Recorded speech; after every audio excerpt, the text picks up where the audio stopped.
Okay, okay. I forgot to do something, but I've done it now. Ha ha ha. What I've also forgotten to do is open up my stream manager so I can't see any of you. Maybe that was secretly intentional. Oh, no, I wouldn't do that to you all. I'm just forgetful. Hold on. Almost. Okay. We are here. I was just taking a nap.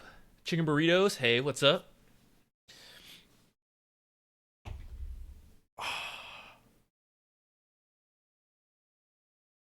Hey, moon jellying.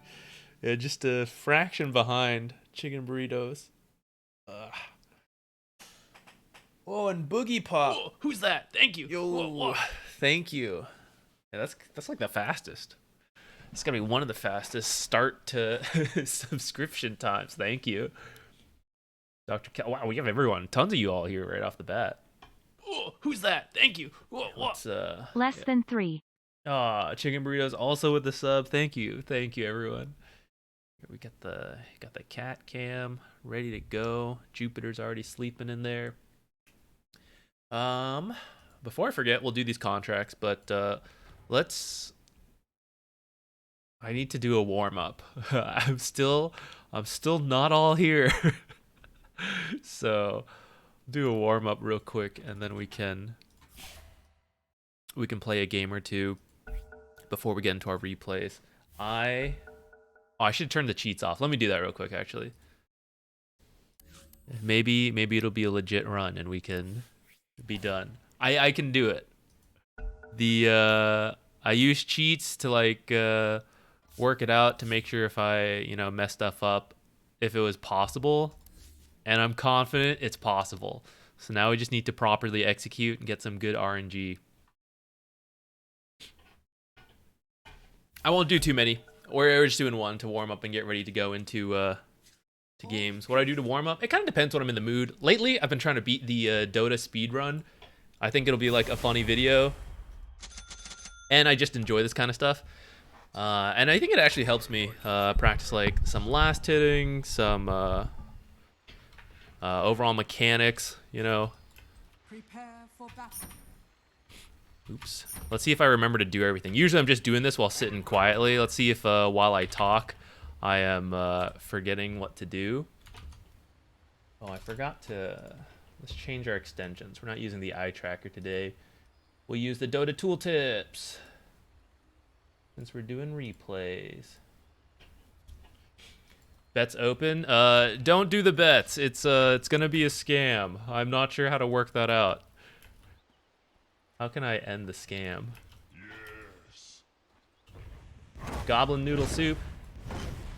Did you qualify directly to Immortal? Ah, no way, no way. I'd be amazed. I think maybe if I switch to another game, maybe it'd be like somewhat possible. But I think learning the game is a big holdback. So even though I came from League, I was this was like 8 years ago. I was like platinum in League, but when I started playing Dota, I didn't know anything. So I think I calibrated just below 3K. Actually, I think I calibrated at like 3K barely, and then dropped to like 2.8 something, and then went up from there. And I didn't hit Immortal for... Well, Immortal didn't even exist when I started, but I didn't hit it till a couple years in. Actually, I hit it like three years ago. When we started the channel, that was the whole point. I made it to Immortal to prove that my idea of supporting was like correct to at least a certain degree. But I was at a similar ranking prior to Immortal being out, when we didn't have ranks and we just had like MMR numbers, and like pros were like 6K-ish still. I had like 5.2, 5.4, something like that. I don't remember exactly. So it took me a while to hit Immortal. Ah, shit. Yeah. Should we just restart? We already missed one. It's over. GG. Well, it's just a warm-up, so we'll... Oops.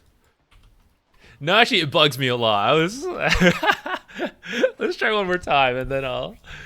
If this one doesn't work, we'll finish out, then we'll play the real one. Already missed the last hit right off the bat. That's no good. Hey, Wade.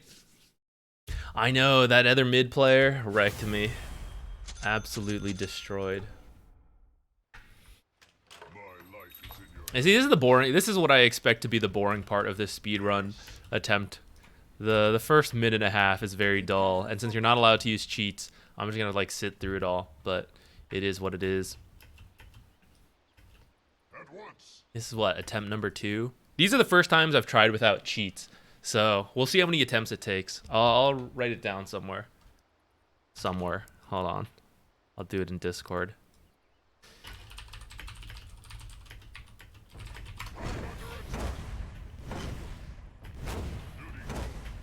God, that might have been one shot too many. Now we're good.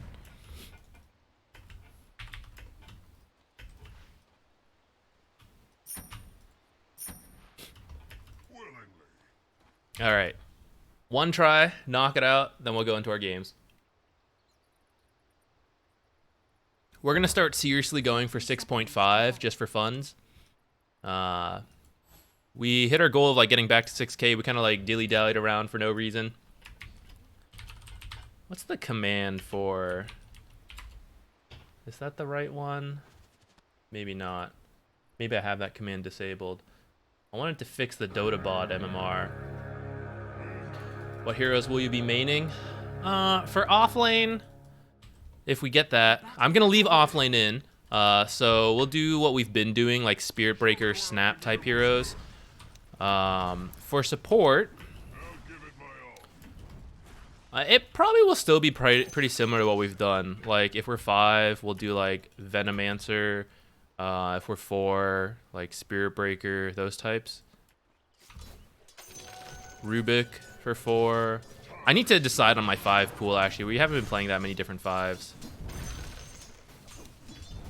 Oh, no miss. GG. Runs over, boys. Start it over.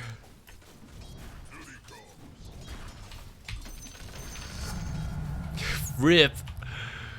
I knew that was going to happen when I hit that other one. Alright.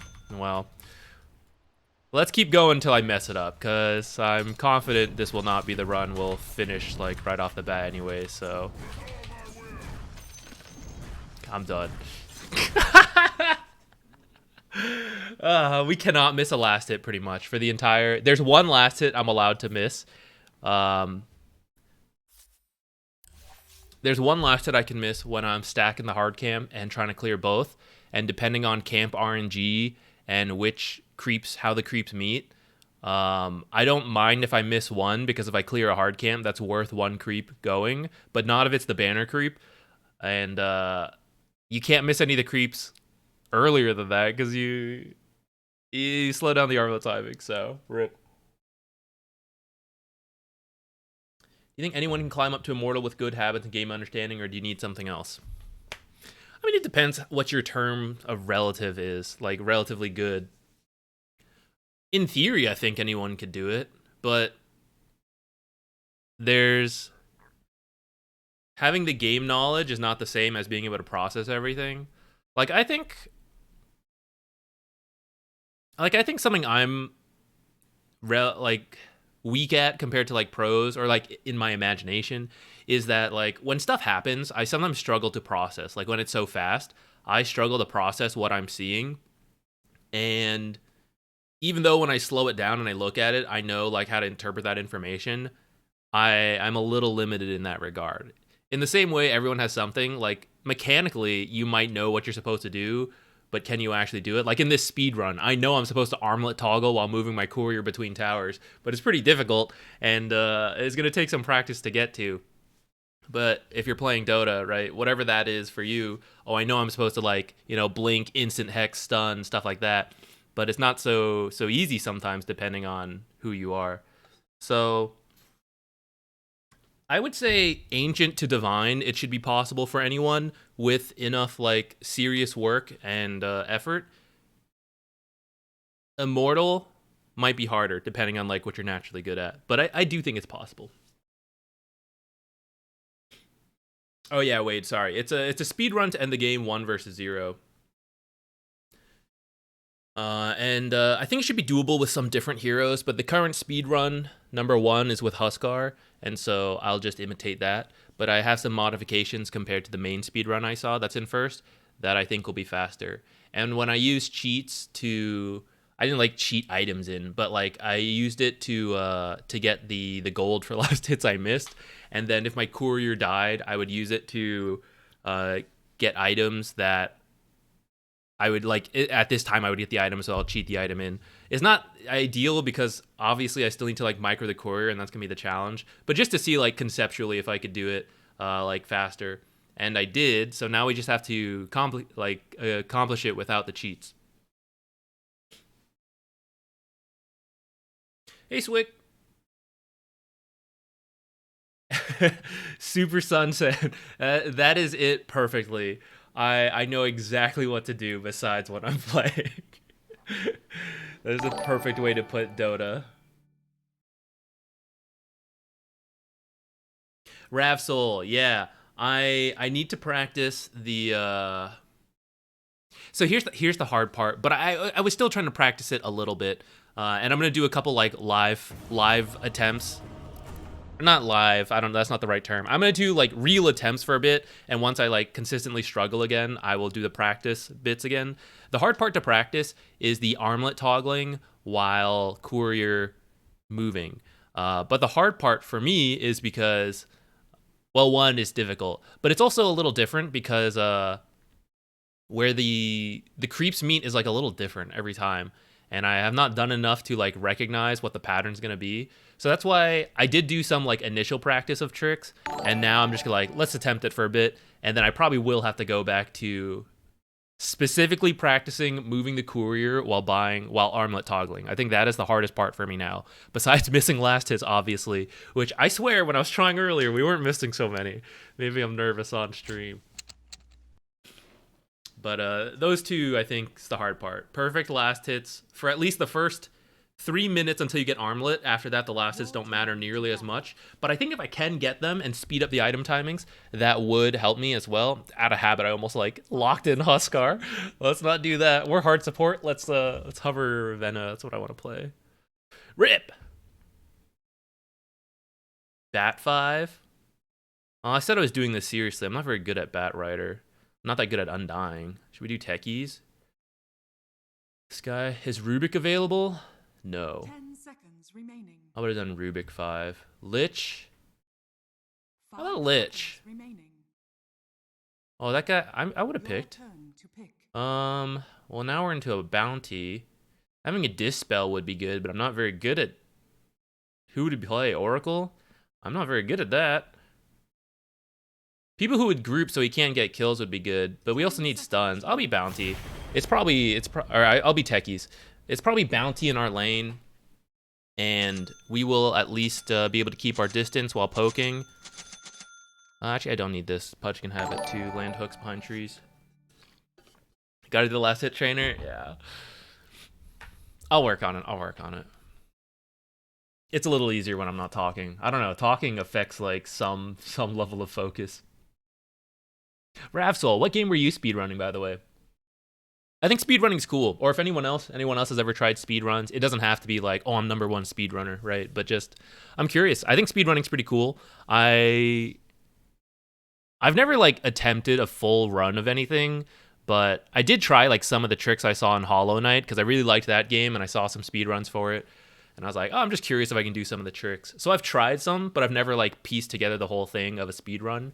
But I always think it's like a conceptually very cool thing. And I like to look at games I've played and go see like the speedruns or competitive matches, because the way you play things casually are so different from speedruns. And you're like, oh man, this puzzle is like so difficult. And you go to speedrun, it's like, yeah, so we're just going to cheat and like blow through the middle. And you're like, I didn't know I could do that. I always find it interesting. Okay, before I read what you guys actually said, it's probably offlane snap with Bounty Hunter. I think our items are overall okay. We have a lone druid. We can probably leave him alone pretty soon. I kind of want to block their hard camp. And then I actually don't know if I care that much about my small camp. I'm gonna block their hard camp first, and we'll see how it feels from there. What to do if my game freezes in Dota? Ooh, I am not sure about that. Probably depends why your game is freezing. Prepare for Let's go for first blood with the gang. Oh, I forgot I could buy one more item. Let's get another iron branch. We're going. Resident Evil 2 Remastered. Ibs cheaply. I never know how to combine some like letters when they're all together at the front. Thanks for dropping by after watching the YouTube video. I appreciate it. Borderlands 2. Oh man, I love Borderlands. That's one of my favorite games. What? I'm going in first? Isn't that kind of... Shouldn't Pudge go in first with his hook? I love Borderlands 2. That's like one of the first games I started playing a bunch and 30 seconds. grinding. Next to like Modern Warfare 2 that I played a bunch with friends. Off we go.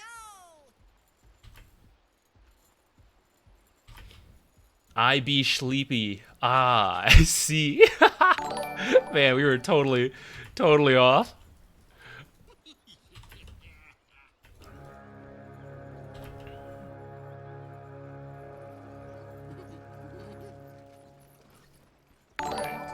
Doesn't look like anyone's here. We got 3, but might be OD in a bad spot. Maybe they're in a bad spot. They're not.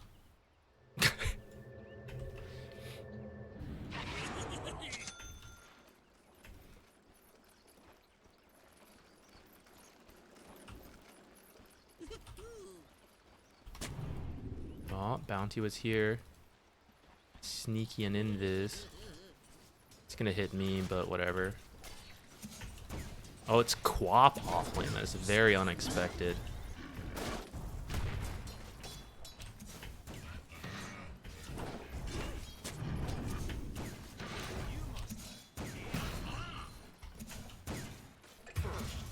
Yes. Where is he?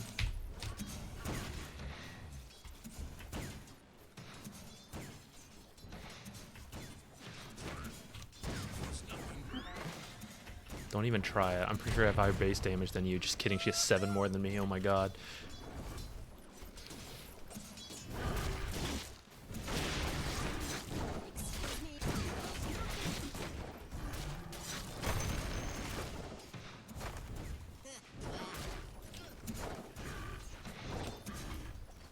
What was he doing in that time? We're going.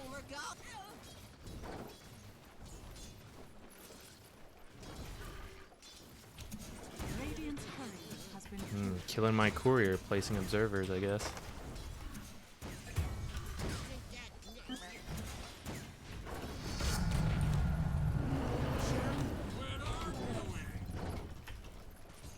If I had my Q, that could be a kill right there.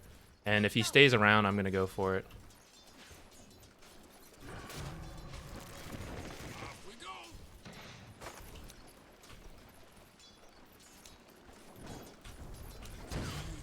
Come here.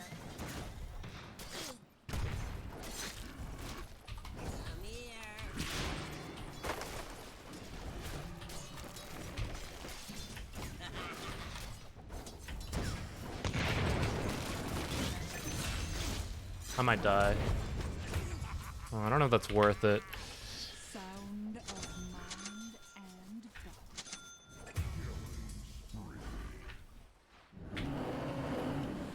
and body. Once Lone Druid gets a good start, though, I think we'll be okay. The co-op is level 3 more than I'd like.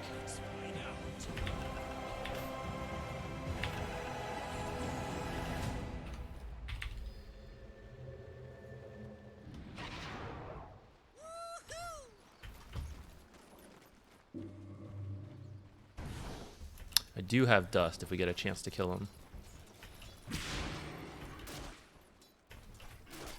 This works.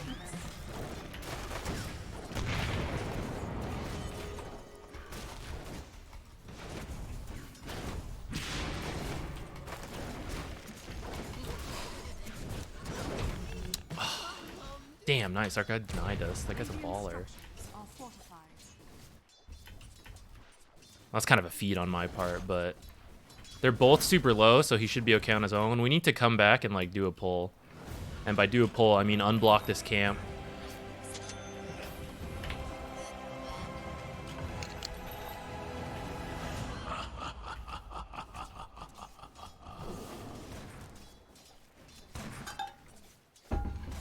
Gold Lone Druid, he certainly plays a lot. Certainly playing better than me. He cannot assist.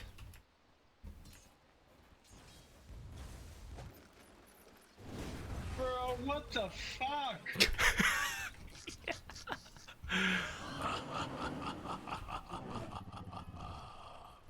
Off we go!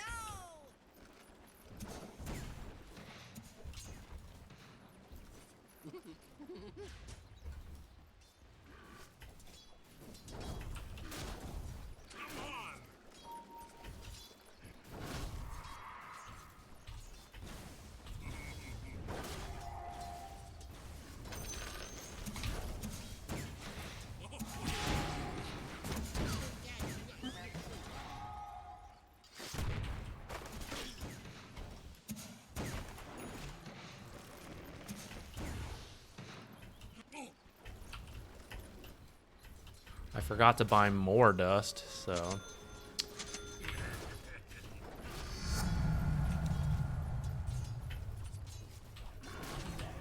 Oh, he's just rooted, damn.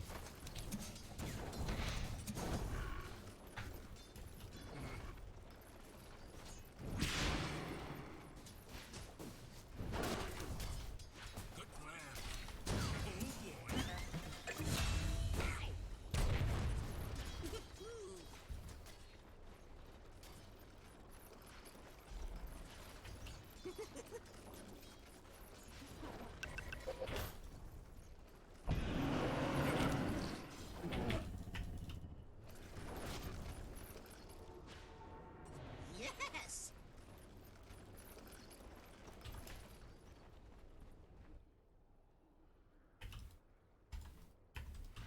Not the best start from us.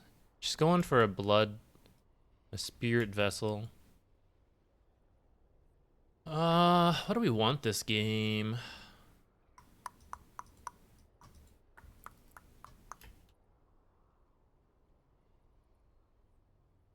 A Lotus will probably be pretty good. I don't know if I want a first item Lotus. Greaves Lotus?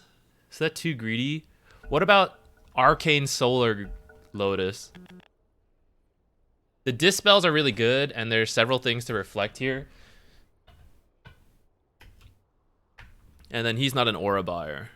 And Greaves to keep the team healthy versus like a Bloodseeker. I think it makes sense. But we have to choose what's more important to us, the Lotus or the Greaves, because it's going to take a long time to get both. That's a 5.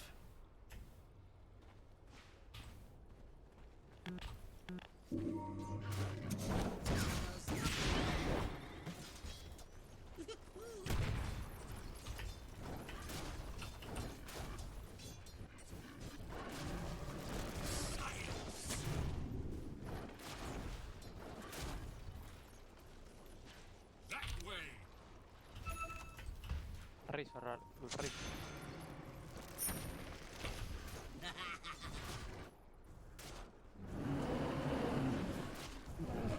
Oh, I should have walked closer to try to get gold from that.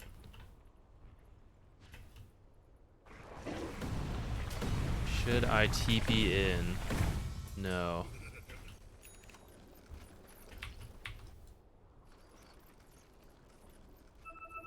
Your middle Let's tower go. is under attack. Bounty Hunter might TP over here, actually.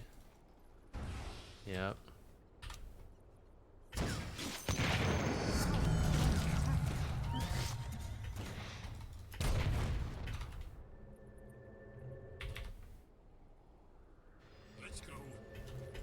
Your middle tower I didn't go for it because I thought Queen of Pain would be running over.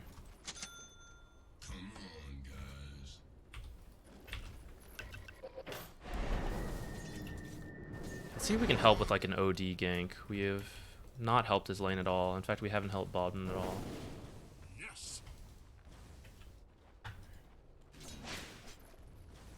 I feel like I lost that lane, actually. Snapfire over here. Quit arguing.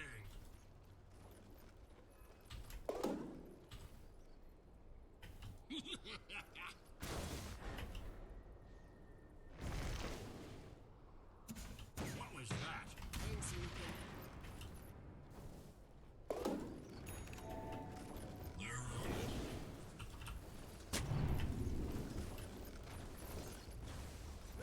He's not gonna be happy about me taking XP running through here.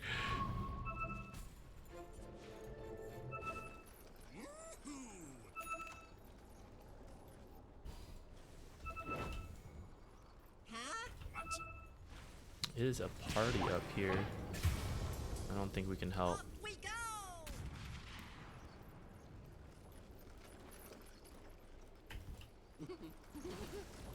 There goes nothing.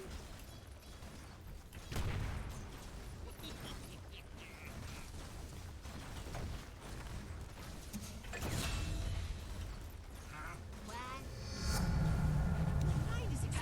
Well, we ideas. helped get a bounty kill with that sentry we placed. We're doing one thing.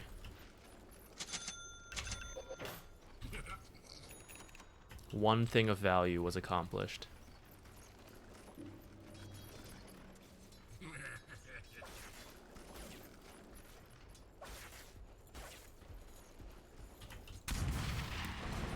Science.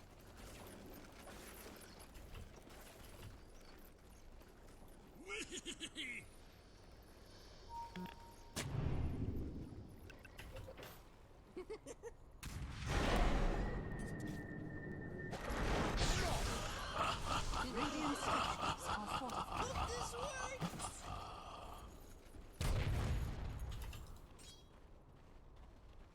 Come on. Changies, what's up? We're off to a poor start in this game. Your bottom tower is under attack. Damn, we'll get one eventually. Going.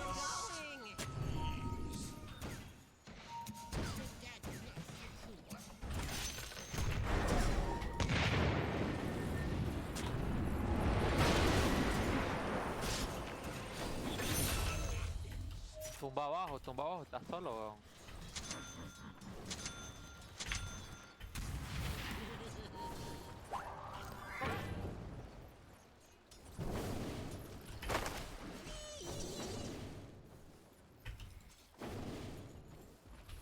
Too much speed running. Our actual Dota play is so bad. Stacking time. Let's go.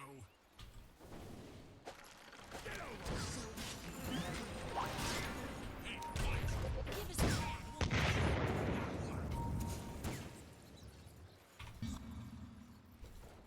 Yes!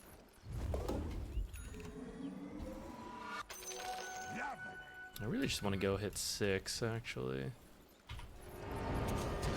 nothing.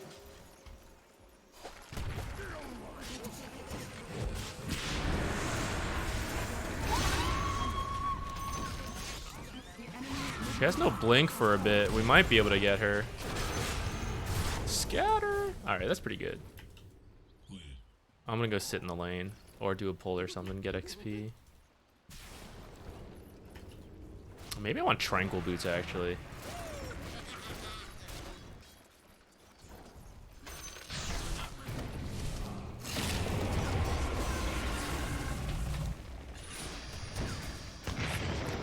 Sure wish I had my ult. This would be a kill for sure. That's why all the little things matter, guys. If I had my ult there...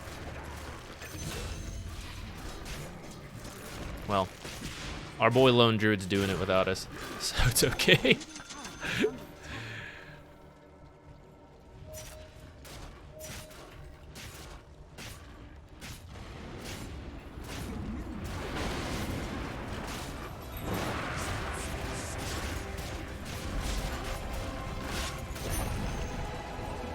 Bottom tower has fallen. Your middle tower is under attack. Darn.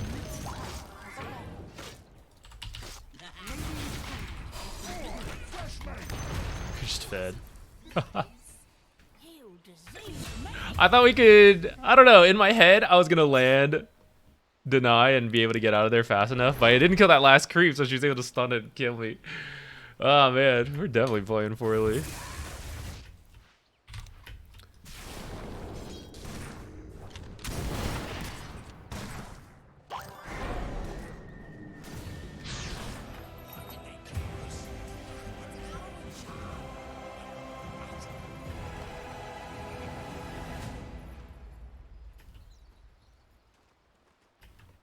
When you need a nullifier, when the enemies have, it's really good as you get into the point where there's like auras, Pavie, Solar Crest, Four Staffs, Glimmers, all that stuff, because then when you nullifier, all their saves don't work. We go.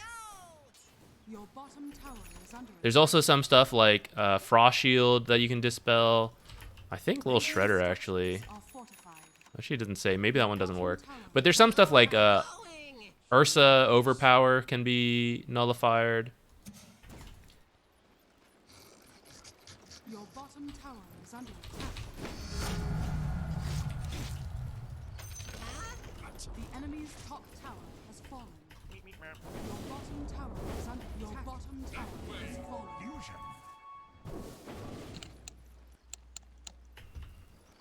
What was that? I didn't see anything.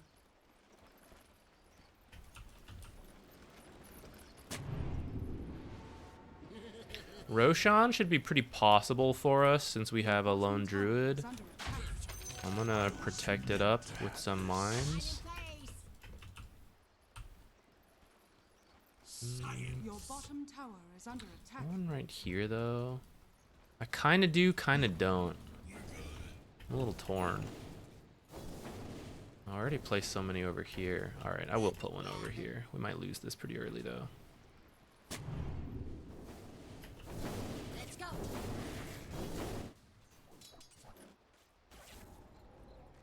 Let's go.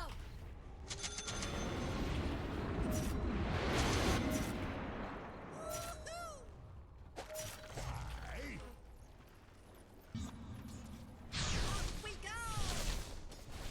Bounty's gonna come in through this way.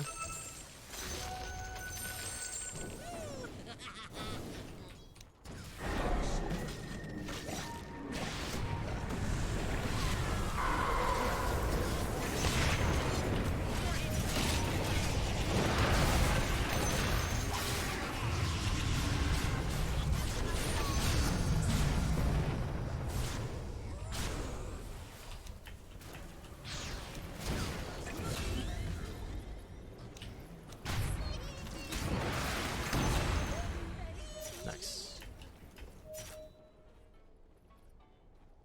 Off we go. I don't think they'll really see this coming. It's nighttime. They shouldn't know I'm here. And I doubt they have an observer over here. Could be wrong. We'll find out when this thing dies right away. In that case, there's a ward here, is my guess.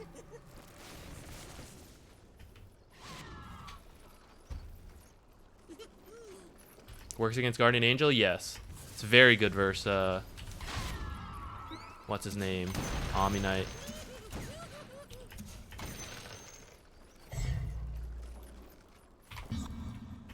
Good plan. We kind of lost some of our vision. Yes. Here it goes, guys.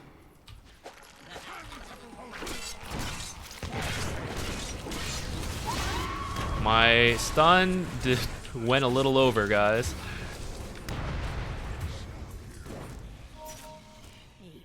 We're playing so badly. Although, I don't know, in my defense, I thought that's where she would land. I was trying to hit both. That was too greedy. Who are we playing with? Draskell? Oh, he's carrying us again? Draskell carries us every time we play with him. I play like shit, and he carries us. Your middle That's bad. You guys gotta let me know he's in our game sooner so we can do our best and help. Be useful. Impress him for once.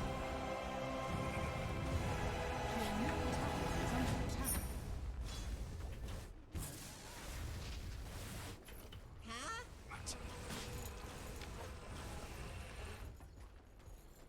We're going. We're going. Who is it?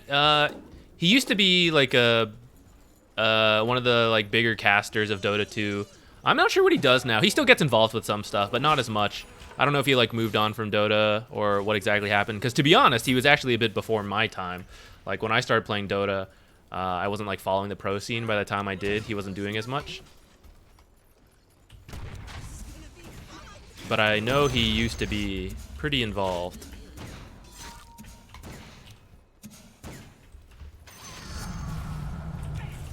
Should I miss my stun again? Could be pretty funny.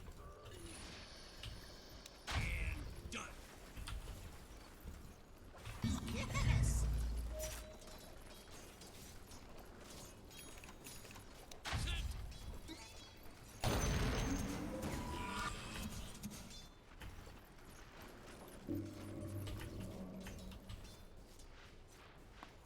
This isn't one I want. I want the Lotus.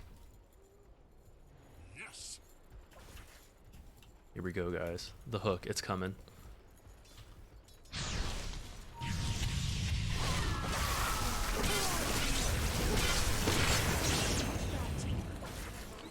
We did it!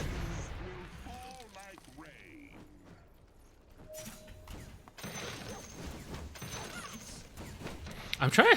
Do you guys think I should put the Lotus on the bear or on Lone Druid?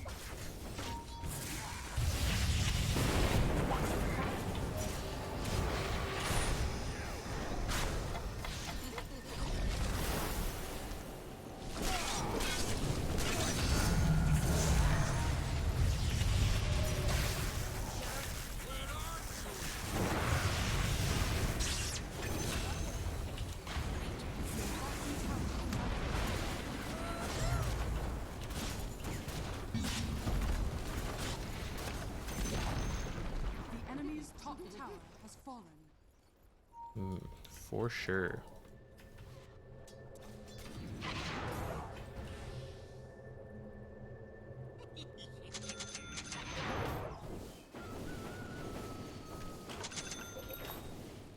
Don't worry, I'll be able to help you with that soon enough.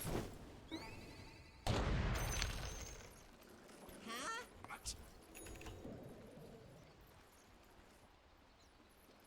Let's go. I want to go through this. I do want to play bottom now that Roche is up. I'm a little hesitant to go by myself. Actually, you know what? We'll get the Wisdom Rune. We're going. We're going. Damn, where's this coming from, guys? Have I been missing trash talk? What's going on? Ranadil, thank you. Thanks for dropping by. I always appreciate it. That's fine.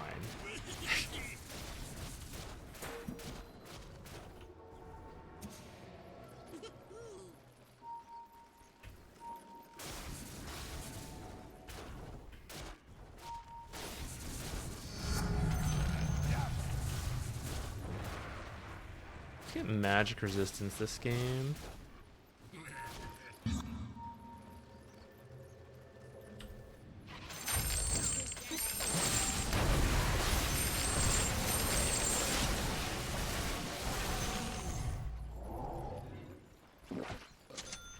That way.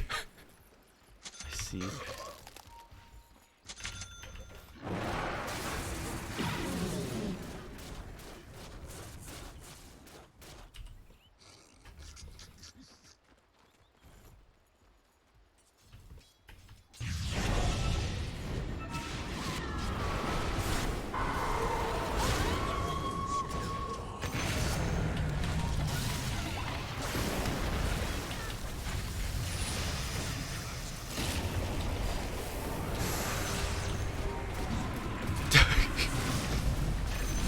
All right, we kind of did our job to a degree. Razor, you're ruptured. Razor, Razor.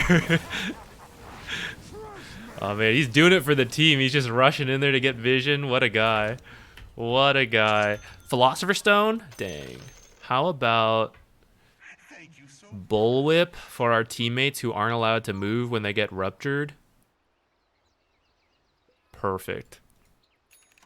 It's also HP regen for us to not get too low from for Bloodseeker.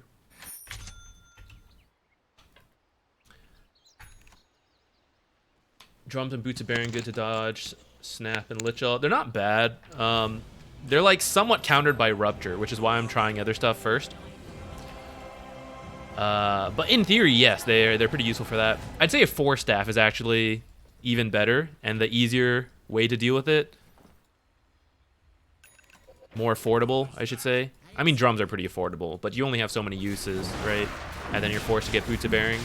The Force Staff is usually a good way to like make or miss several ult shots, adjusting for your trajectory.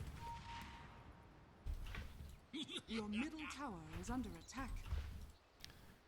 Okay, let's get a Solar Crest next, I think.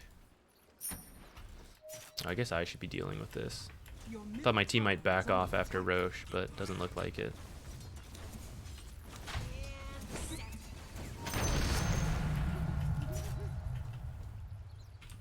See if we get killed pushing in mid. Science. Your top tower is under attack. Fresh me. Your top tower Yo, do you mind? Let's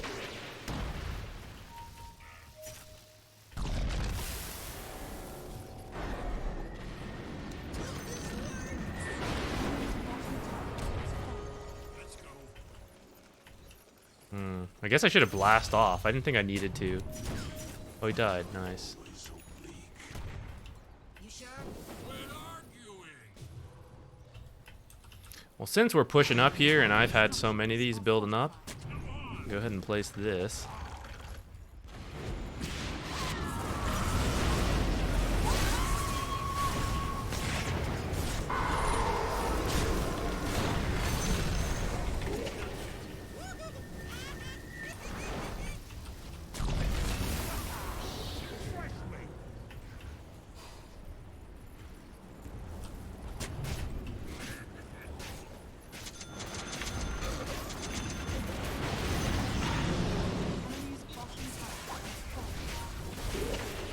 Bounty's back there, but I don't think I care that much about him. is under attack.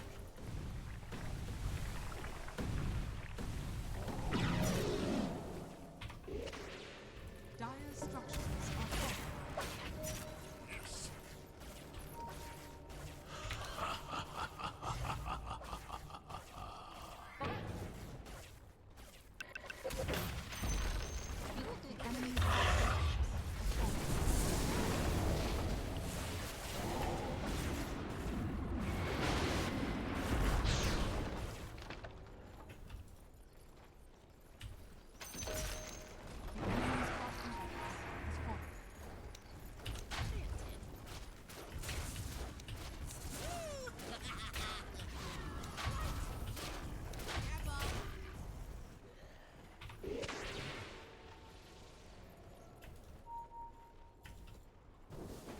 Off we go!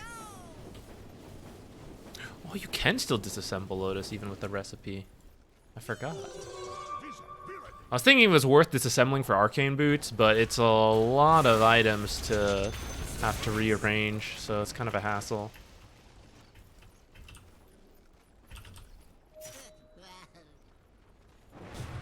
Not cover FPS ping? Sure, 1 second. I thought most people wouldn't care, to be honest. That's kind of why I...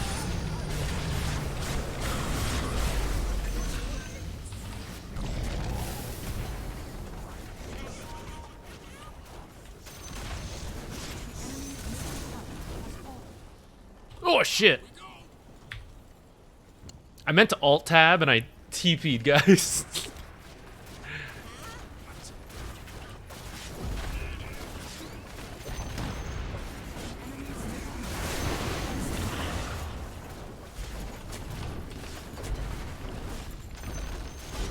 Well, doesn't matter. Looks like we got carried this game. I love being carried. Oh, I kind of forgot this building would proc my bomb. I was just gonna like put it back here.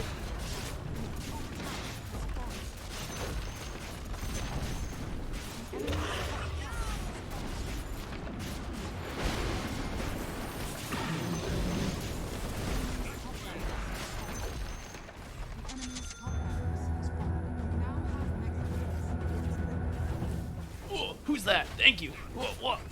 XD. Halfwit, thank you.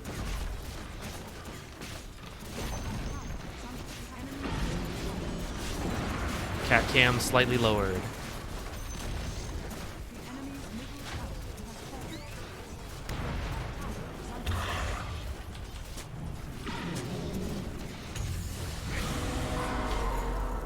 has fallen. Could probably be a little higher than that though. Oh wait, maybe in here. How's that? Slip them in right there. To be, why are you curious about the FPS and ping? Is it that interesting? Is it is there something I'm not thinking about that it makes it useful? Just out of curiosity. What do you think about binding Techie's ult to scroll wheel? I mean, that's fine. It's not cheating. It's you can bind things to the scroll wheel, so it's totally legitimate. I don't see how it's that useful though compared to the regular button. I guess you can try to like do the triangle ult faster, but I feel like you might just accidentally ult. That's why I don't. Sorry, excuse me. I bind it to illusion selection, and that way when I don't have illusions, it doesn't do anything. And that way I don't like accidentally misclick something, like attaching an item or a skill to it, which is what I think, like what could happen. Thank you. Whoa. Fluffy Vaughn Mittens, thank you. Actually, a lot of you guys. Thank you for subscribing. So many of you. All right. How much did we get from that? We were at exactly 250, so we just got 26 value.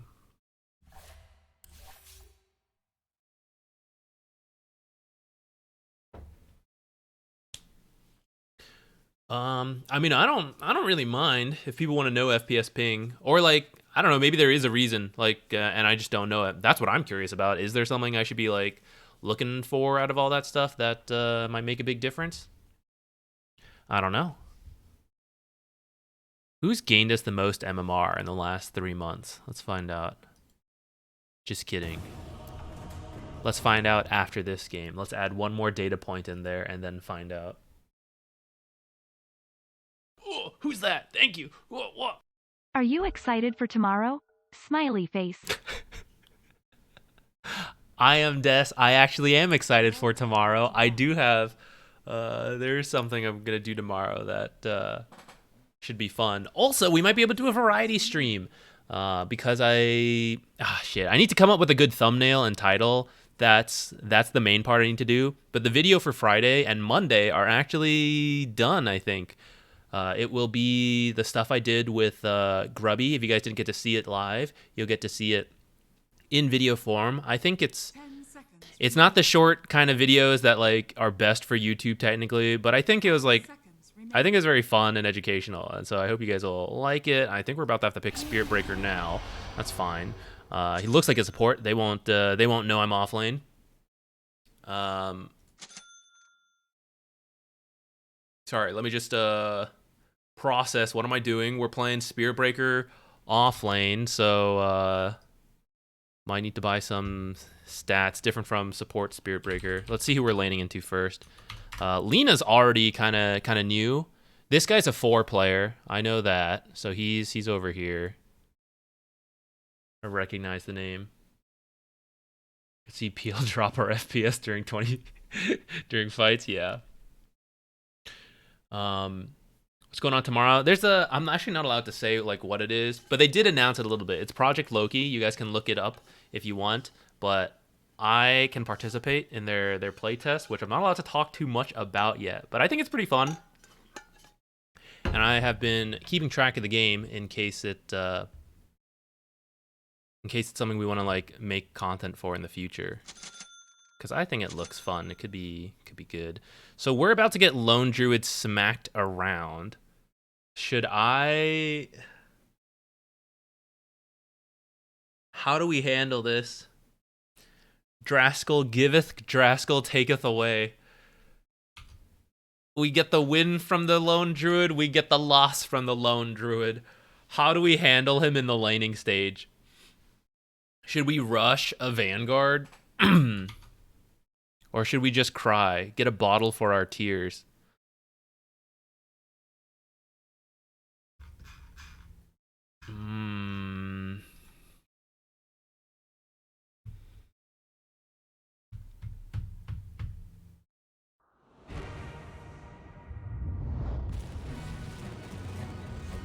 for the tiers. Wraith Band.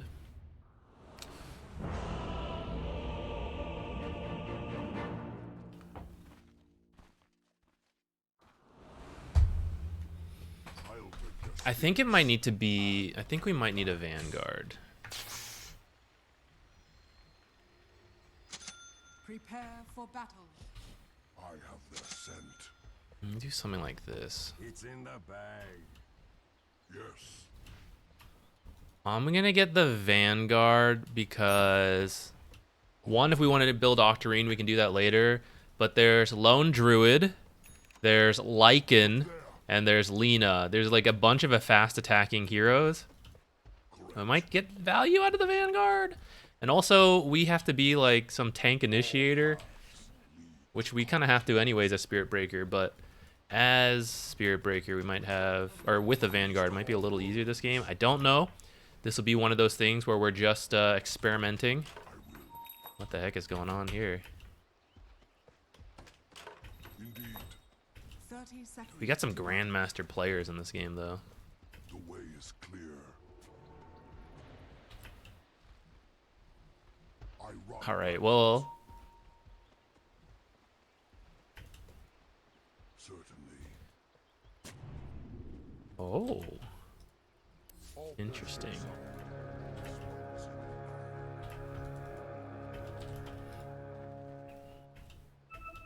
battle begins. The peace is broken. As suggested.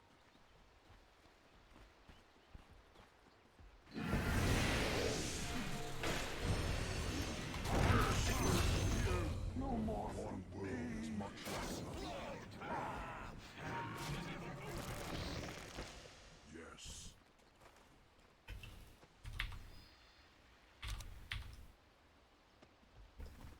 Between the plains. Hey, Lone Druid, what's up?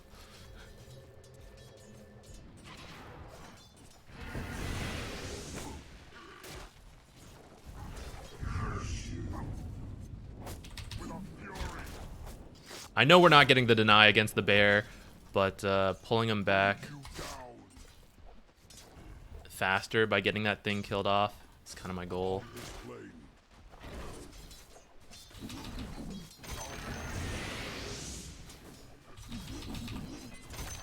Darn.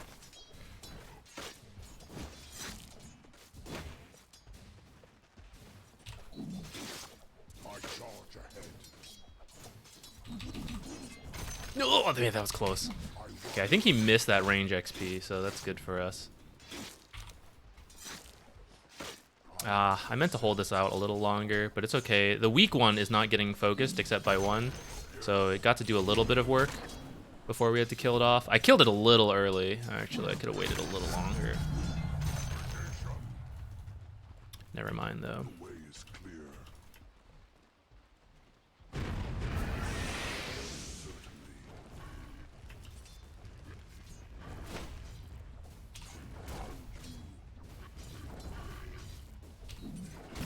Nice. The beast of all worlds. Dang.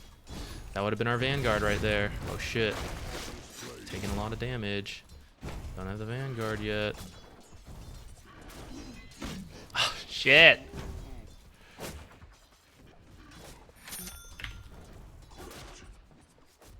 Alright, the lane's coming in. As suggested. Of course.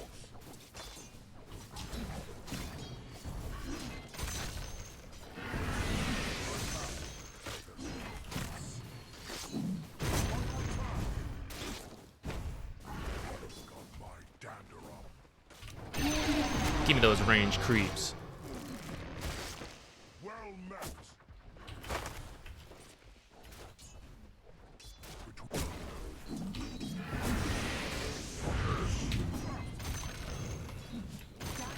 Excellent.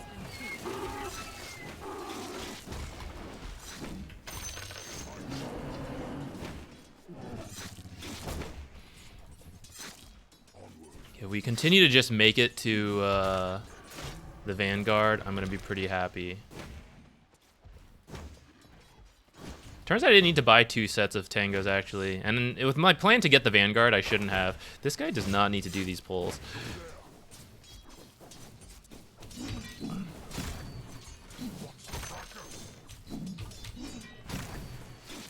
Let's trim off these range creeps.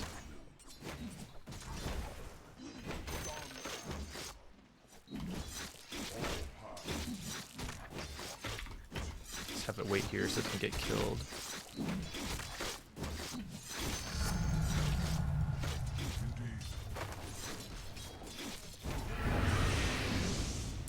We gotta work here, guys.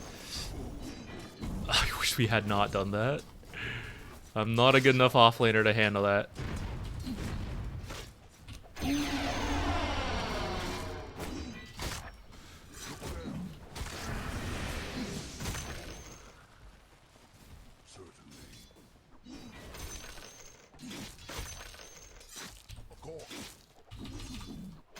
We have not been absolutely shit on by a lone druid though, so I guess that's winning right now.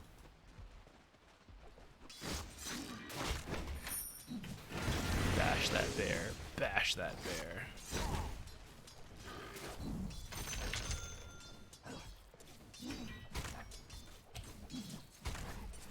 Upon this plane,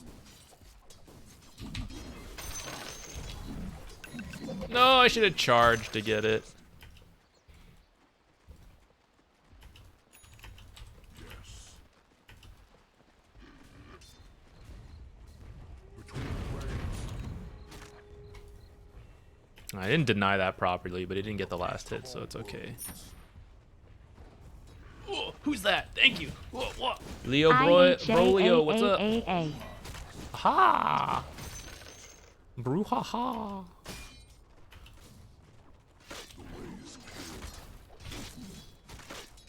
I meant to charge that guy actually.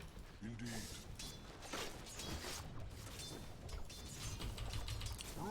I can't reach it. Shit. Okay, I think Lone Druid's jungling right now, so we should just shove it in a bit maybe.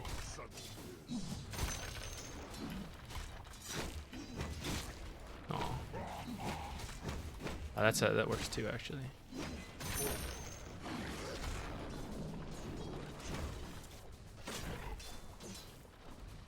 Yo, range creep, what are you doing? I was trying to secure the big creep with that.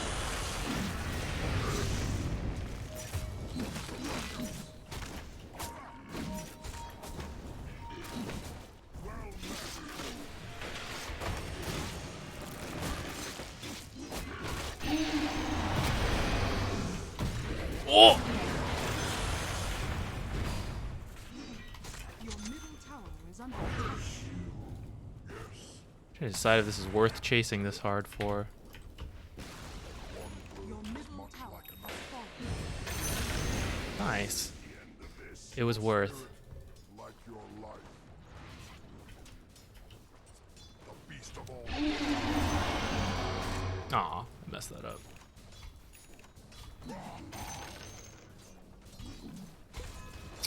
Needed a bash there. I was pretty sure one catapult kill would kill it. Could be wrong.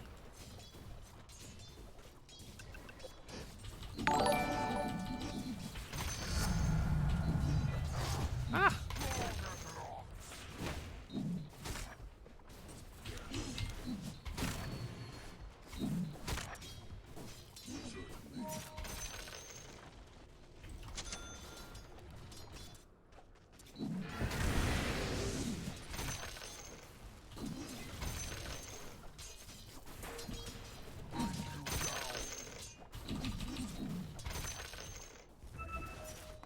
All paths lead to conflict.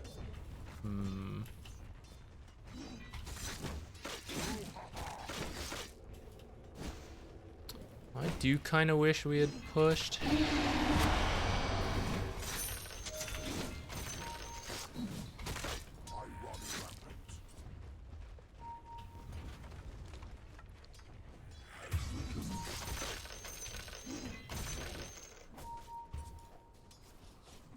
rampant. I have scent.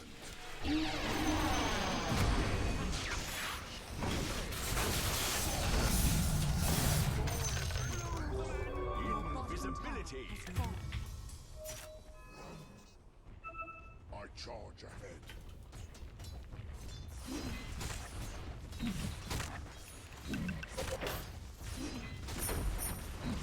Dire structures are fortified.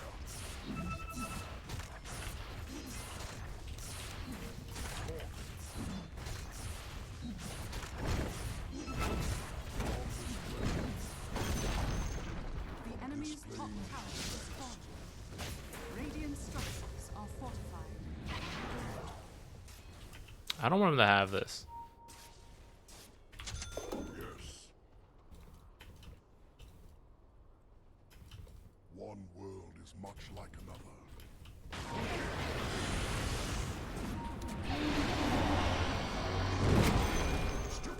That's kind of dangerous. There's a lot of people here.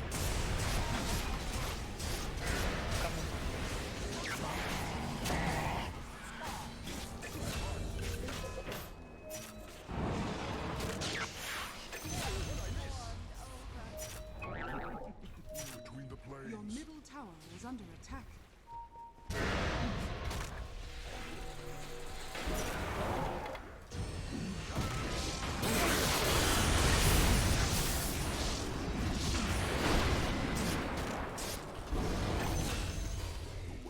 Okay.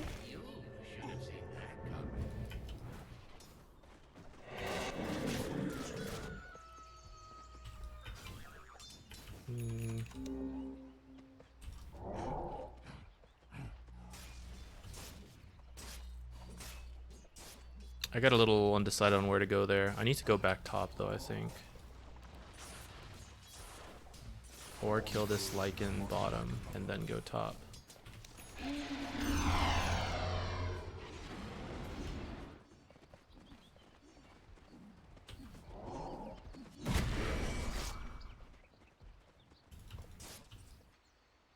Yes. I'm gonna TP home because I feel like I'm wasting time just like walking around. He wants to fight. I want to push out top. Haste is pretty good to fight with though.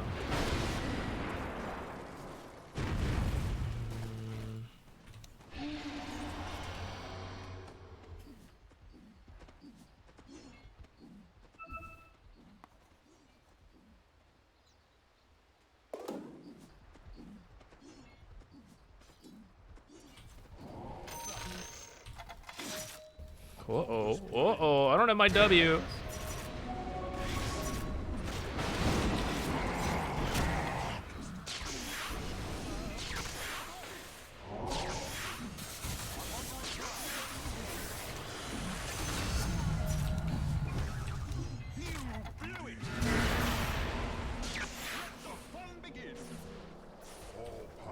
I have charge, I'm just not using it in case he's gonna TP.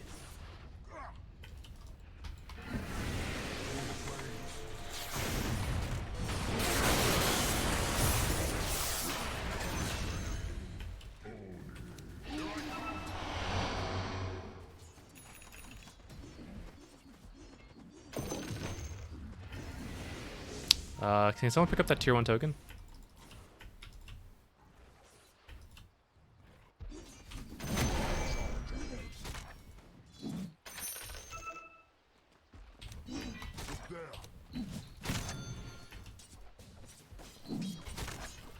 I am worried about this lone druid just come out of the jungle super farmed. But we are winning some fights around, so hopefully it's kind of okay.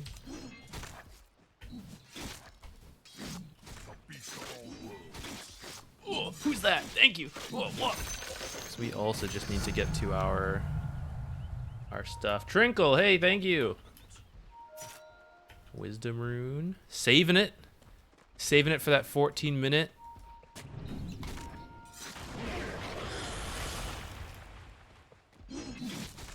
I think that ice path messed up my stack. You charge him? I missed it. I'll go.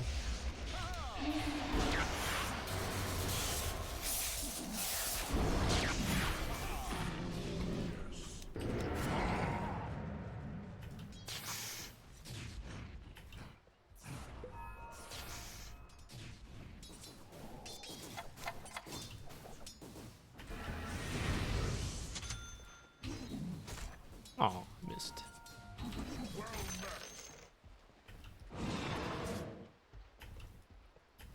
Hope Juggernaut's farming well. Correct. Looks like he didn't have the best game.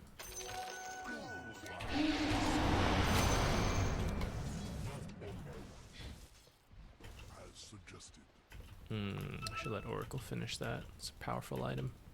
Indeed.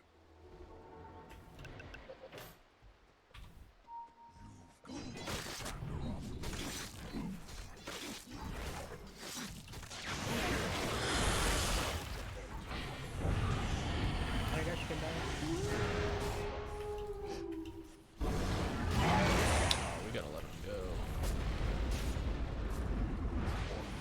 Is much like another. Between the planes. I run rampant. I was hoping they'd like move top and we could do something, but can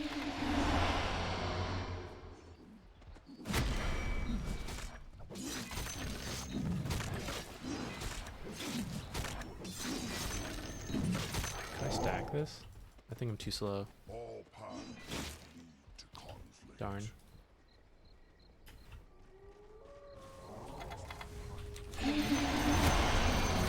Stupendous. This Shadowblade timing's a little slow, but I guess it's because I got the Vanguard first, so maybe it's not slow in that regard. Kind of scared. Or are they? Beast of all worlds. The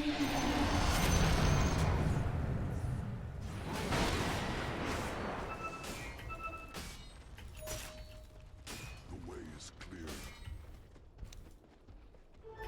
Double damage. Of course. DD.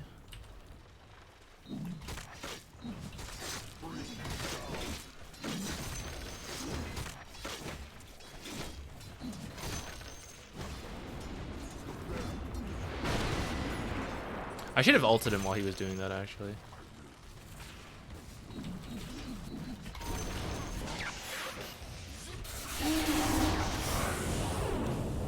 I should have done this thing as well.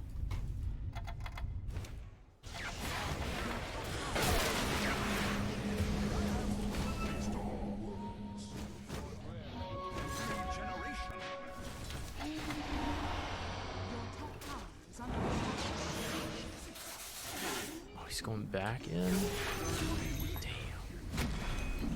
Storm was coming.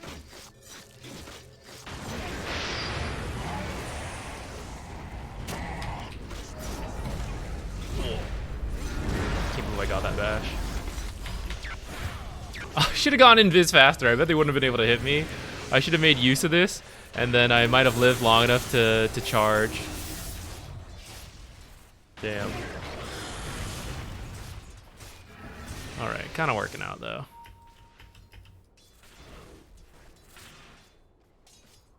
How's Jug's farm now? Power Tread's Battle Fear at 17 minutes, so definitely not an amazing game, but I think Lone Drew didn't have the best start either.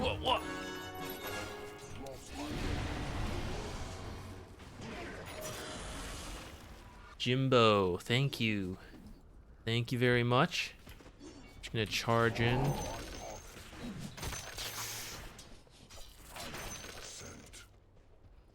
Just want to finish the Shadow Blade. Yes. It's gonna rush that vessel so much. He didn't even get boots. Okay, the bear, he's been catching up. It's a little scary. What's the bracket?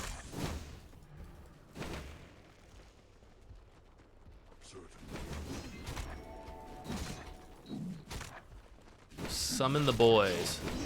Summon the boys. Uh-oh. I said to summon the boys, and I still didn't. I got distracted by that fight and immediately started just killing things. Just charging. Okay. I don't think we can fight till they're up, so we got to push out this lane at least.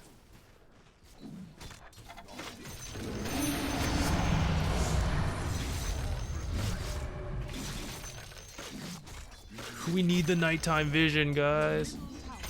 Wait for them, and then maybe we can fight.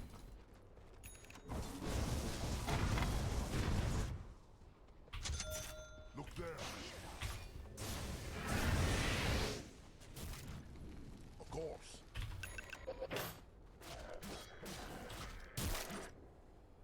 Yes.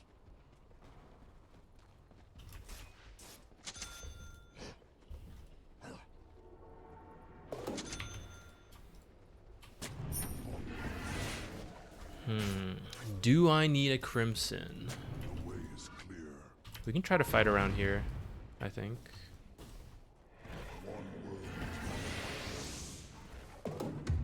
Or are they stronger than us? They're just they're gonna try to go line to line. Upon this plane. Between the planes. Your bottom tower is under attack.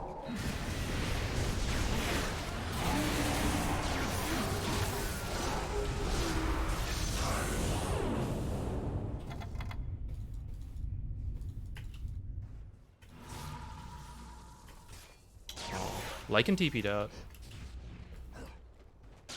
I think we kind of did our job. We disrupted 3 heroes while they killed Correct. DK. I think not too bad.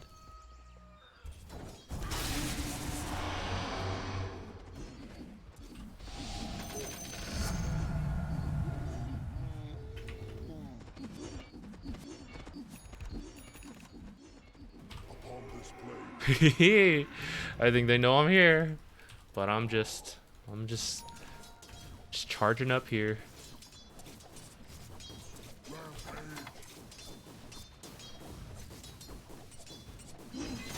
One world is much like I'll settle this.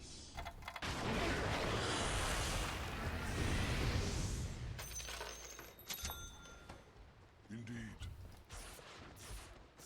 Maybe I should get a dispel actually. Can't do much in the global. Oops. Blocked my camp spawn. I charge ahead. I'll take that as tribute.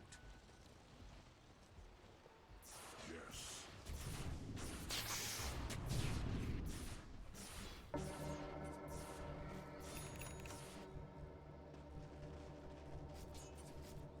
Thinking about having us go through the twin gate and finding them. I think they might be doing Roche. I have their scent.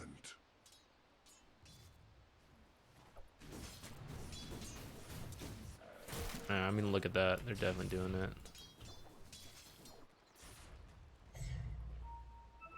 As suggested. I will.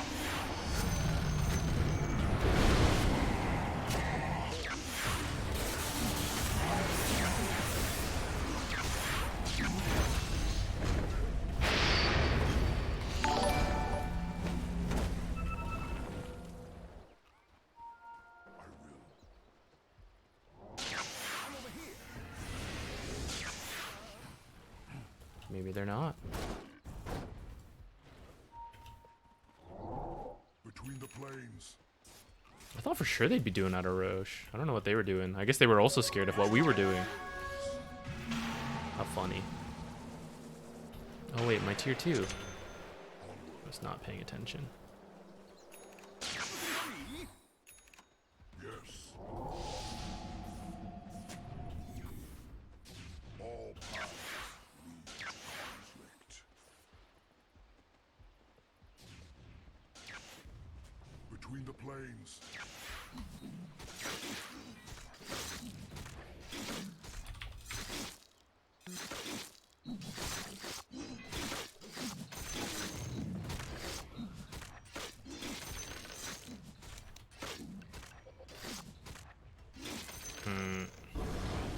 Break you down.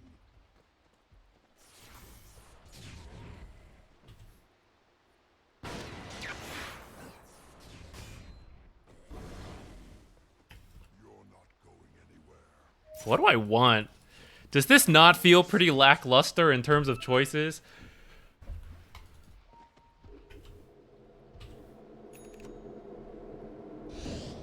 Tubal's gift, I guess. Extra intelligence and attack speed and armor. I don't think we can do this without Jug. Oh, okay, okay, he's coming. Enemy's Come. middle I can push out bottom and Viz.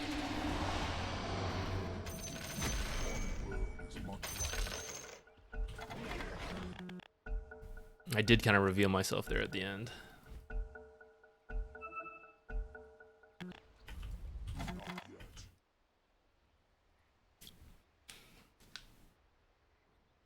Grove would help team damage? Maybe. Grove bow for the memes? Oh shit, that's the play.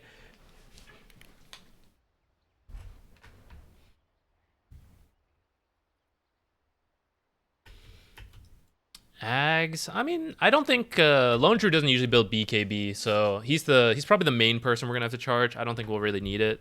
The reduced cooldown's kind of nice, but I think we'll be okay with just an Octarine, and then probably a Halberd.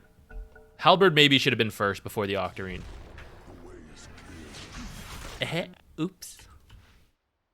Large big boy, what's up? It must be really, really quite an enormous boy.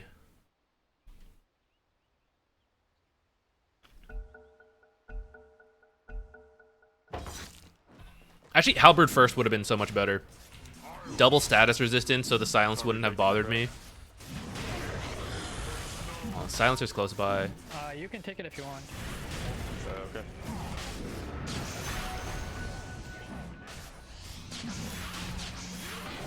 How long is this freaking silence, actually?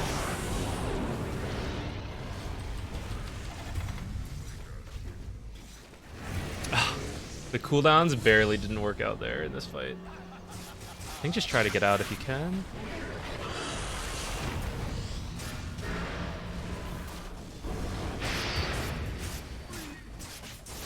Oh, we were too slow.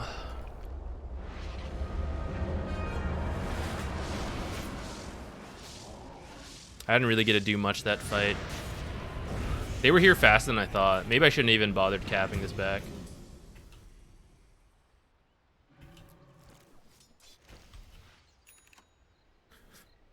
It's not too late. No, it's gone. It's the opportunity's missed. We're buying this Octarine now.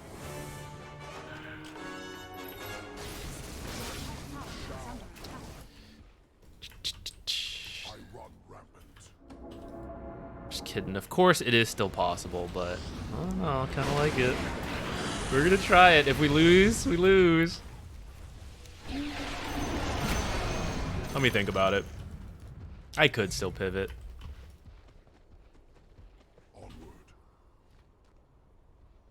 We also have the vitality booster though, so we're already we're almost there, like another 1,000.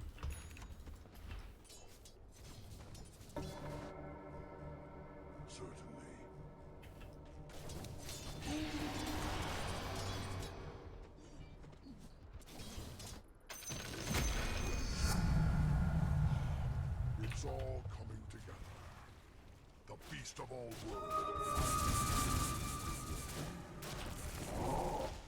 Yes. Gold for me. All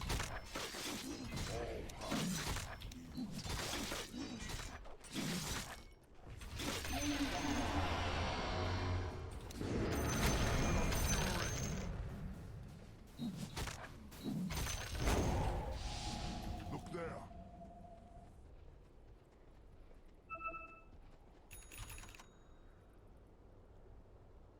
Well met. I always forget about this disarm one to hit it first.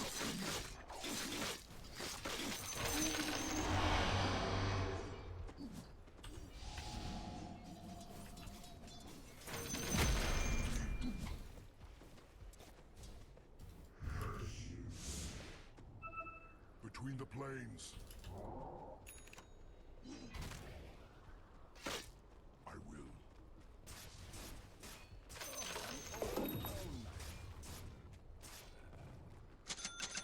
Upon this plain. Shoot, I'm like just short. Did not do this math correctly. And by math, I mean I was just going by feeling. Feels were incorrect. One world is much. Storm, can you come take this with me? I think we can two-man it.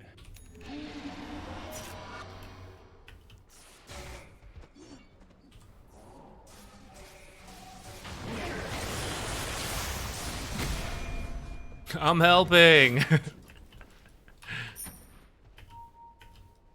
seconds. Spear in.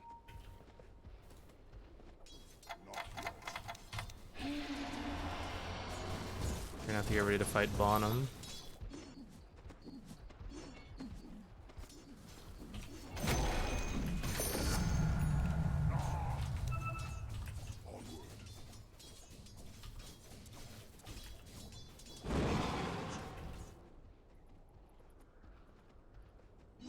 All paths lead to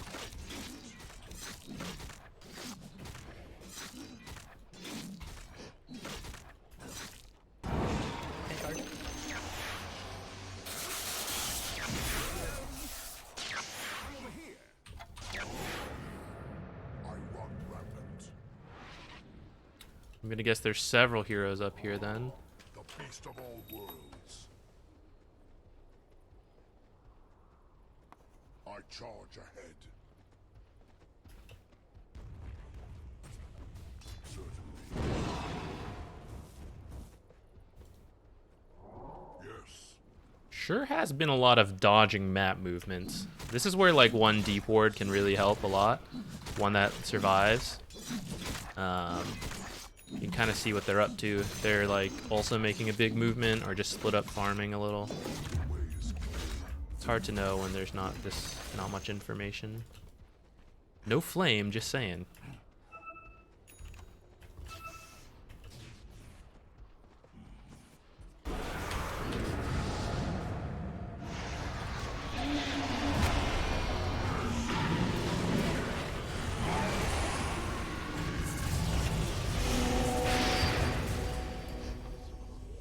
Tried to help with that charge through.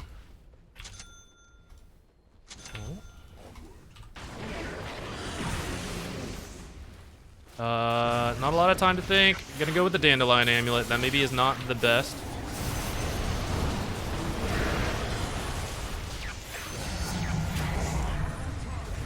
Big Jug ult there. I have charge if we get vision. Ah, damn.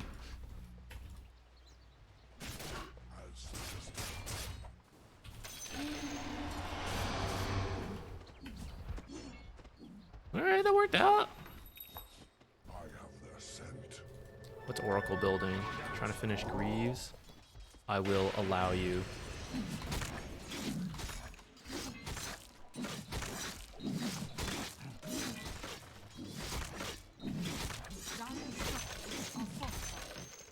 One world is much like another.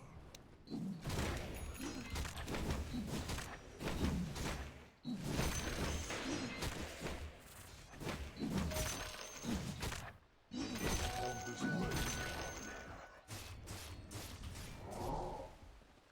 The way is clear. Confound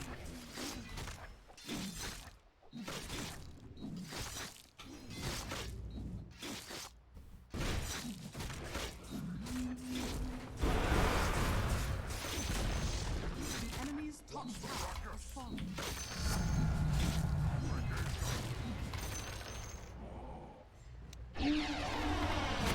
Oh, sorry, Storm.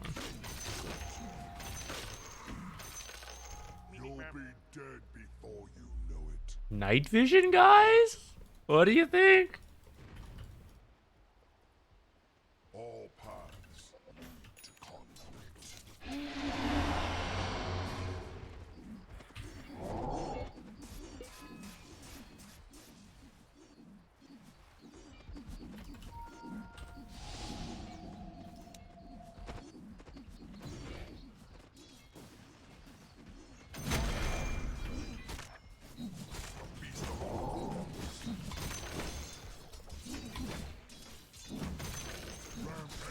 Careful of this area.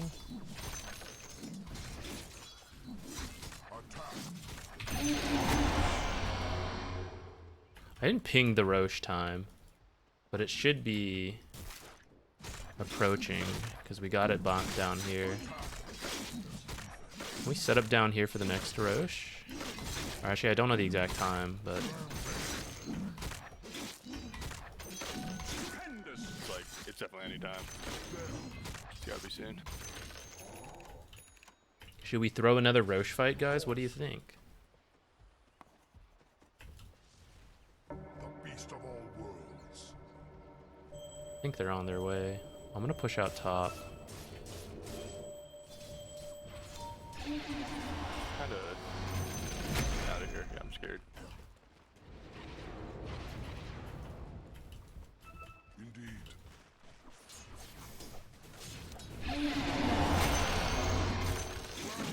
Do you want to fight it? I think we're gonna lose Roche, but it might be hard to go in at this point. That's the issue. If they're smoked, they're gonna. Oh, walk they're right here. in. They're here actually. Oh, they were smoked. Oh, okay. Do we just get out? Let's. If we can get through here again. I think we just leave. Yeah. Two spread. Away from Jakiro. See if Oracle makes it. Good luck, Oracle.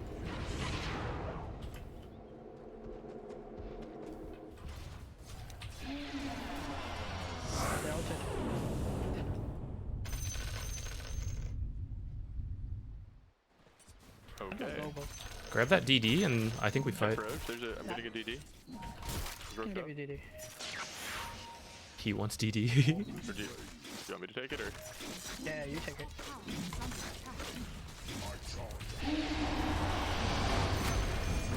Ooh. The enemy's bottom tower has fallen. Between the Take planes, Roche. Roche is. It's gonna go top in 30 seconds. I run rampant.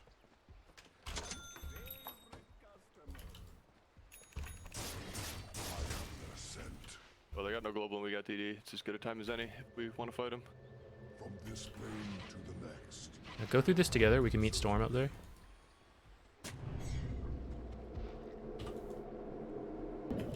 Not quite together.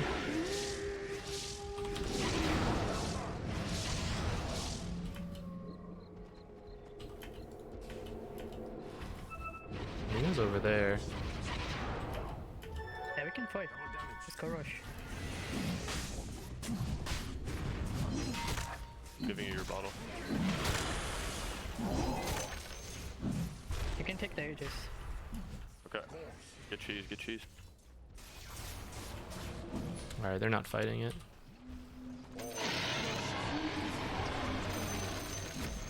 I'm gonna push that out. We can fight like here-ish. I don't know.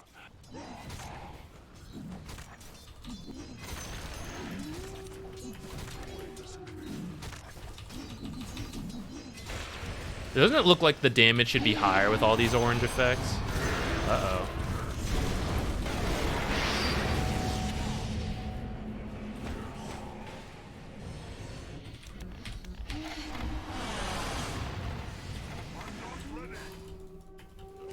Get back.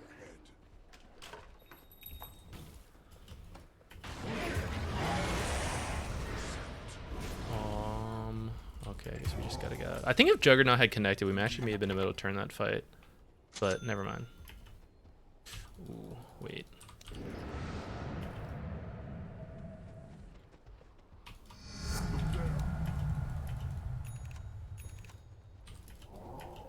Of course. Your top tower What can we do with this? What's good? A Lotus? Not that great. Your top tower is under attack.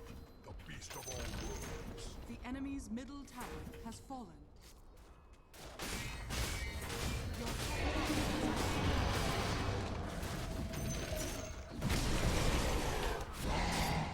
On this plane.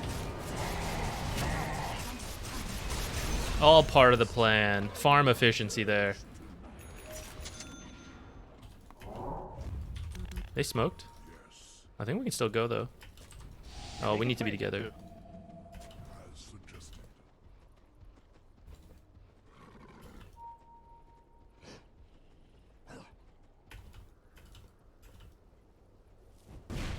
The way is clear.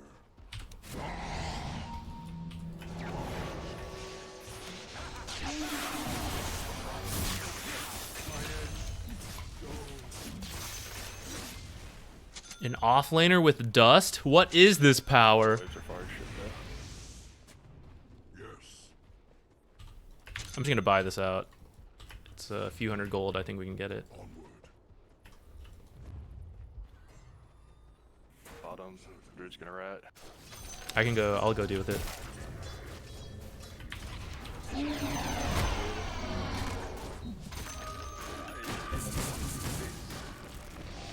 Between the planes. Hard to siege. Fuck.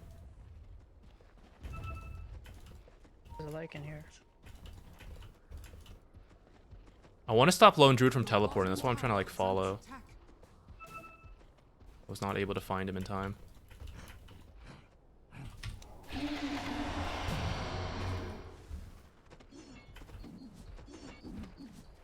Of course. 2 minutes on AJ. I run.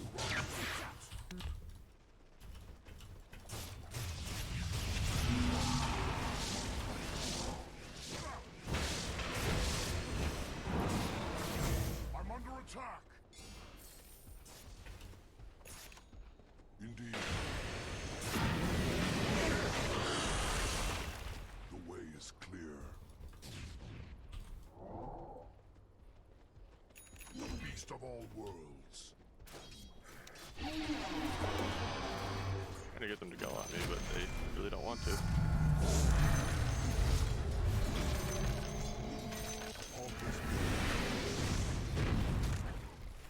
Stand corrected. 1 minute.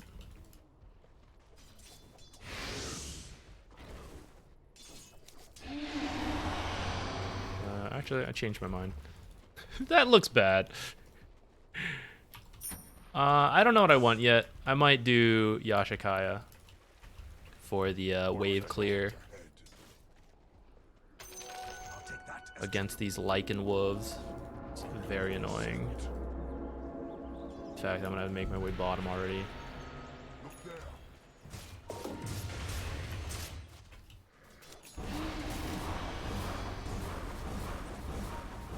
We can kill them. Correct.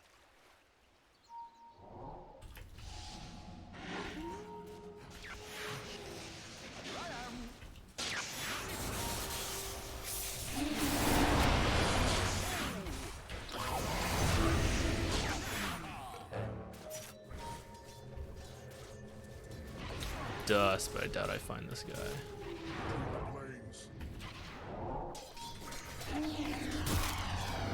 Just attack.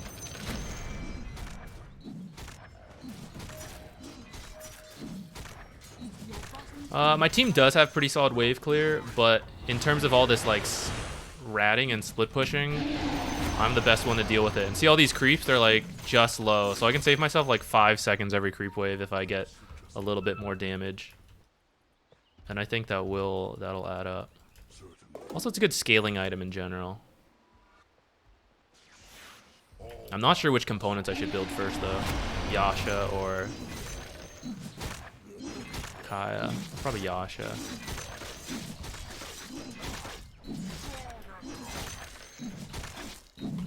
Maybe we could get an Ags for that purpose as well, actually. We'll think on it real quick. Ninja Gear, Trickster Cloak. These are both pretty good. I love the self smoke though. It's so good.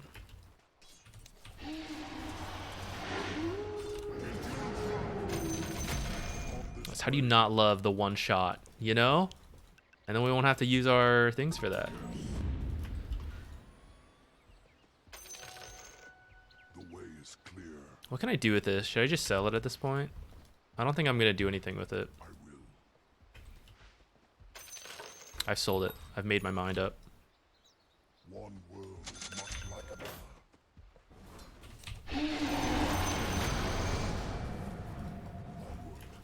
I'm under attack. This is a very passive, scared game.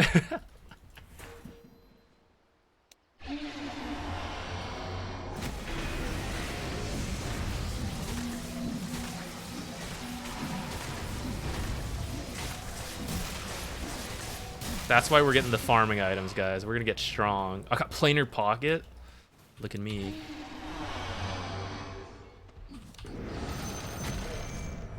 Wait, these Manta Illusions always here. What the heck?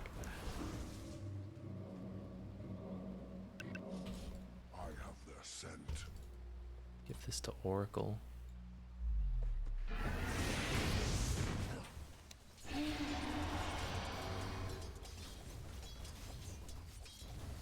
I think we're stronger too. It's just they're just ratting a lot. It's fucking hard to deal with. All paths lead to conflict. I'll settle for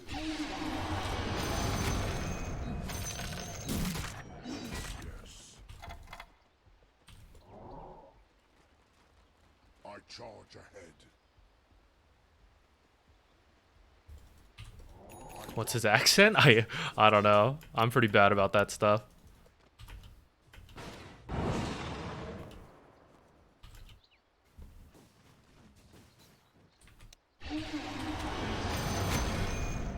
Glorious increase.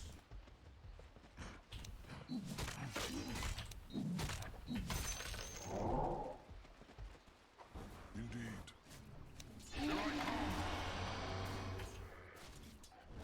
A DK's probably somewhere down there. Your bottom tower is under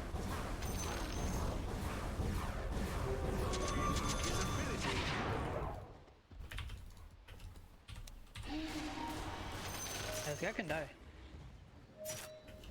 TP. Cancel TP.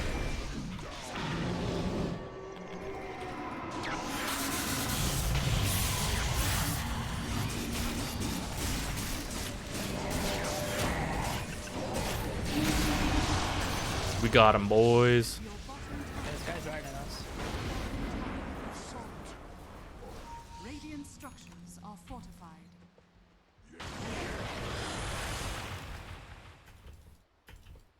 Yes. Of course.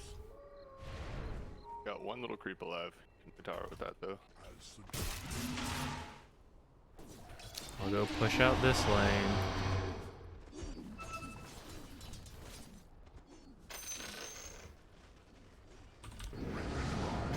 Might jump on me. I'm a little nervous here. I got Oracle, but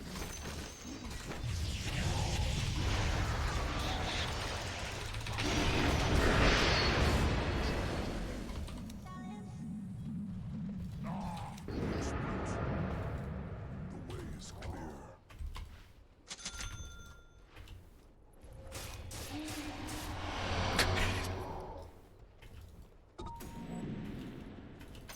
On this plane, The enemy's bottom tower has fallen. I run rampant. it's top. Between the planes, Your top tower is under attack. one world is much like another. Correct. Oh, who's that? Thank you. Whoa. Good luck today, Z. Ghost, thank you. See if that luck can win us this game. It's a pretty tense one. Lots of All paths. maybe tense the wrong word. A lot of like waiting, but Rosh here. I will. That kind of makes it fun, you know?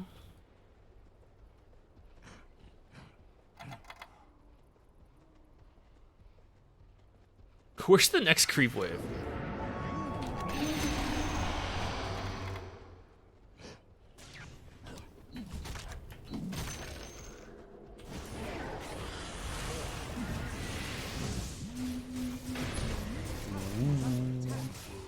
Base.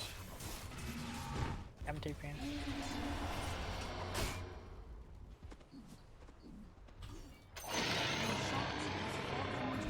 Pressure, cheese. I think I will get an Ags next.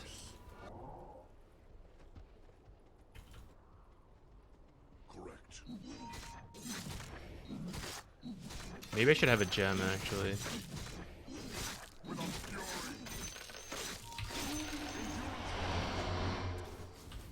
Yeah, I guess maybe I should have taken their pressure. I don't know. Get on Storm too.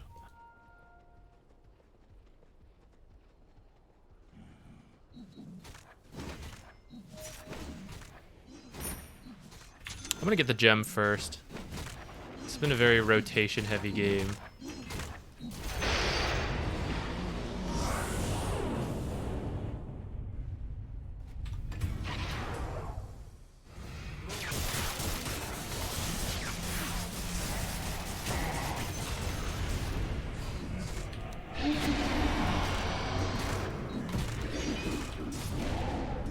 Damn, I knew that was coming. Coming, did you? As suggested.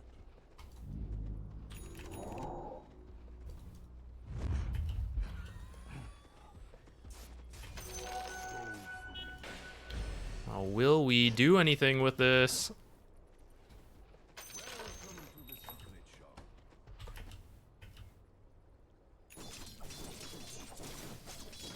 I really want to charge this, but I kind of feel like I might be throwing. I'm gonna play with my team, I guess. Whatever. Team stuff. I want to hit this with 2 dead. Siege.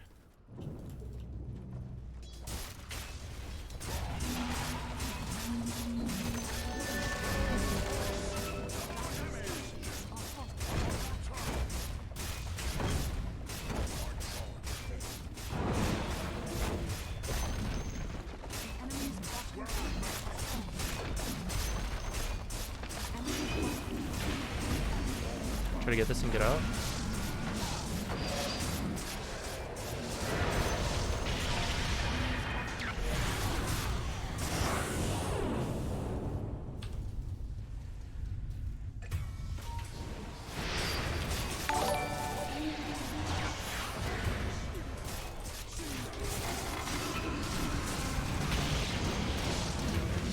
Man, I was not able to do anything. That silence kind of got me. I think we did not get out fast enough. Don't think they saw our gem. It's gonna be pretty hard to retrieve that though. Maybe going late against a lone druid was not a great idea.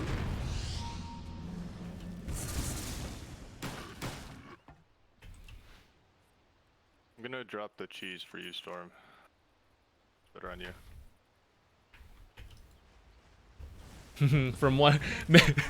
Oh man, this lone druid game sure is boring. Let me switch streams. Oh shit.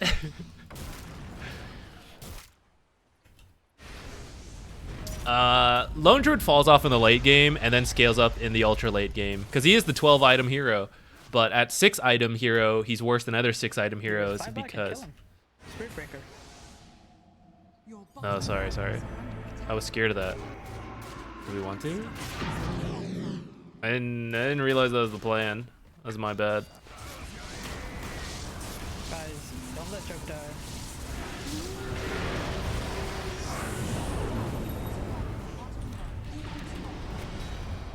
Your middle barracks are under attack.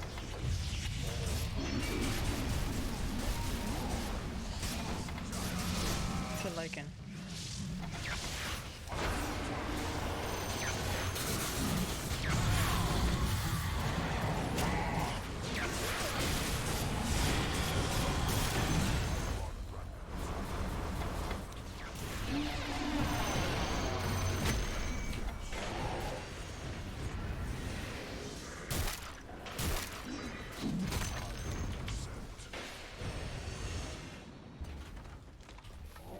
I should have been. I was talking to you guys. I wasn't really paying attention. Maybe I should have bought back. Could have killed her, which is pretty good at this stage.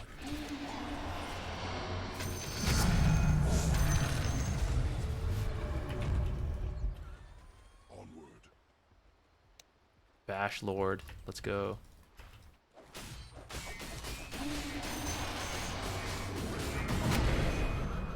I charge and haste. So we lost multiple sets. We're getting ratted hard by these mantas.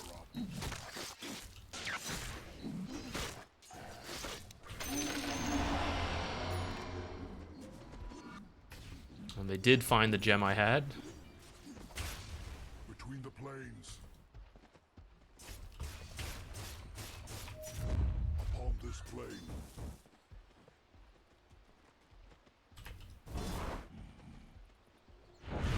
I don't know if buyback. If I die here, just lose. The way is clear. We can try to catch DK.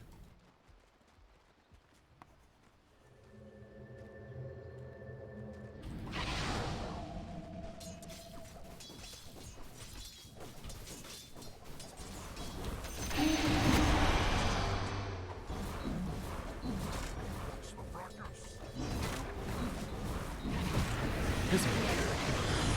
This bug where the mantas still keep the stuff. The beast of all worlds. We want somewhere up here?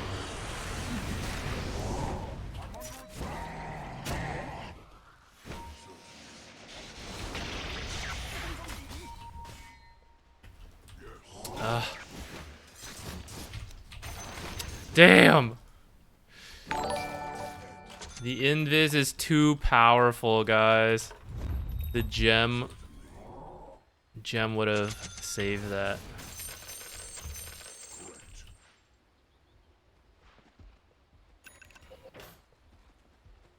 Shit. I didn't think about this. Who's gonna have detection? Uh-oh. Who really cares about detection?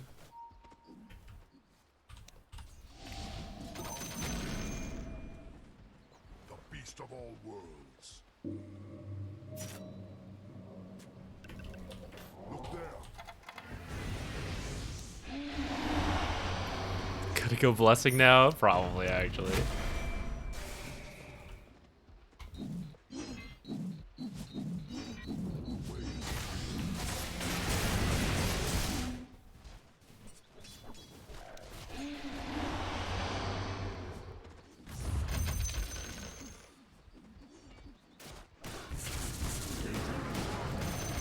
I should be careful, actually. I don't have buyback.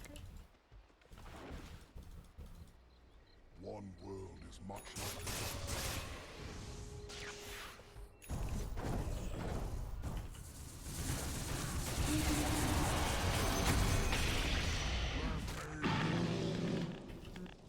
Oh, I thought I had my W active. I wanted to try to kill that Can I bear. go? Kill someone?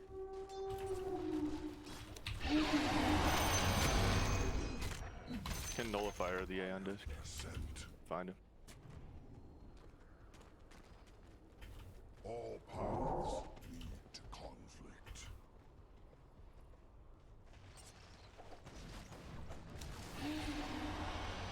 Quick sprint. Guys, the one-shot and creep waves is fantastic. Almost feeding there. Let's be careful. I run rampant.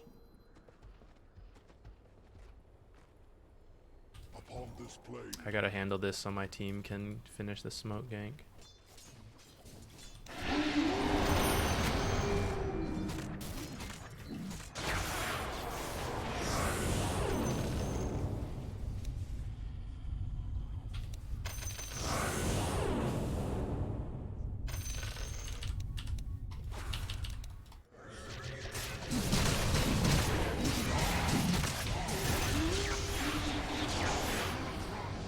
Our base, the bear's going, the bear's going. as suggested.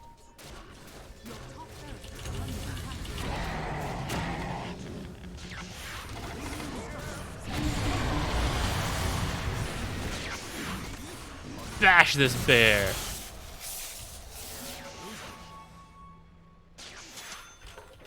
We got detection again, boys! We're back!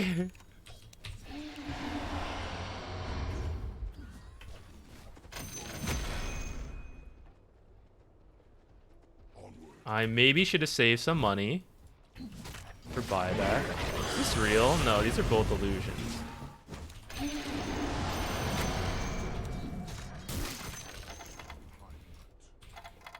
Look there. Oh, you know, maybe Silver Edge is good. Is that a good follow-up for us? Correct.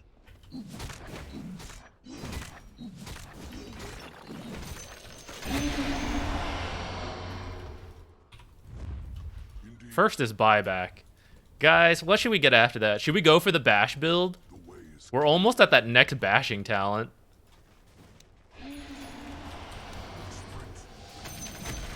Does Silver Edge lower the cooldown? 25, 20? Oh, it does. I run rampant. Interesting, From this interesting. lane to the next.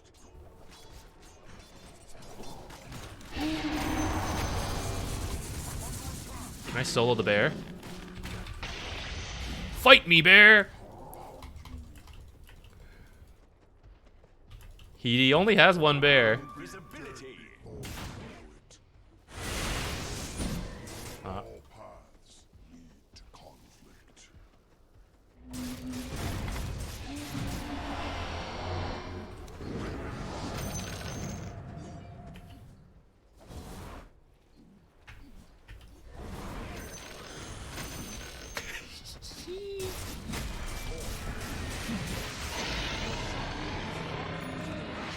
One world is much like another.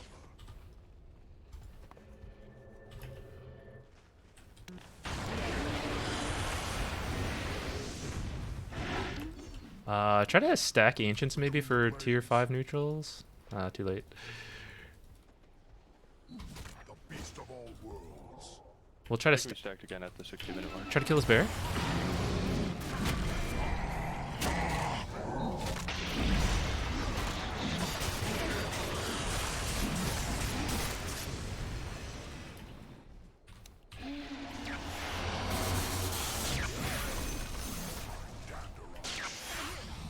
What's the best neutral for us? I don't even know. Oh, is there a move? Force boots! Ooh, force boots, and we can replace phase boots. Certainly. And we can get a moon shard for the vision. We can go back to the vision build, guys. Vision build, the dream's alive. Yes. I might need phase active. That's true. Let's find out. I have their scent. Get tier 5 I don't know, neutrals, hopefully the tier pray. 5s are good enough to do something for us. That's like the only plan I can think of. Nah, we're fine. We don't need the phase boot active. How did this not stack?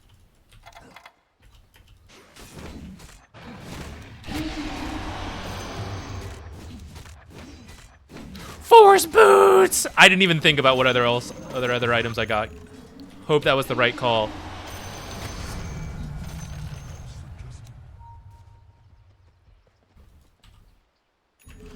We still want ninja gear for the self smokes. I should have kept that one. Yes. The beast of all worlds. Maybe AC.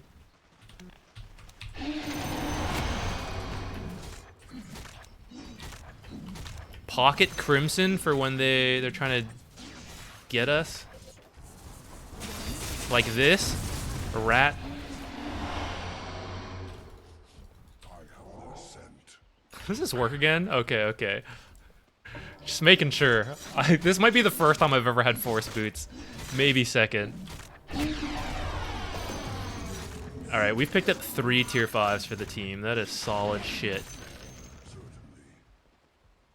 It's time for our own Helm of the Dominator or Boots of Travel. Pocket bots might be good. Although, of any hero that could get away with not having that, I am probably it. Maybe we finish Silver Edge first, actually.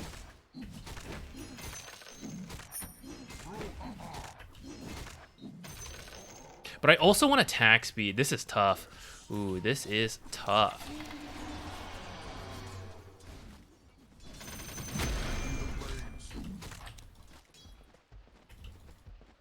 Your middle tower is under I feel like we might need to just like set up a bunch of vision to try to find DK ratting. That might be one way we can go.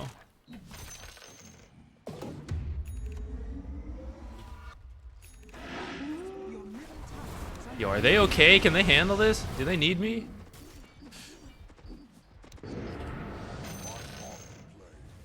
Casually insta-kill that camp.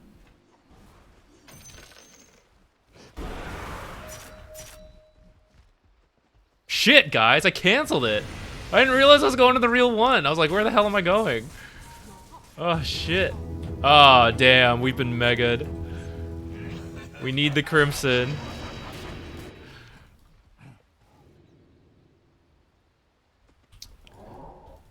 Uh-oh.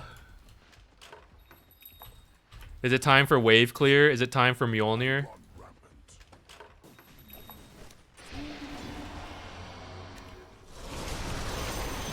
Charge ahead. You're not going anywhere. All paths lead to conflict. Bear's got mirror shield. On this plane. One word is much like another.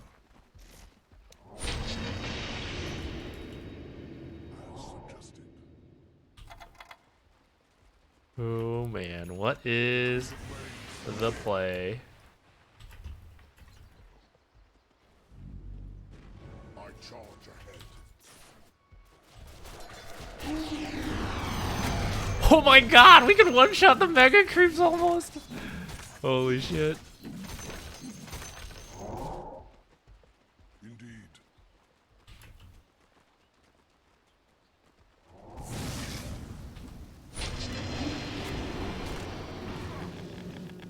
I will. Bear doesn't have detection. Easy mode. It's real. Beast of all worlds.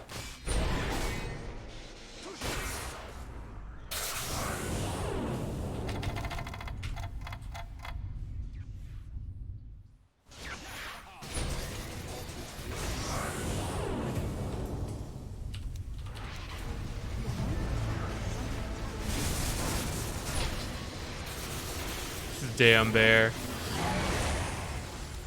Fuck wrong.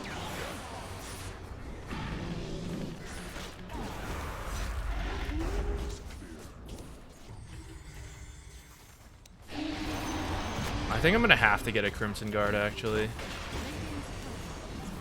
If we survive that point. Otherwise we're prone to get ratted and there's nothing we can do without Lucky Bashes.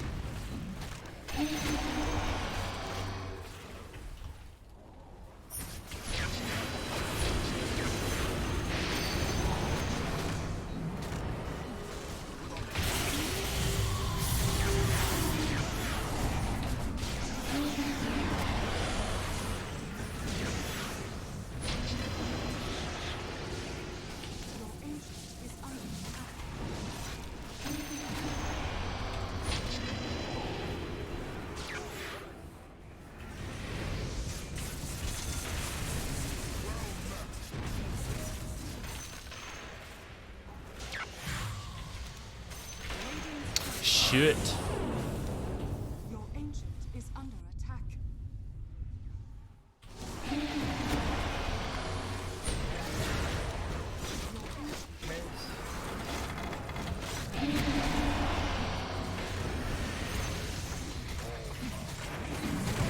Sure needed that Crimson Guard right around now.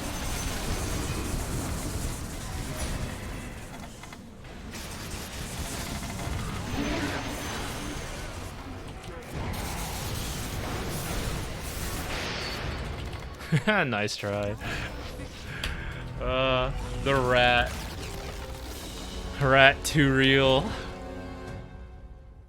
I think we needed better coordination. It's really hard. It's hard to coordinate in like the level you need for that in a pub, where we needed to be faster on like making plays and going. It's not easy. I'm not blaming anyone. Oh man, Lone Druid plus DK Rat. That's tough. I feel like I'm a really good hero to deal with that, like of everything, but just not quite enough.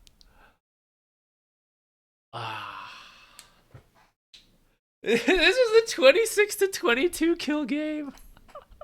Oh yeah, there's the Lycan Rat too. How many last hits? Insane, so many. This is more than I've had. This is like more than like our last 10 support games or something combined.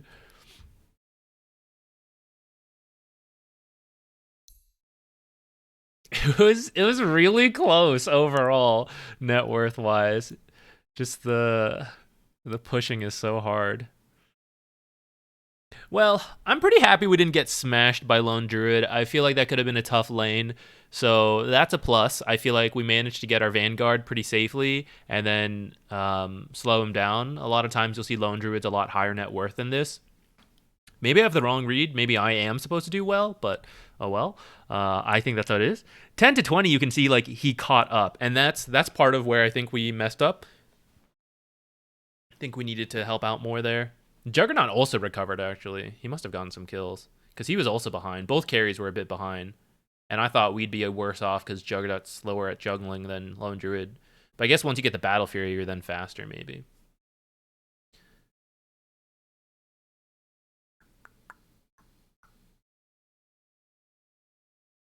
They're so rich. Holy shit.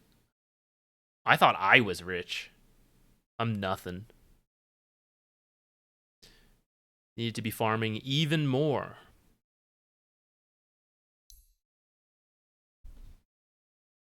Thoughts about ES offlane? Earthshaker or Earth Spirit?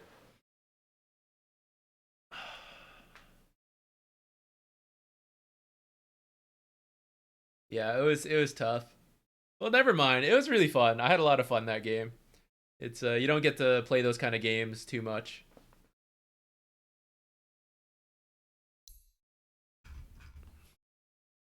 Yeah, surprisingly no Divine Rapiers. But I don't think Lone Druid as a hero needs to do that. Lone Druid can just get like another set of regular items.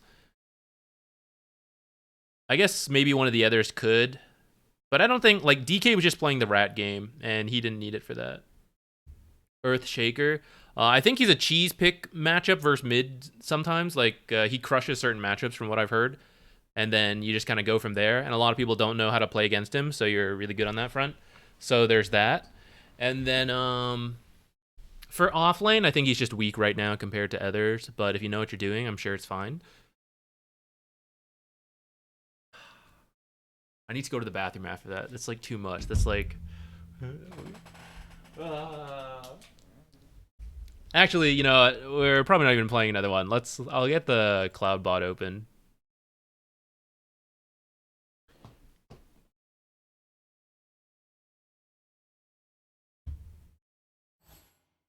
Like I said, Lone Druid giveth, Lone Druid taketh away. Are we 2 net gain MMR? Let's go. It's just that easy. 2 games, 2 MMR. I am zooming my way up back to 6.5.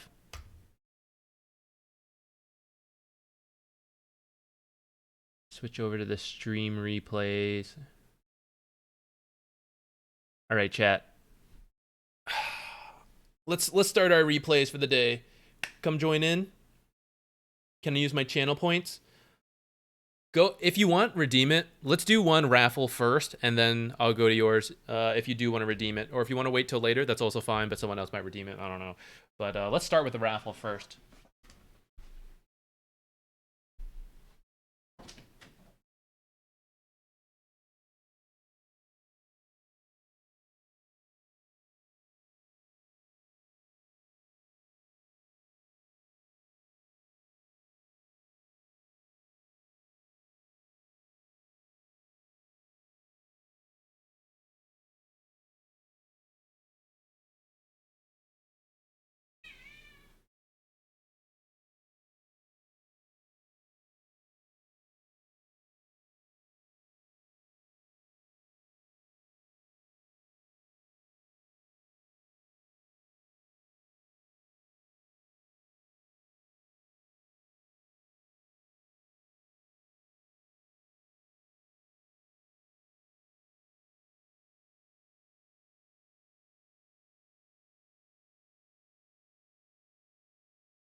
Any recent Costco stories? I did actually just go there recently. I like their ice cream. Ice cream's pretty nice. It's very creamy. Or I guess they don't call it ice cream. It's like their, I don't know, milkshake, whatever, soft serve.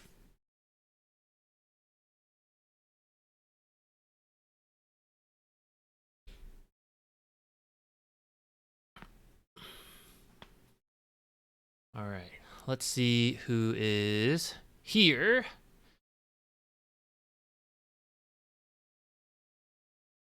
In Sonore, let's get going.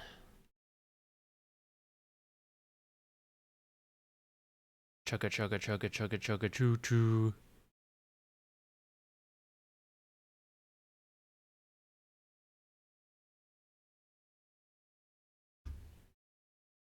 Oh, nice. Speedy.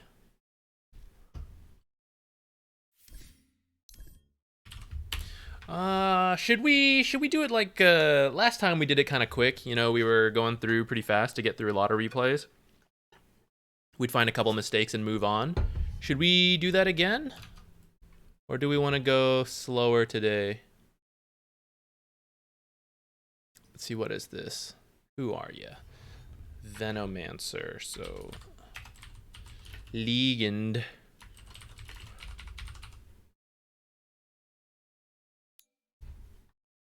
Where are my cats? Cats, come back. Where are you? Think they're outside. Not for long.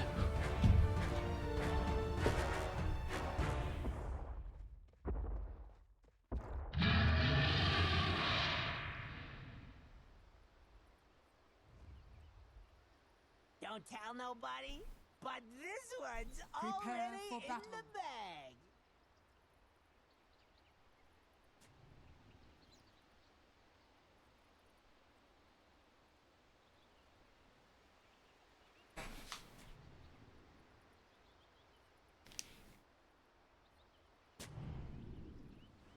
Okay, let's see.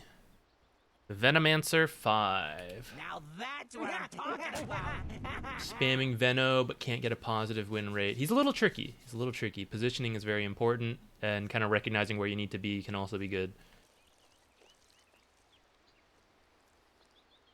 Kind of go fast, kind of go slow. All right, let's just play it out by feel. We'll just do what we feel like. So 5 Veno. These items are all fine. I'd fill out the rest of your stuff with maybe like some branches, circlet. I should look at the enemy heroes first. Spirit Breaker plus Lich or Witch Doctor.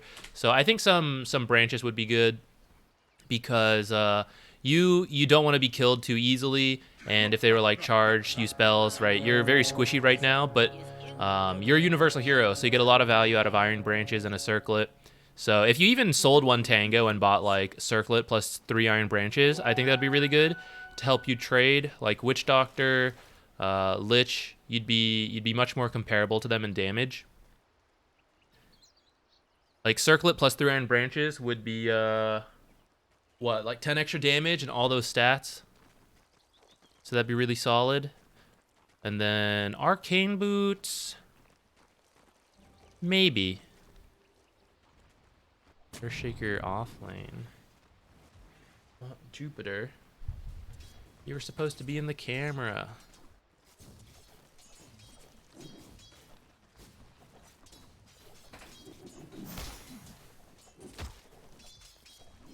I'll force you to be in the camera.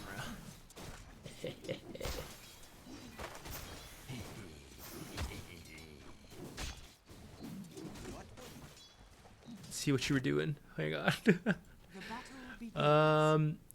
I think you blocked that camp. That's fine with me. We want to balance the lane. I think you're the stronger lane. So you don't want it to push. If you want to preemptively unblock your small camp, I'd be okay with that. For example, doing that right now instead of blocking. Uh-oh. Don't block, Ursa. Oh, they did some blocking too. Thank God. And then let's go poke. You're starting with passive, though starting with Q is a little more common. Especially with someone like Ursa who went passive. Not that I would expect him to go passive all the time. Well, it maybe is more common. But the slow can be pretty good. When someone steps up, you hit him with the slow. It's 125 damage plus all the extra auto attacks. So that can actually be a little better than the passive. And you can actually get like the mana regen going too. Much better for first blood attempts as well, which your team actually could have gone for.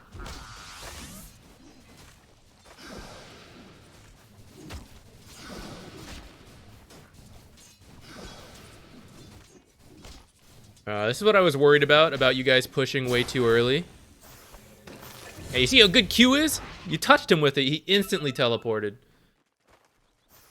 And that can be, it's just as powerful at level 1 when Ursa's like running at someone. Okay, creep pull. I'm fine with that. Not pushing would have been preferable, but this is kind of like correct response. Though looks like we may need to do another pull pretty soon. No, we're good, we're good. No, we're not good. Okay, you're gonna have to pull the next wave probably.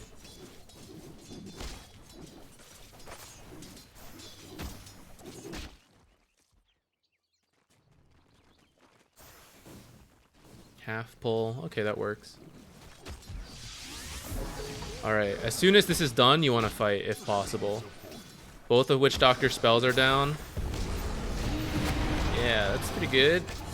Great. These fights would be easier with stats, rather than rushing the boots first. You'd have a lot of extra damage and survivability. You'd be like some 700 health hero. Isn't that much scarier?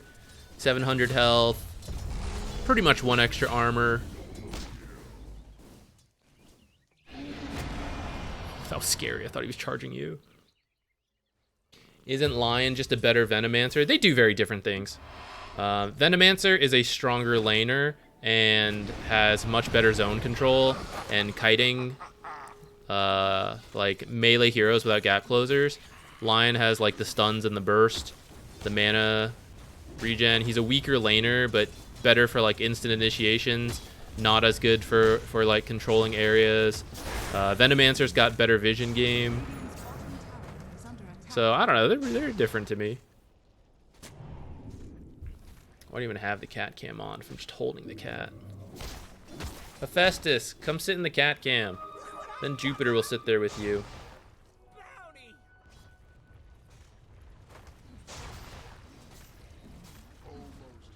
Looking ahead, besides the starting stats, Eul's as an item is not bad versus Spirit Breaker. I don't know if it's what you need this game, though. Dire's middle tower is under attack. Like, right away. I feel like just the usual support stuff or auras probably pretty needed. You have kind of a weird... Right, you got a... Is this guy offlane or jungling? He might be jungling. This might have been a cursed game. Mr. Fat Flaps too. Yeah. It was maybe a cursed game to begin with. A little bit. But the, we'll see. I wasn't watching him. Maybe he wasn't griefing. Let's find out, actually. Chat, what do you guys think? I wasn't watching. Do we think he was, we just caught him at a bad time, you know? He was actually playing the whole time, and we just happened to see him jungling? Or do we think he's a jungler? Okay, blocking the camp. Now that's what I'm Warding with the TP. Actually, warding mid's got to be the play if you're going to do that, right? You can place it wherever you want, and there's no way they can beat you there. And no. That's got to be better. Playing the lane a little bit. It's the D ward right off the bat. Okay, we're playing. We're doing things. We're attacking back. We only have iron branches, so not that much. Wait, actually, where is this guy's money? What did he just buy? Boots first. No.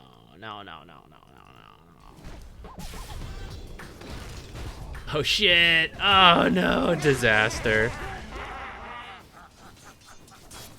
He'd hit a lot harder with a Blightstone.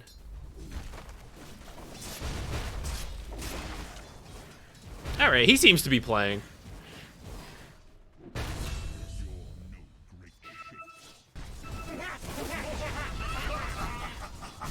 I don't think you go power treads first, but it is what it is. Alright, let's go back to our actual...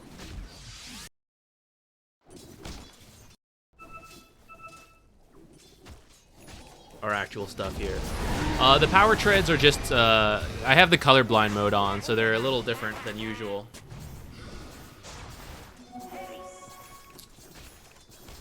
Let's see, 3 points passive. I think that's fine this game. Top tower is under attack. I think that ward's good. I think you can probably start to leave Ursa alone. Well, it looks like he actually rotated out first. But you could probably start to leave Ursa. Go play with your team. Looks like your team's a little tilted.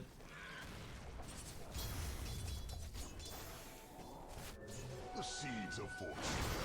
I think rushing boots is only good against like 2 very scary melee heroes who have no gap closer. And Spirit Breaker has charge and there's a ranged hero. So at that point you're a very squishy hero. And even though you're fast, you like can't actually approach.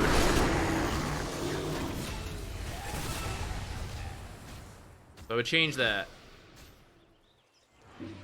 And your lane will go better. Radiant's bottom tower. Okay, you come top, you get 3 lotuses as one does. Big echo. Damn, I wish we had ult, but I mean we used it earlier. Not your fault. He screwed it up! Please, free Meepo kill, let's go!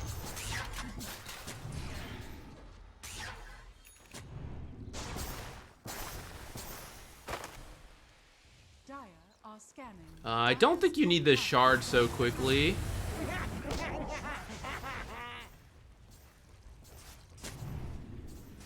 And the Yules... Well, it is a pretty good Yules game. But there's a lot of other items that would also be good. I don't hate it, at least. It really is. Like, of any game to rush Yules, this is not bad. But all the more reason to at least have a wand, like a casual extra branch or 2. Just, like, fill out some of these slots and buff up your stats a bit. Because you really are, like, quite fragile as a hero.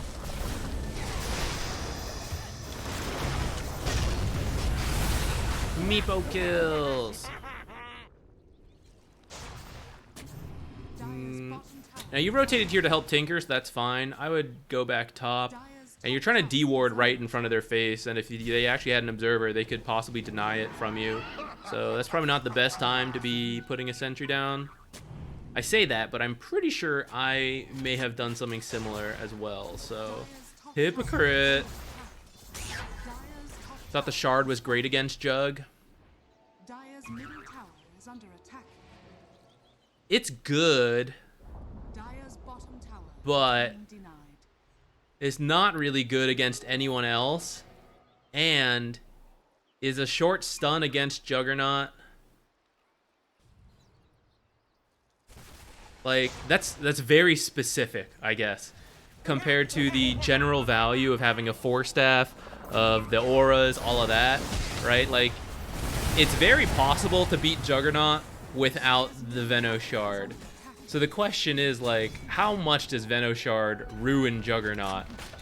And you have to shard him before he spins. So it's not even that easy to do. And if you do that, you will stun him for a bit. But your bigger concern should be Meepo. Meepo is more likely to, like, take over the game And your shard does, like, nothing to Meepo. I pretty much would not buy the shard, like, until you can try to get it from the Tormentor. And definitely just place your sentry first and check the area before placing an observer. Let me think. I'm trying to think of what matchup. Skeletons can't draw aggro, by the way. I'm trying to think of if there's like a combination of heroes that I would instantly buy the shard. Because I think it's a very hit or miss item. Radiant's bottom tower. And it's good, but I don't know if it's like first item good. Well, you did get the Yules first.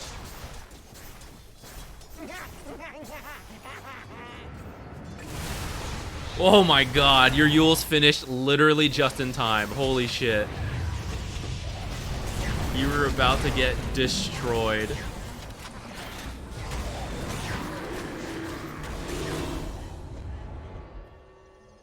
Ah, Yules! Ah, so close.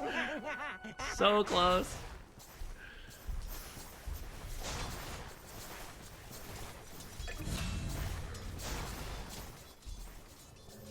It won't work against Slark.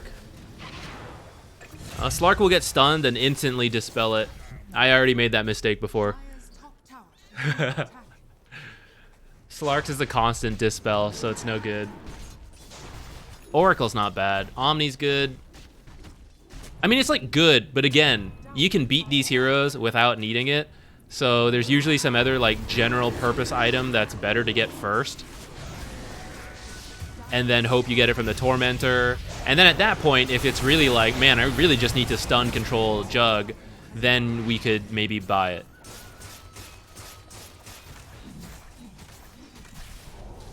Why are cats so warm? You're making me sweat.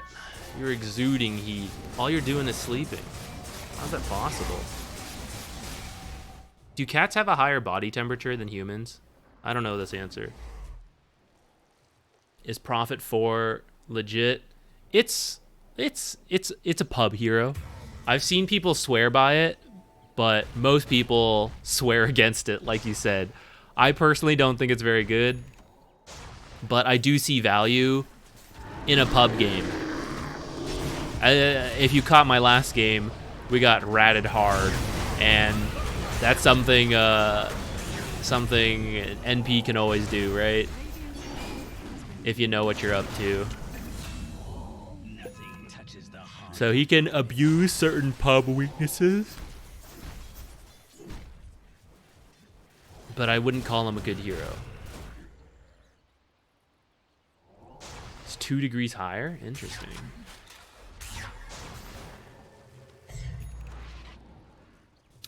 So far for this game, itemization I think could improve. Spellcasting overall has been fine. I think your warding for the most part has been fine. There's like one here where I just sentry first and look, and then observer later. But besides that, I think most of them I've noticed have been pretty good. Okay, or Shaker, I see how it is. Yules as a whole I don't mind, but I do want like some smaller stuff. Like the wand, iron branches. Now you're getting a shard. Now you're going locket. Look how you're an earthworm. You're not even like a banana snake. You're an earthworm, but not even a healthy earthworm. You've walked out after it's rained and you can't find the dirt again, and you're starting to dry up. You're not dead yet, but you're losing movement and you're just like, Tinker, hello? You're just like, you're slowly dying out, you know? You're so squishy. There's a 1,000 health. Level 13, 1,000 health. And you're a universal hero, so like stats are super good. Like look at this guy, okay? 15k or 1,500, magic resist barrier, physical damage barrier, armor, ghost scepter. It's so different in terms of like survivability and what he offers. This guy, 1,000 health, 100 more than you, magic resistance, heal, like they're all tankier than you. Not that you're like strict, your job has to be tanky, but just a few iron branches would help a lot. It's like a 10% upgrade.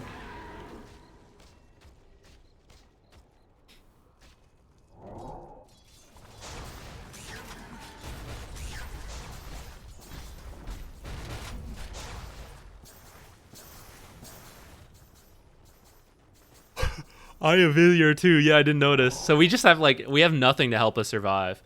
And Venno likes long fights, which means you have to survive as well. You can't just be like killed off right away. The longer you survive, the more damage over time you can do. That's why like auras work so well, because they keep your team healthy and make the fight go longer for all your spells to do damage. Not that you always have to build the auras, but you just never want to be like too easy to kill, which I've been talking a lot of shit. You've only died 3 times, so it's actually not that bad. But I don't know. I feel like you could have been punished harder, especially by a Meepo. This Meepo's been like throwing several times. Say a casual bracer would be worth it. I wouldn't mind. Because he's not dying a lot, I'm kind of okay if he skips it. Like, just the wand plus 2 extra iron branches would be 5 extra all stats, so that's already 100 extra health, 1 extra armor, and then the wand can gain like the 20 charges for an extra 300 heal. So that's pretty much a 50% increase to his health. I mean, less than that, but like kind of close, you know? And that's like 600 gold. Less. 550. Up to this point, I don't know what to do. Yeah, set up for Roche. Once you get Roche, push down lane of your choice that you have the most vision in. Right now, I don't particularly care, but I do like side lanes. For this particular moment right here, I would say you, Earthshaker, and Ursa should push down a lane together. Let Tinker split push. Nature support, I guess, could also split push, but really Tinker can do it on his own, and Nature's could be near you guys, and then just like kind of siege the buildings. You can wait to see if there's any like big item timings. Let's check. Are we like close to any major items that we want to wait for?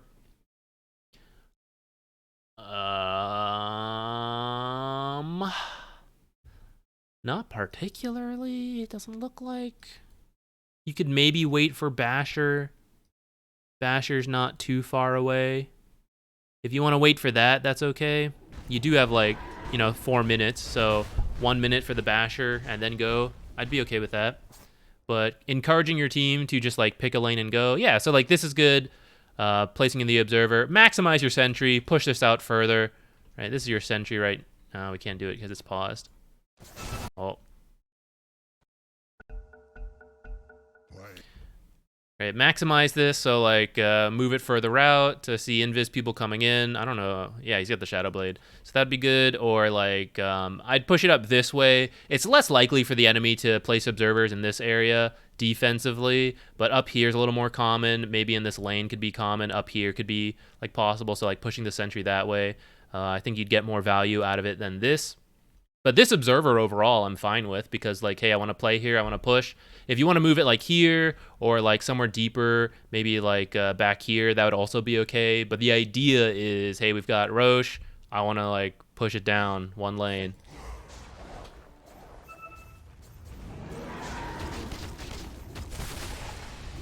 Of course, there are really only 3 wands in the game. I wasn't paying attention. No. Oh, it's the enemy team. They got the wands. I only see 2 wands, actually. Am I blind? Oh, 3. Well, maybe the Course had it and sold it. It's a little more okay for Course not to finish wand, I would say, though. Casual stick doesn't hurt in the right matchups. Wand can still be good, but it's also quite skippable for certain cores. Okay, Jupiter, I'm going to move you. You want to go sit over there? Chill here.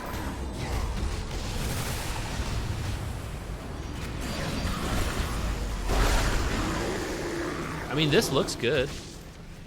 You guys took that tower. You saw a gank attempt mid. You're here. Meepo's dead.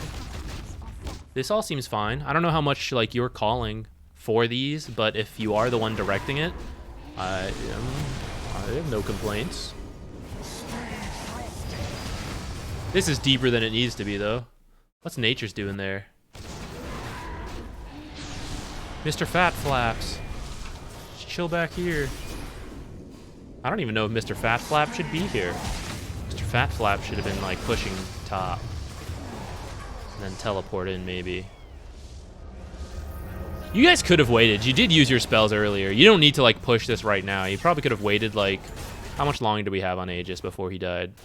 You had 2 minutes, so you could have waited like the 80 seconds for Echo and then come back. So you'd have your ult too. His ult would be up.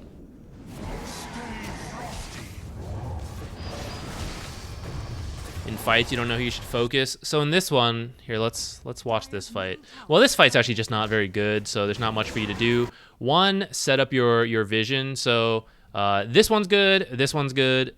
This one is fine. This one is like overall okay, but if you think about it, without this, you see all of this because that's where your heroes are, that's where your creeps are. So I think like if you noodled your way over here to put one here or over here, that would be good, or like one back here, because now you're like revealing new vision for your team to see where the heroes are.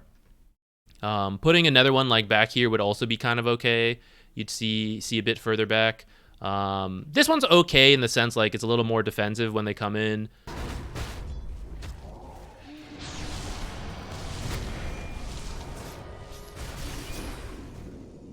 W on this guy is fine. Hold your Q. He wasn't really committed yet.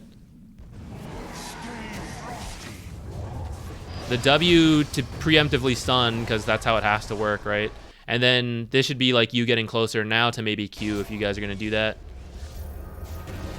Like I said, actually, I don't really want to be here all that much. Oh, God, save me. Oh, Earthshaker, thank you. Actually did it. By W, do you mean the shard? Oh, yeah, sorry. I have it rebound. This is W to me. My bad. I didn't even realize they did that.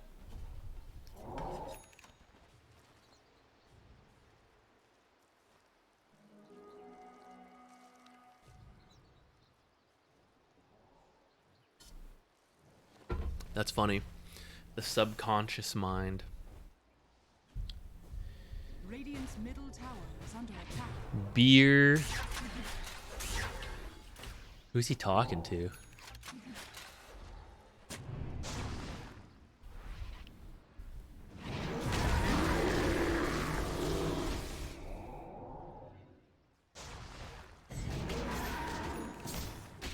You liked Atos more. Well, the Yules is really good against Spirit Breaker, the W, and then you can use it to cancel the channels of Witch Doctor ult, Lich Fear, avoid Lich bounces, Jug bounces, and if Meepo's like trying to whatever, you can lift him up. So as an item, I do think Yules is really good here, more so than Atos, because Atos doesn't cancel things, though Atos does overlap with some of the same stuff.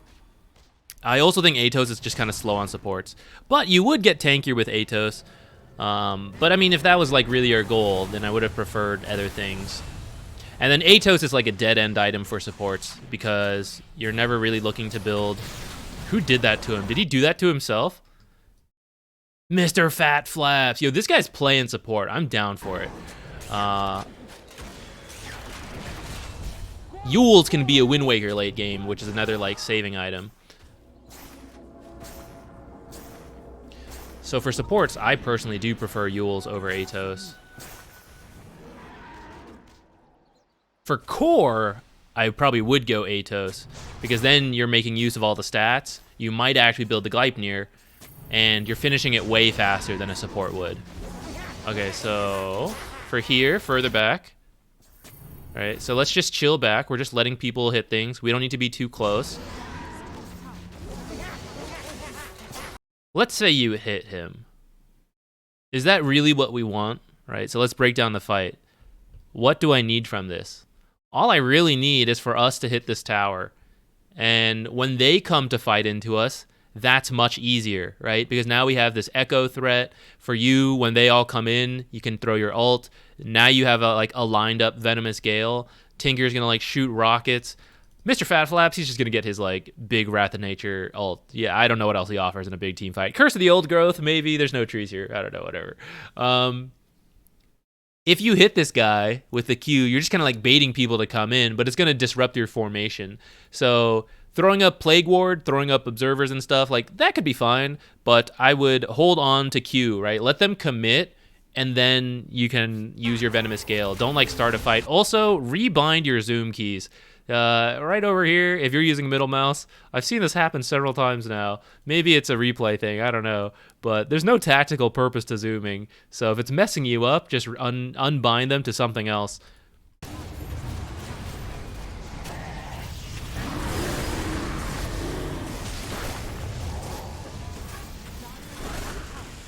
Maybe it's a replay thing, I don't know. But I've seen it zoom in and out more than I usually do.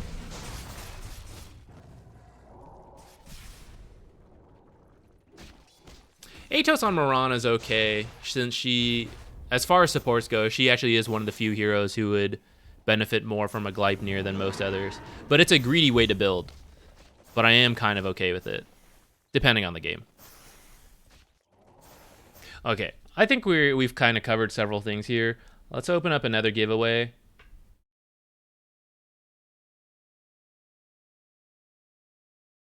Oh, I put my cat there and I didn't even turn on the cam. Fool. Hephaestus, you want to sit up here with your brother?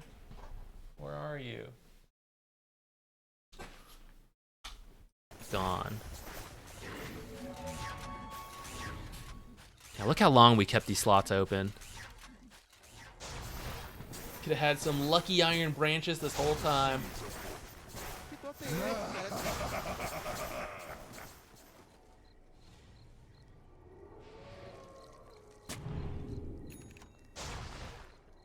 Dire's middle tower is under Got banned from playing core. You need some position 4 heroes that maybe have some disable, can clear waves, and can survive the lane if you're a bad support.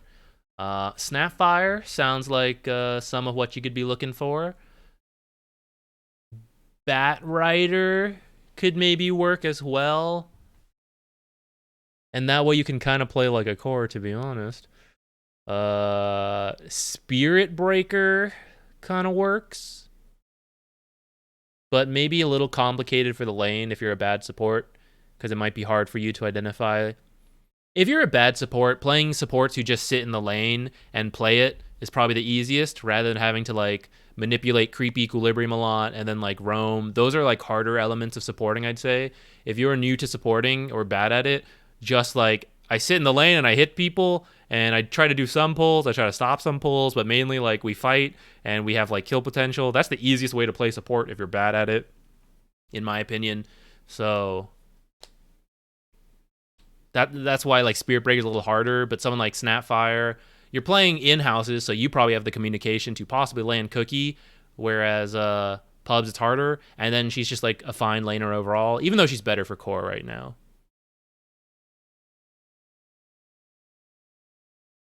Rubik is good. I do think Rubik is good as a 4, but I don't know if NPR really plays much Rubik, and if he's bad at supporting, Rubik might be a lot. Not that the lane is like super complicated, but the spell steal can be.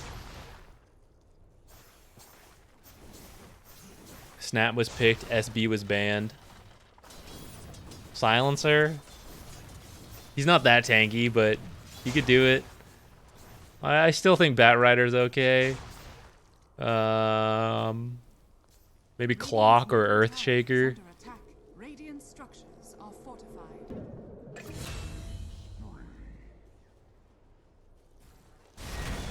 Norm Kodo.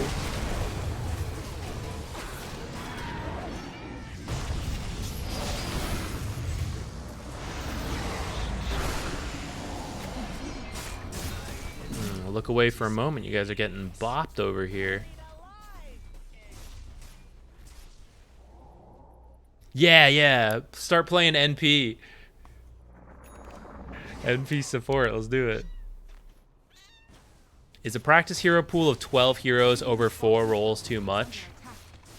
The 12 heroes part, I'd say the 4 roles part is the harder thing that you're trying to maybe all do at once, but it depends how much you've played before. Ultimately, it's a game, do what you want, so, you know, it's fine. 12 heroes is not that bad. Like, that's like 3 heroes a role. So, in that sense, that part's okay. But just trying to play that many roles, if you're trying to learn and improve at all of them, that might be tough. Is there subscriber bias to this raffle? Yeah, just a little bit. Subscribers get 4 tickets. Non-subscribers get 2 tickets. Sometimes we do mix it up. We make it more favored for non-subscribers, but ultimately there's enough people in here that I think it's like okay.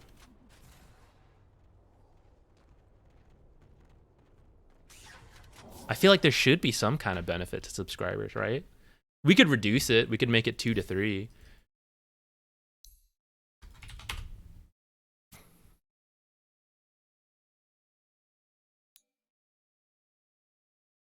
Oh, that was our meta game once, right? We were gonna make it so that non-subscribers had higher odds. So then chat was encouraged to gift subs to ruin other people's chances. Maybe we should bring that back. That's financially beneficial. All right, Legend. I didn't see what role you were playing. Was it hard support? I just kind of like ran in here. Prepare for battle. Shadow Demon. Is that 4? Norm the Pos 4. That's funny.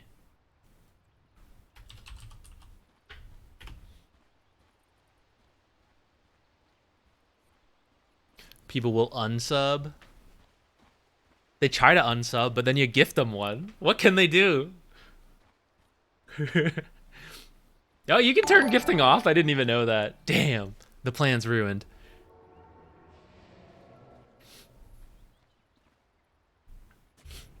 All right. Wand, 3 branches. This is super pro level meta build here. Who are you laning with? Weaver? Is it Weaver off lane? 2 seconds to battle.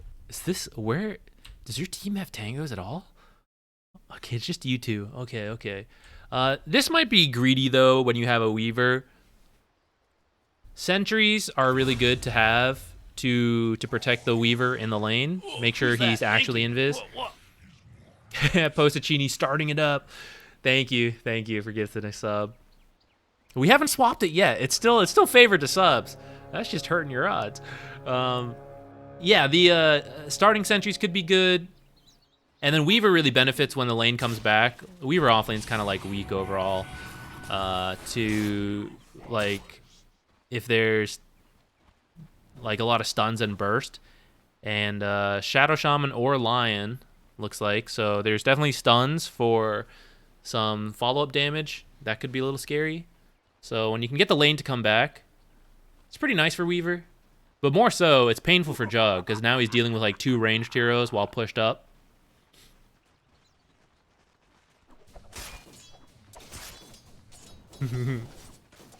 You're obsessed with the starting items for better trading.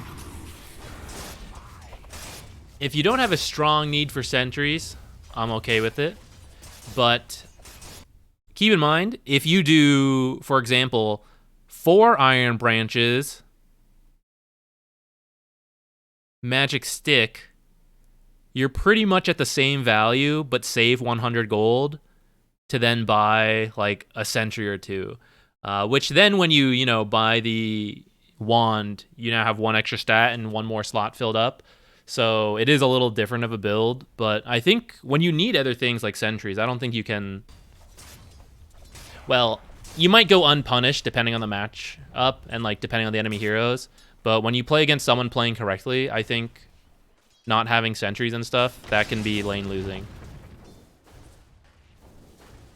Give up. No, you give up. No, you give up. Hey, Droopy. I'm doing well.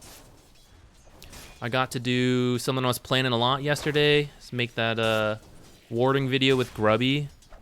It's long. That's my fault. But I think it's good. I'm not going to try to shorten it down too much for the YouTube algorithm. I think it's fun. I think the discussion's good. I think there's like actually learning stuff, So I'm just going to leave it long. I don't care. I split it up into 2, so it's mildly shorter that way. Yeah, you ate one of your Iron Branches anyway, so you could get 4 and then do it.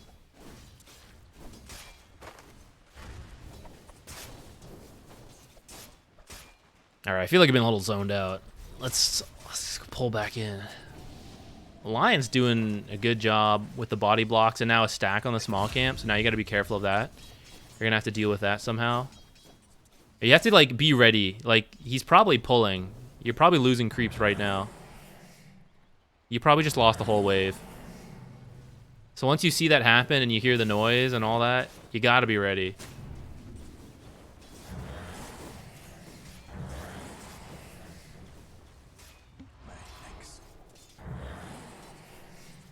When your camp gets blocked and their camp is not, make sure at the next minute you gotta you don't want what just happened to happen, right? You can't let them stack at the least. And if they continue to body block it, that's like, it's not great, but there's only so much you can do about that. But as long as the camp's not stacked, then that's sort of okay. Because one small camp pull, it's not the end. But when it's stacked, that is a pretty big deal. If you have a hard camp, then it's not such a big deal because you can like respond with your own pull when they go to pull. But if your camp is blocked and they have a stacked small camp, that ain't a good time. You like that stream? Thank you. I'm glad you liked it.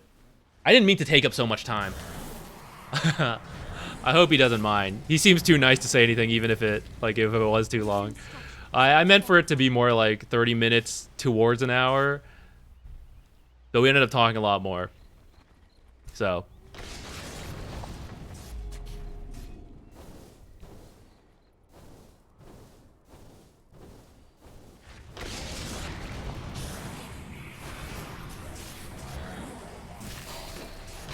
I think I missed, actually.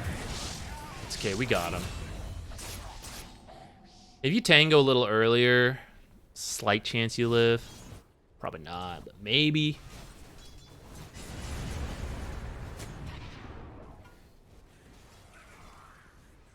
Is there a cooldown to people winning the raffle? Nah, like the Mata said, I don't have a rule against it. We'll see. It's never been an issue, and I've never paid enough attention to see if it's people choosing not to join in once they win again, or if they do join in again, it just works out where they don't happen to win. But most of the time, we don't have too many repeat winners. It's happened a couple times, and if it happens, what I always said was I let RNG decide. So if RNG gods favor one person over everyone else, then so be it. But if it became too much of an issue, I might make a rule against it.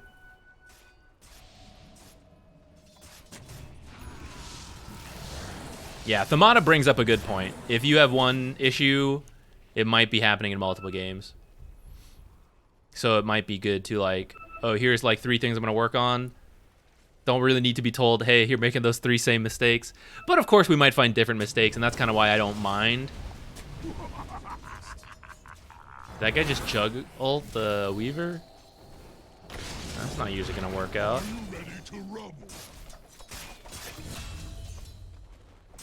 Radiant's middle tower is under attack. I'm not sure if we've given you any advice. Oh no, we did talk about the pulls and the starting build a little bit. Radiant's middle tower is under attack. Whatever, that's just how it goes. We'll eventually cover useful things, I'm sure. Another time spent randomly chatting and chilling. Yeah, I'm sure it's fine. I'm sure you guys would leave if it wasn't interesting enough. Not educational enough. You guys can tell me. Show game stats? Sure. Here we are at last hits. Here we are at net worth. I do think coming mid's not bad since Shadow Fiend is kind of a rune-specific hero, but I do think we could have done more in the lane. I think losing a whole creep wave definitely hurt. Ah, that was scary. Both almost died.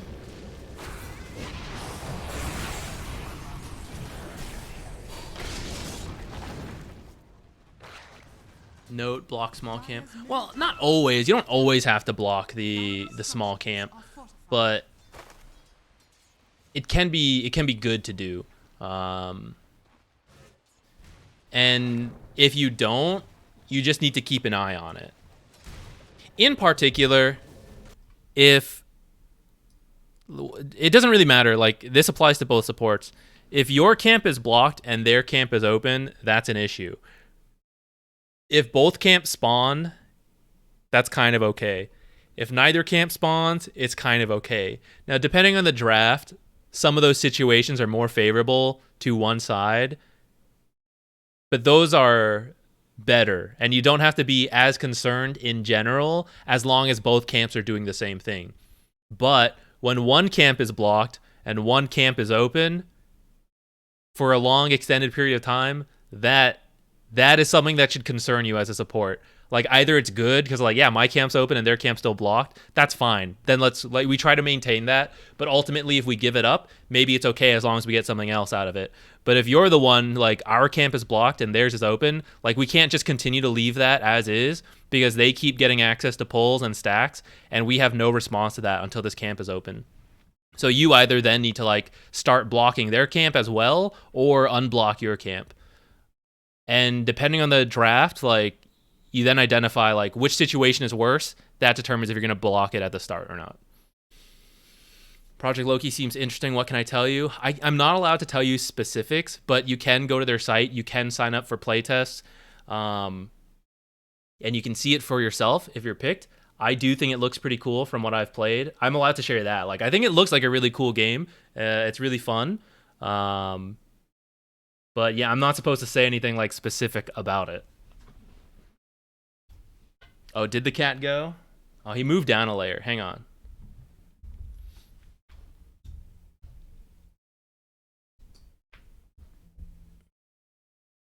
He's now down one compartment.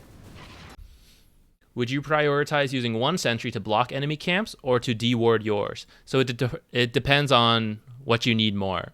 If you need equilibrium to stay here, for sure, then it can be very important to open up your camp. Because it's always possible to body block and stop pulls, but it's not possible to will your camp to spawn if it's blocked.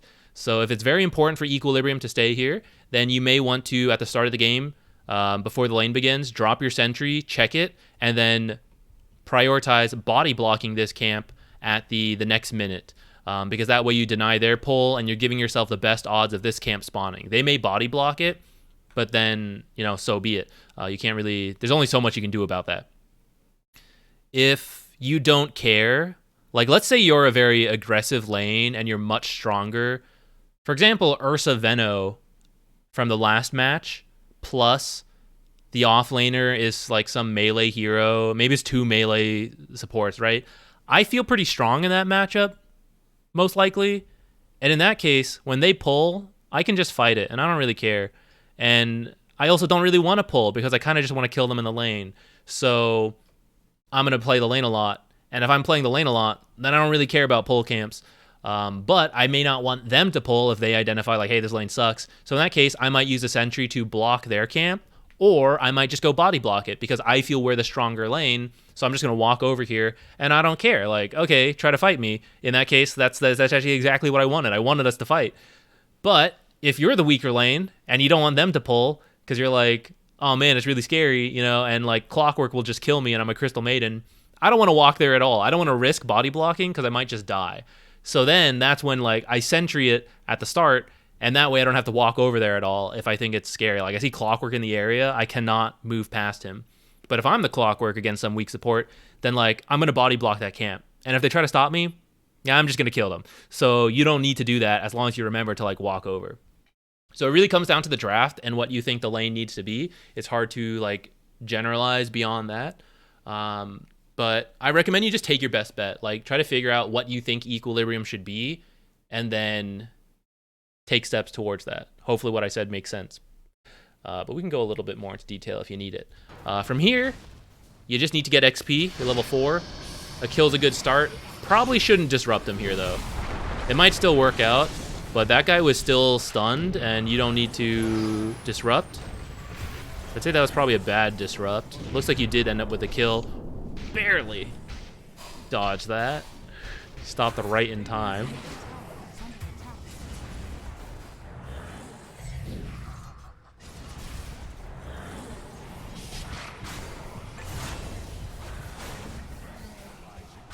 This is a... Well, we'll see if it works. 5 is the most. At that point, you can already pop it. Am I wrong? I'm pretty sure... Yeah, max stacks to multiply. So 5 is the most you can get. Anything after that just does, like, the hit damage. So I would just pop it at 5 and then start again if you need to. Well, you did kill him. I honestly, I didn't think you would, and that's kind of why I wanted you to save that disrupt for like something else. But I guess it worked, so maybe it's okay. Keep the secrets. If you get accepted to the playtest, you can join their Discord, and then you can talk about the secrets in there. Radiant's bottom tower is They did release a video on it though. If you want to look it up, it kind of reveals the some of the stuff. But I will not risk, you know, breaking anything.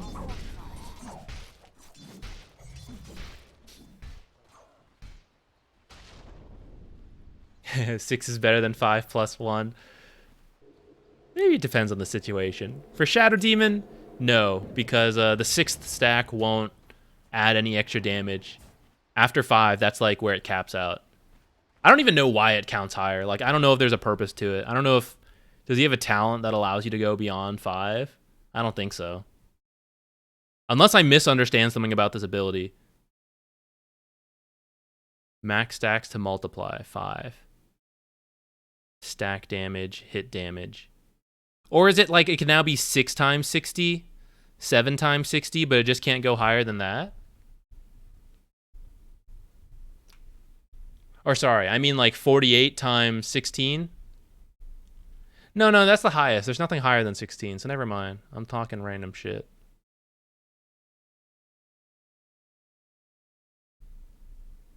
Each additional stack causes 50 damage each. I don't think you can stack... I'm going to check the wiki. The wiki will tell me.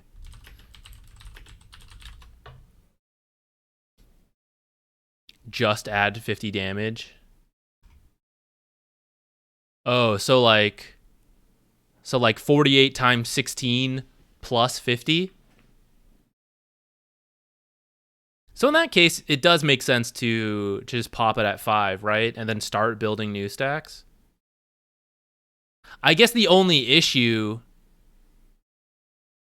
is if you've hit multiple heroes, like one hero's at 4, one hero's at 5, then you want to get that other guy to 5 before you pop it, because this pops everything, right? On all affected enemies, yeah. But if it's only one guy, then I think it makes sense to just pop it at 5 and then start again, and maybe you can build up a new set of stacks. It'd be kind of cool if it only popped 5 stacks. Like if you had 7 stacks, but you activated this, it only removed 5. That would be kind of cool. But that's probably a big buff. That might actually be good for him. Maybe that's the buff he needs. Well, I think he's like fine though. He's like a sleeper hero. Shouldn't Shadow Demon just rush Ags?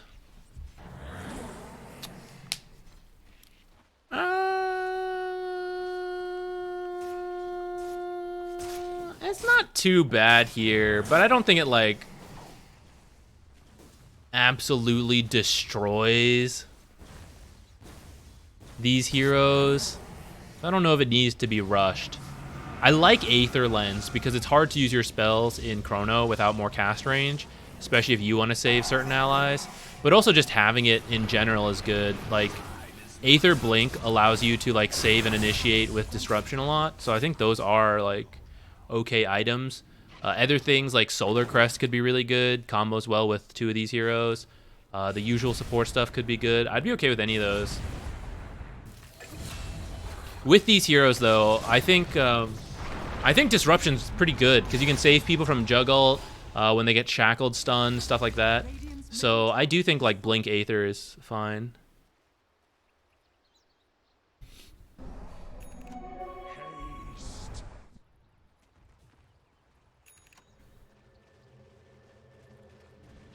The video gave an overall idea, but created more questions.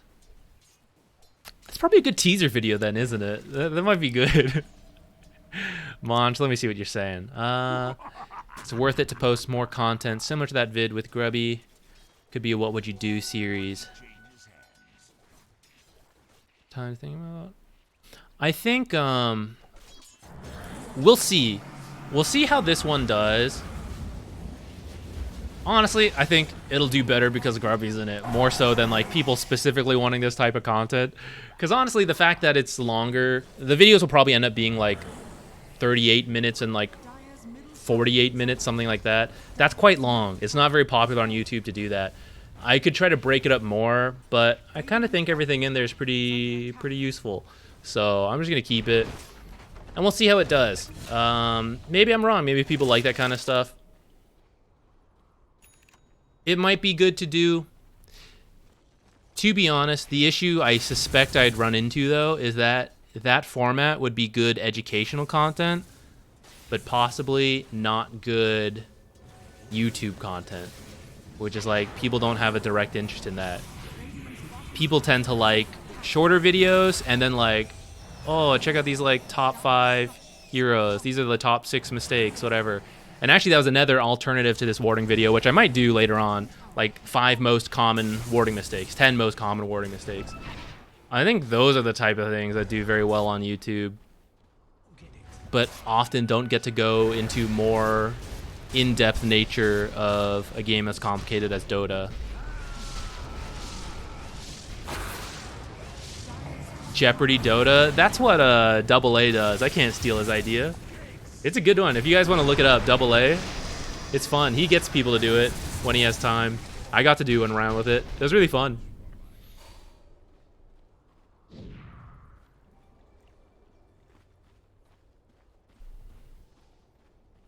Two scenarios weekly. Dire are scanning. That might be fun. Let me think on it. I'll look into it. Releasing things in parts. I have another challenge with that. I have been trying to work more on thumbnails and titles. I think that's a big part. I've seen like similar videos I have made that are very similar content-wise perform very differently depending how flashy and catchy the thumbnail and title is. I don't have that many good ideas for a series. I struggle with this already for Whose Fault Is It Anyways? And I think that would be the issue. Like if I broke up the Grubby video into more, I'm already struggling to think of 2 different thumbnails for that video. And if only one video is like a good thumbnail and the others aren't, I think only one video is going to perform, which means it's like not worth as much to like do a whole series. And if I try to do like multiple series of this thing, not saying it couldn't work, I just need to figure out like how many unique thumbnails that are flashy and sexy and catchy can I come up with, because otherwise people don't click on stuff. Or like people do. I know like those of you that like really care about certain topics will, but I also need to catch the people who only like somewhat care and want like the easy improvements, because they're worth just as much to get them to watch. Whatever video lasts long enough for me to eat. I know, right? I do that too, actually.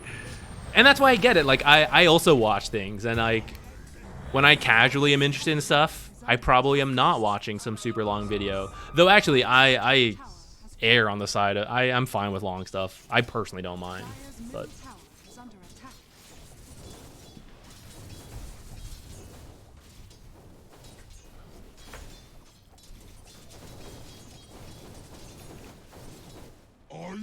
Let's find something to comment on Norm about. We have not talked about anything. I've just been rambling about other shit. Okay, we're gonna find one piece of advice before I look at chat again. Alright, you're trying to push. Okay, this ult, I don't know. You're right, there's some god Shadow Demon player that sees something I don't. But that was probably pretty bizarre. That was just like a random ult on him. I would hold on to that. Throwing some Shadow Poisons I think is fine. I think 1 point in Disseminate can be pretty good. You can use it as another form of save, because don't forget you can use it on your own allies. So when you see like, let's say Weaver get shackled, you can actually put Disseminate on him, and that way when he takes a bunch of damage, you're gonna like share that to the enemies. It doesn't really save him, but hey Zach, you make get some sure not values to there. pay attention to this. Damn it, he got me.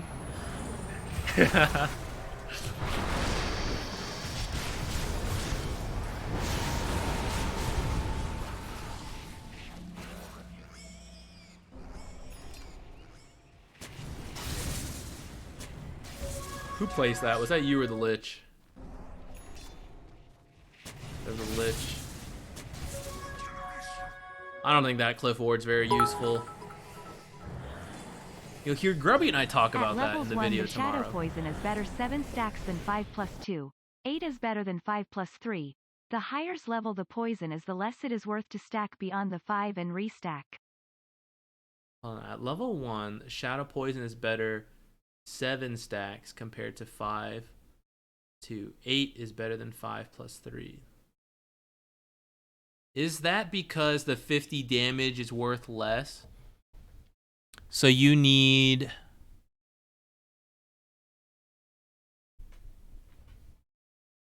Oh, maybe you do need level 4.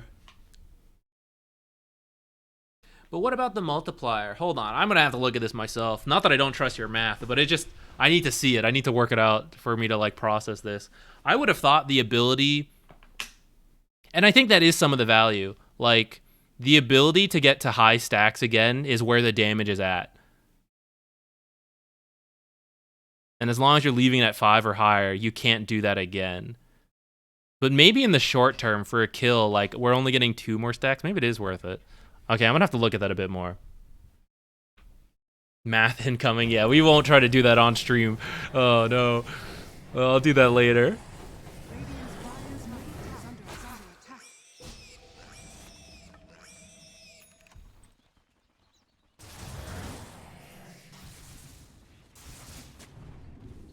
Radiant's bottom tower is under attack. The sentry's kind of far back. Should probably be further up. It's not yours, but I'm just saying. If you're worried about invis heroes, which is why you typically place that kind of observer or that sentry, but they don't have any, so I don't really know what that sentry's for. Besides maybe to scout enemy sentries looking for Weaver, which in that case I kind of get it. But I probably wouldn't bother to look for. There's a Shadow Demon on this cliff. Well, let's see how you play this fight. Let's back up. Dire are scanning.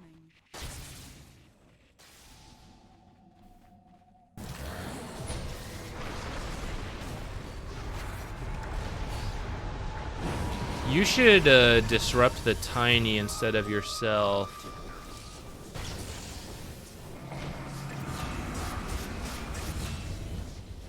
Your death timer is kind of long enough where it's kind of fine to just throw this out, I guess, in case your team does more. But I can also kind of see you're probably not going to get anything out of that ult, so you might just hang on to it. It's only 1 minute, so it's probably not a huge deal. Radiant's middle tower There is technically a window, though, of a few seconds when you respawn, like about 10. Dire's bottom tower is under attack. Greedy trying to save it. Dire's structure.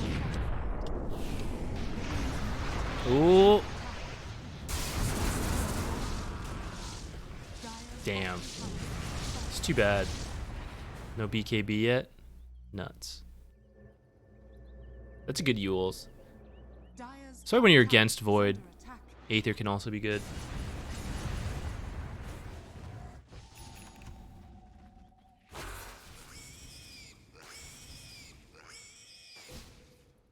Gonna start a new giveaway.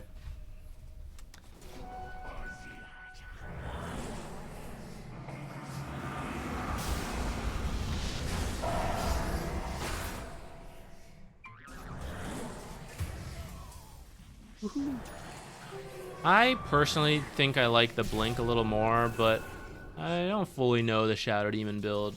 Is this what people are doing? Rushing Ags all the time? I know it's nice, but I kind of think the extra mobility utility is like pretty good.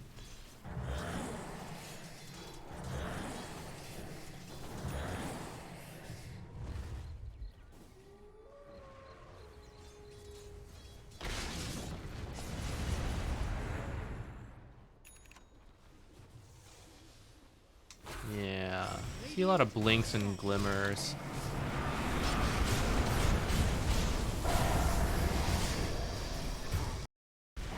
Okay, this looks like a good fight. Let's see what you're up to. Start with the ult. Holding disruption.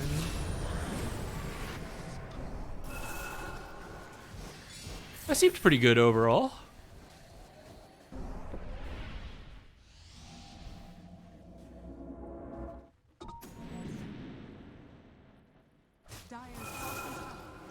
attack. Since you are going Ags, let's just finish it up. Yeah, do stuff like this. Just farm it out. Solid. That seems fine too.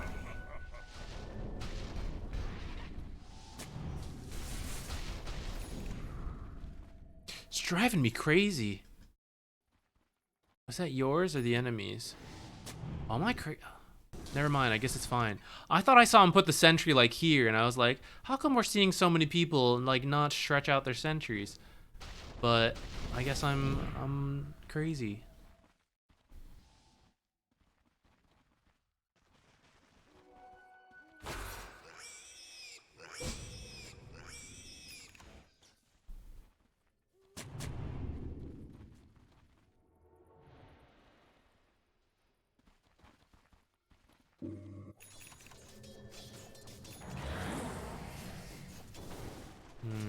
Breaking the passive is pretty good.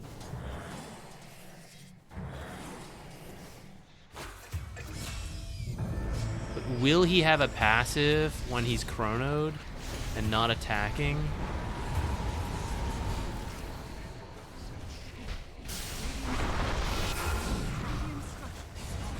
That's like somewhat what I'm thinking about, and why I think like the utility to save him and set stuff up might be better.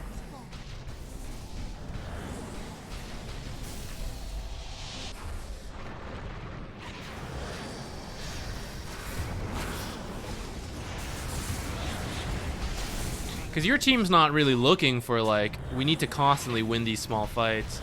It's like, just go and we have Chrono and ult and Invoker Cataclysm. Like, that's the winning team fight. It's just off of like one big Chrono.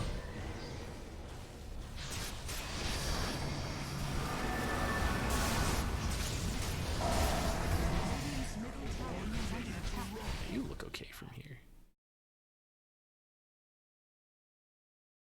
Have I taught in other fields? I was a fencing tutor for a little bit, for a beginner class, not like anything impressive. I did that for fun. I like tutored in school, you know, like when you have to like, you're in some like honor society or whatever, you got to do like, oh, you got to help other people.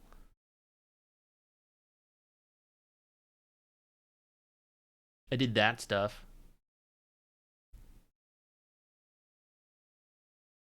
What am I looking for? Oh yeah, here. Anyone else want to join? Last second. I'm about to close it off. And we'll pick our winner. Foil, epee, or saber. I did foil, but I also knew how to epee. The club I was at, my coach, she was a foil competitor and her husband was an epee competitor. So they taught both. Originally it started with just foil, and then as it grew, they started offering epee. I actually don't know if they never did saber, so I don't know. They now have, man, it's crazy. I joined when they were just doing like some classes at a community center, and it became big enough that now they have a gym and everything. I'm very happy. I have very fond memories of all of that, of all of them. But what drives me crazy is no one's fault. But when I did it, and it was just in some like community center, that community center was like 30 minutes from me. So my high school days were very busy because I was like 30 minutes from school and then like 30 minutes from this. So I did a ton of driving. When I stopped fencing and they bought the gym because it like grew enough that they could do it.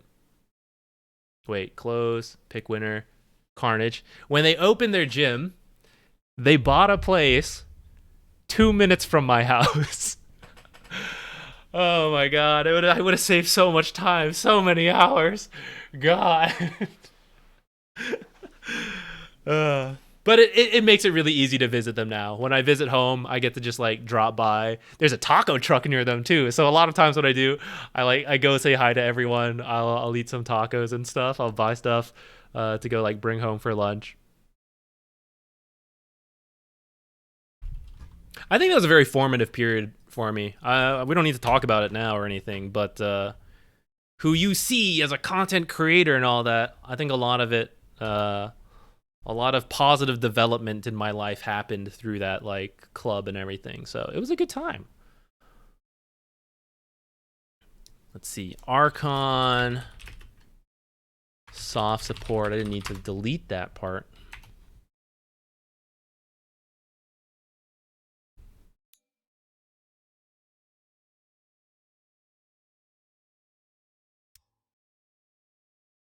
Your turn to Wizardness Rose, somewhat actually. If you want to send it to me, sure. Actually, maybe I should. Yeah, we could talk about it. I appreciate you asking first. A lot of the reason I haven't done it though is just cost. I'll be honest, I'm poor, so so even if it's like good and everything, I can't promise anything. But if you wanted to reach out, I don't mind. We could see. You can find me through here. Damn, I'm slower than you guys. You can find me through there. Oh, wait, was Nightbot? Oh, damn. Hang on. Nightbot was the one that did it. I killed Nightbot.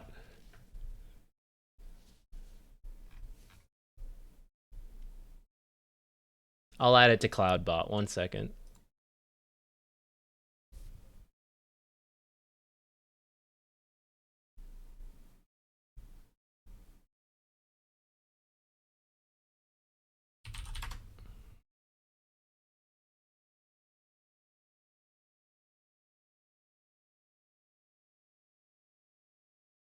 Don't mind me, just taking 5 years to do this. I'm gonna get there soon, don't worry. I've now got the code for the Discord, which I'll post here. And then where's Cloudbot? Commands. Add command. What should the response be? Join Z Quixotics Dota Buddies Discord here. Don't be super weird or I'll ban you. That's in the welcome message, I think. We probably don't need to include that part.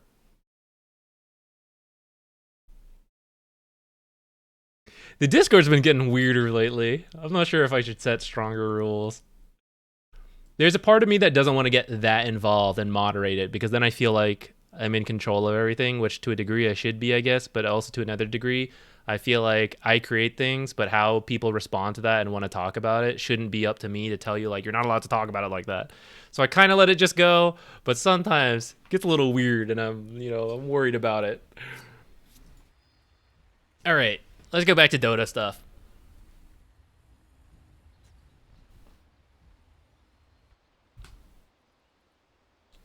Do you think the myth of 10k MMR NA is 4k MMR on EU? I mean, that part's extreme, but if you did it lower, I do think...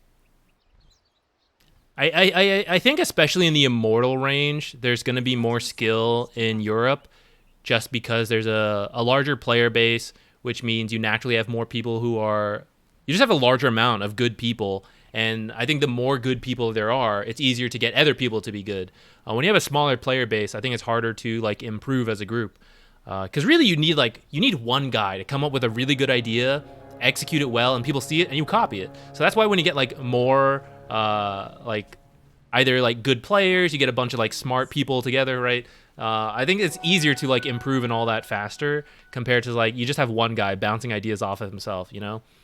But Divine and lower, I think the skills are going to be pretty comparable. The Dota culture of the different regions will be different.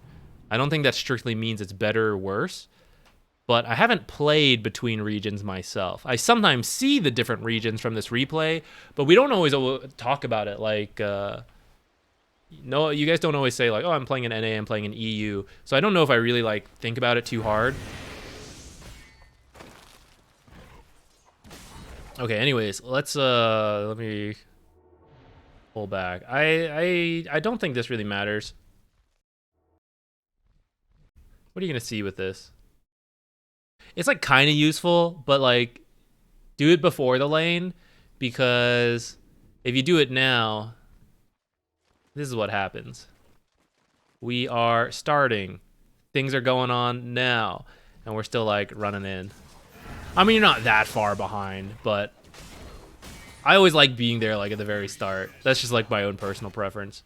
I don't think you need to blood grenade that Venomancer. I think dual breath is already pretty good. Another reason for you as Jakiro that you don't want to move over for that is because you really want to hit level 2. And currently while you're doing all this stuff, you're actually missing XP. And that means your level 2, which is free harass, is coming on slower. You're actually missing a lot of XP.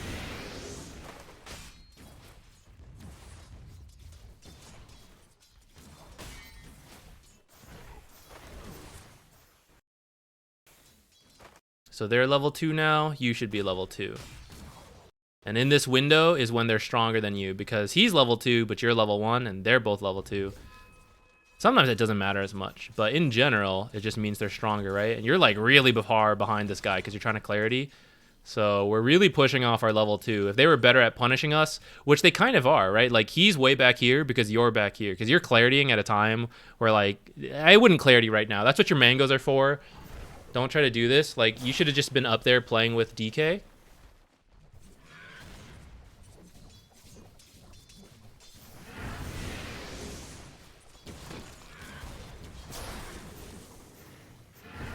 They're still level 1.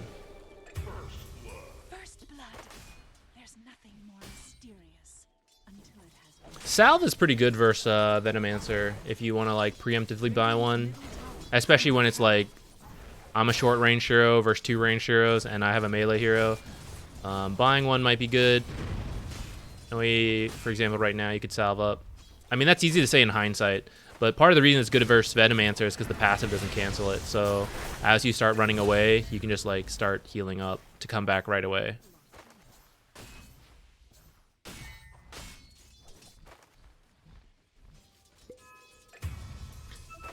You see a lot of difference between low Immortal in SA and US East. I think Immortal is probably where you would see the most difference, but I can't confirm it. So I do find it interesting that you think you notice differences. I didn't mean that to sound like, oh, you think you see it. Like, just like anecdotally, you feel differences. So that's interesting to me. I'm kind of curious if anyone else in that like MMR range has played between multiple servers, if you feel like there's a strong difference.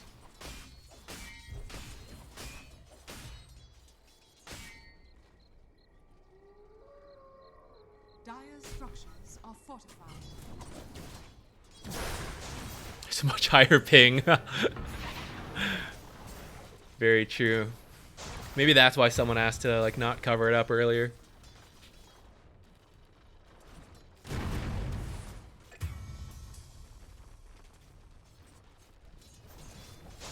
EU supports play way better. I have heard pros say that North America doesn't have a lot of good support players.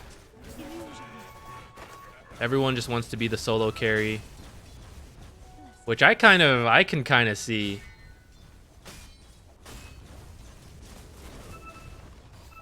As part of my motivation to try to do all this was the lack of like support mentality stuff.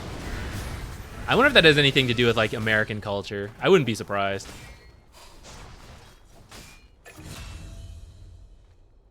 We don't believe in social services.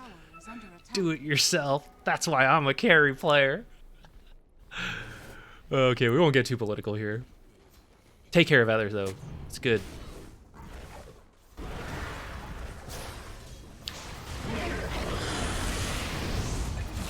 Your spell casting after you got your spells has been fine from what I've seen. I think your like level 1 to level 2 was a big thing to think about more there. That can hurt everything else, right? You fall behind, you never get to have the same levels, the spell casting to matter as much.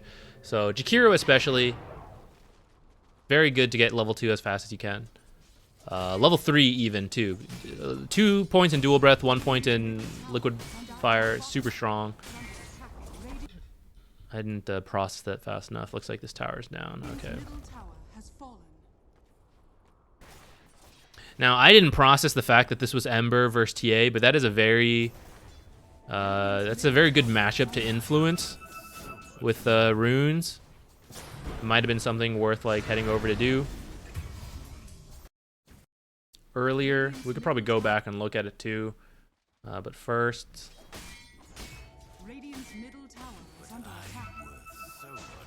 You guys eventually like screwed this guy over in the mid lane. It may have affected him. It may have been too late, but I'd like to point out there's 2 observers down here. There's 2 observers over here.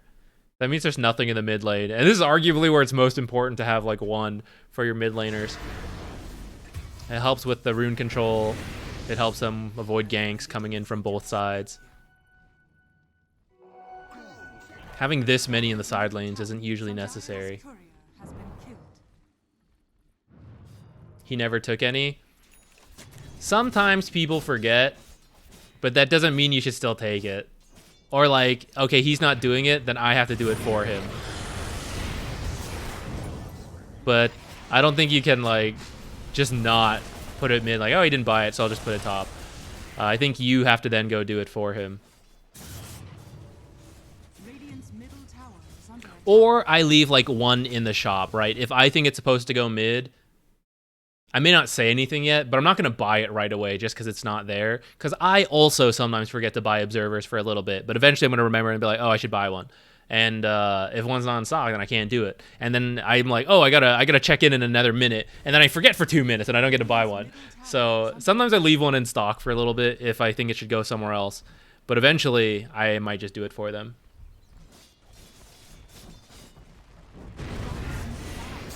Radiant structures are Dire's middle tower is under attack. I think your wave clear is pretty good. I think you should be on the defensive side of this with like Warlock. I don't know why he's still down here.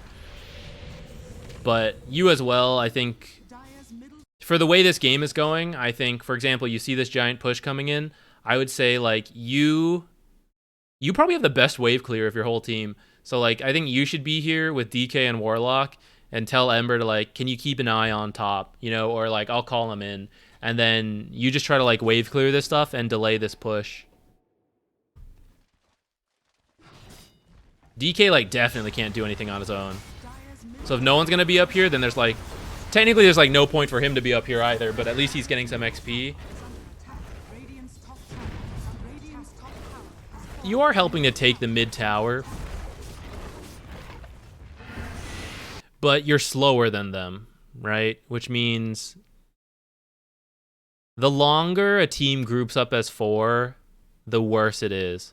If you're going to group up early, you want to be quick about your objectives, because when you're grouped up that much, you're losing a lot. So when they can group up and take the tower in 30 seconds, they don't really get punished for it. But if you delay it for like 2-3 waves, that means 4 heroes have been splitting like 4 creep waves, let's say, and then your mid's on his own, he's gotten 4 creep waves to himself, the carries on their own, they've gotten 4 creep waves to themselves, and you guys who have 3 heroes here have split 4 creep waves. It means you're winning on every front. Besides, you know, let's say they grouped as 4, that means 1 hero is also on their own, then that guy's doing fine. But that's how like economically you can counter a group play. But if you don't have the right heroes for it, then it's not worth doing, right? Like if you come here with 3 heroes and you can't stop them at all, then that is where you just say like, okay, just don't bother. Let's try to push another lane. But someone like Jakiro, I think, can go for it, right? Macropyre can kill 1 creep wave. Dual Breath plus 1 other nuke can kill a creep wave. So like if you both just press Q, that creep wave dies. And they probably chip it a little bit, but you probably do delay this a little longer. Ember's going butterfly? No, it's Radiance. It's Radiance. Dire's middle tower is Oh, I was about to... We're about to see some new tech. Dire's bottom tower is under attack.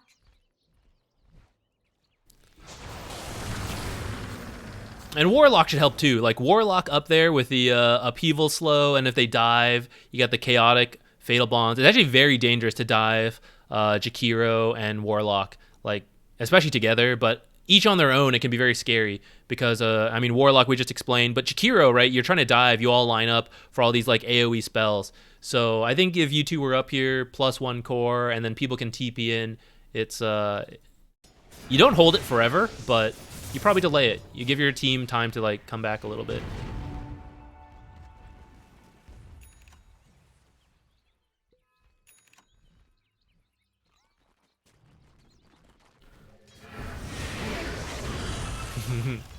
Radiance is not the worst Ember item, but I'm pretty sure you need to be winning pretty hard. You don't want to do it when you're losing. Radiant's bottom tower is under attack. I would definitely prefer a different build. Radiant's bottom tower has Yeah, see, that's another tower. So every time they grouped up for a tower, they did it super quickly. So it's not that bad for them. Is under attack. I think that could have been something you look to respond to this game. Dire's top tower has been I think you're doing at least the next best thing, which is like, since I'm not there, I'm gonna try to take other buildings, and that's like not too bad. So I think that is like your second best bet compared to like, I don't know, not doing anything, AFK just middle of nowhere.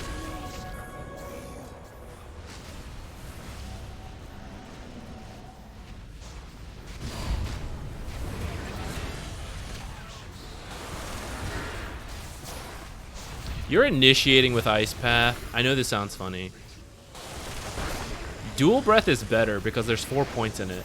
If you don't need a stun, and you can only use one spell because you're low mana, Dual Breath is probably better. And in the same way, like, it worked out. But that initial dive of Drow, you started with Ice Path. But you should probably just start with the Dual Breath, see how she responds, and if it looks good, you go for more. But that way, if it's just like one spell and we back off, Dual Breath is going to give you more value than Ice Path.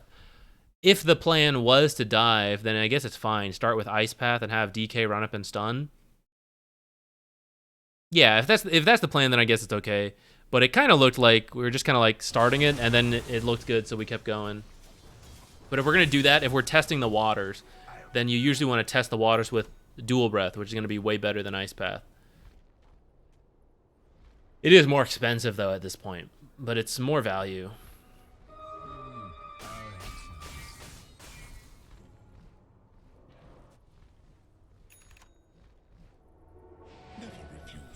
Okay, you're going for an Aether Lens.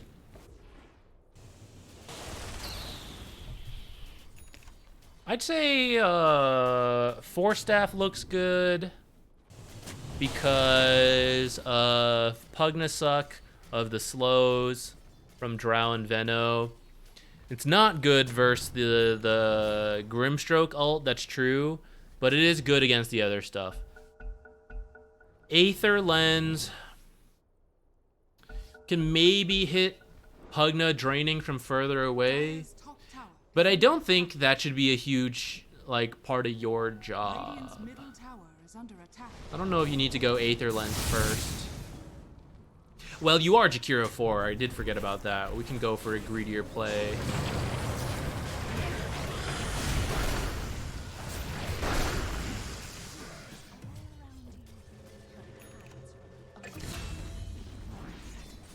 Kind of think your team needs armor, though.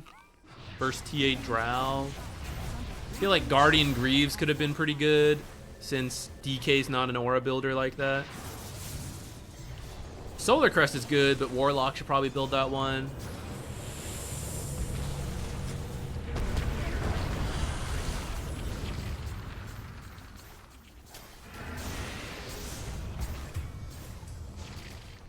If you were having a better game, I think I'd be a little bit more okay with this Aether Lens.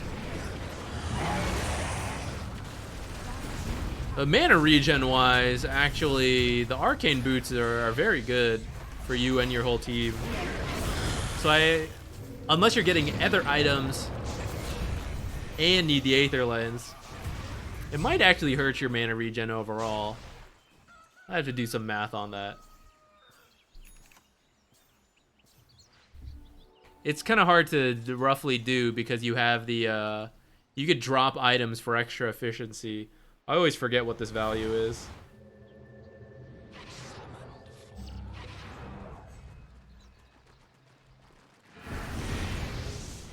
Arcane Boots off cooldown is actually more mana regen than Aether Lens.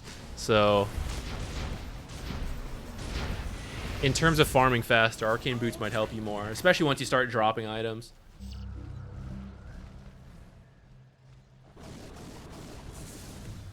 Is it true that Aether Lens and Dragon Lance both increase Liquid Fire cast range? I don't think so. These are based off your attacks. These are only improved by attack range, not Aether Lens. Or sorry, Liquid Fire and Liquid Frost. I think there was a time where it did, but it was a bug. And I think it was, I don't know if it was Jakiro. I think it was a different hero. Hey, Snacker. Thank you. So Dragonlance, yeah, if you want that. But I usually just take it from the neutral items if that's what I want. I don't think I've ever built Dragonlance on Jakiro. No, wait, we played some core Jakiro. Maybe we did. I don't think we have as a support, though. Unless we were, like, super memeing. I may have, then, in that case. We've played a lot of Jakiro. Certainly there was, like, a support game where we memed off. Yeah. At this point, I think it's tough. I think the main thing to think about here is to... when you see them grouping up that heavily and you have heroes that are good against grouping up, I think you should meet them to delay them. And that way they wouldn't have gotten so much, like, early gold from all these towers so quickly. Now they're kind of, like, snowballing. I'm going to open up the raffle for the next one. Yeah, I like his level 10 talent. I take that one all the time. But I don't think I've ever built a Dragonlance. I'll take like the talent plus a Grove Bow or like Telescope. Enchanted Quiver is my favorite. That one's the best. Pew! Pew!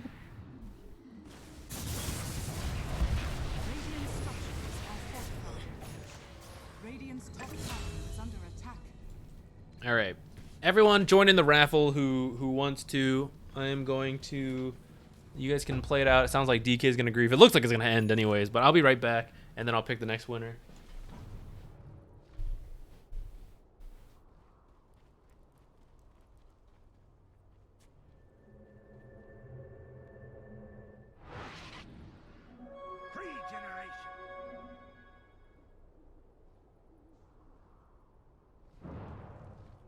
I'll take that.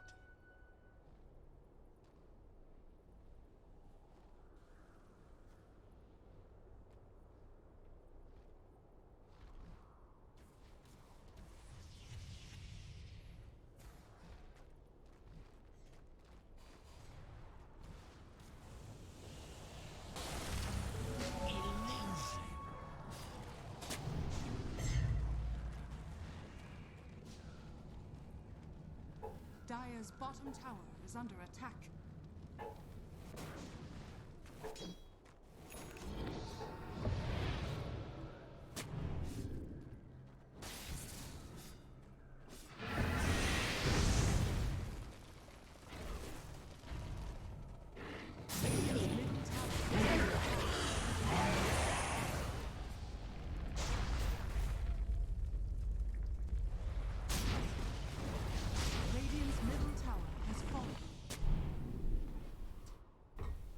I should probably eat.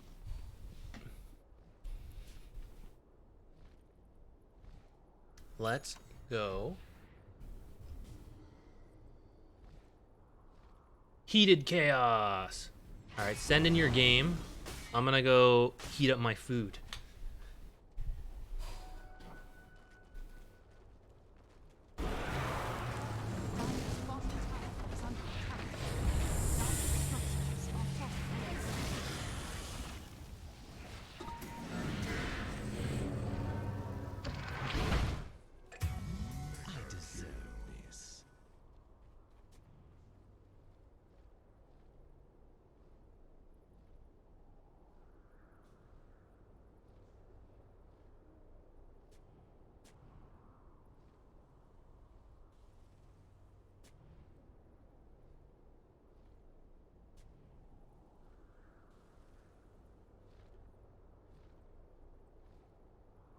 Radiant's bottom tower is under attack.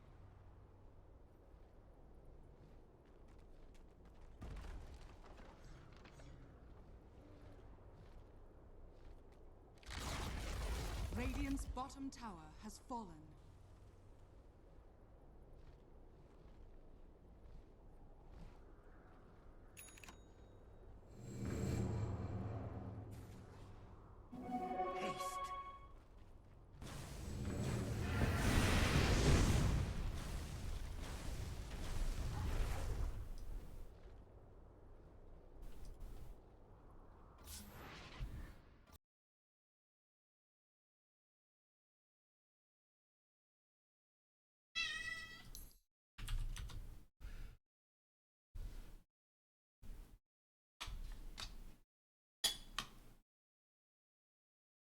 Is there a meta where Naga buys Meteor Hammer to combo with Song?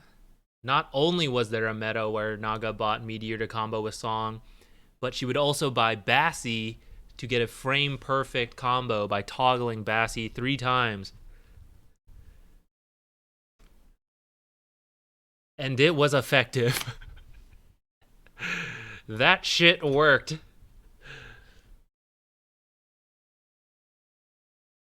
Okay, who are you here? I can't read worth anything. You're POS 5 Chen. Okay. I didn't even recognize Chen. Archon harsh support. He looks like some Bloodborne character with this skin. Ooh, by the way, tomorrow we should be able to do variety Dark Souls. I just need to make a thumbnail for the video on Friday and Monday, and we're actually like 2 videos ahead of schedule once I do that. That's gonna be really hard for me, but once that's done, I'll be brainstorming a lot. It'll probably still end up looking like shit, but once that's done, we should be good to go. So hopefully we have time for that. Okay, I'll be right back.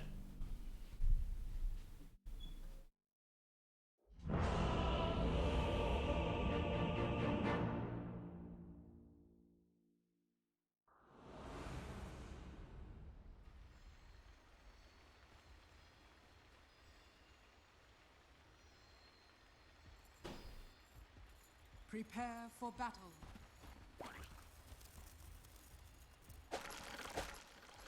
It's in the bag.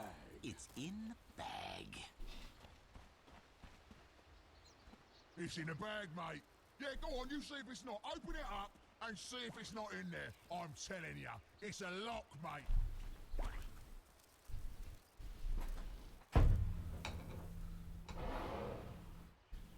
Yeah, you can't toggle it anymore. This one is so Or I think you can, but it just doesn't like do anything, right? Maybe you can't toggle it at all.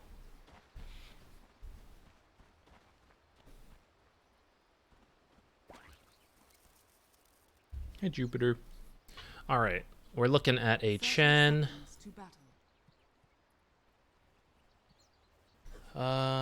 You're playing with Bloodseeker. And, where are we? Bloodseeker's down there. Snap, actually? Okay. We're getting a little wild here. It's okay, it's party queue. Playing with Snap, and it's like Darkseer +1. I don't even know who. Pudge, maybe. Okay. Never mind. It's Bristle, Ogre. Fool that I am. Should have known. Darkseer mid. Unless it's Darkseer hard support. Alright, so I can tell that camp's been blocked. You should be able to unblock it pretty soon. Probably used Penitent sooner when he was like further up. I think you guys didn't realize like I feel like you guys were hitting him and then you were like, oh damn, this looks good. Time to use the abilities. Okay, you are getting the unblock. You didn't need to do it right that moment though. You notice like, so same as that last one, right? Where we're talking about like, oh, we kind of missed the first few seconds, right? You have until 1 minute. And it takes, I'm pretty sure I know he put it back there, right? I mean, now we do. But like, we kind of saw what he walked up to. So I have a very strong feeling it's there. So if you want to play it safe, 50 seconds, we can come over here. We have time to walk around and get it. So you can play the lane for like 20 seconds. And at that point, you're only going to miss like 1 creep.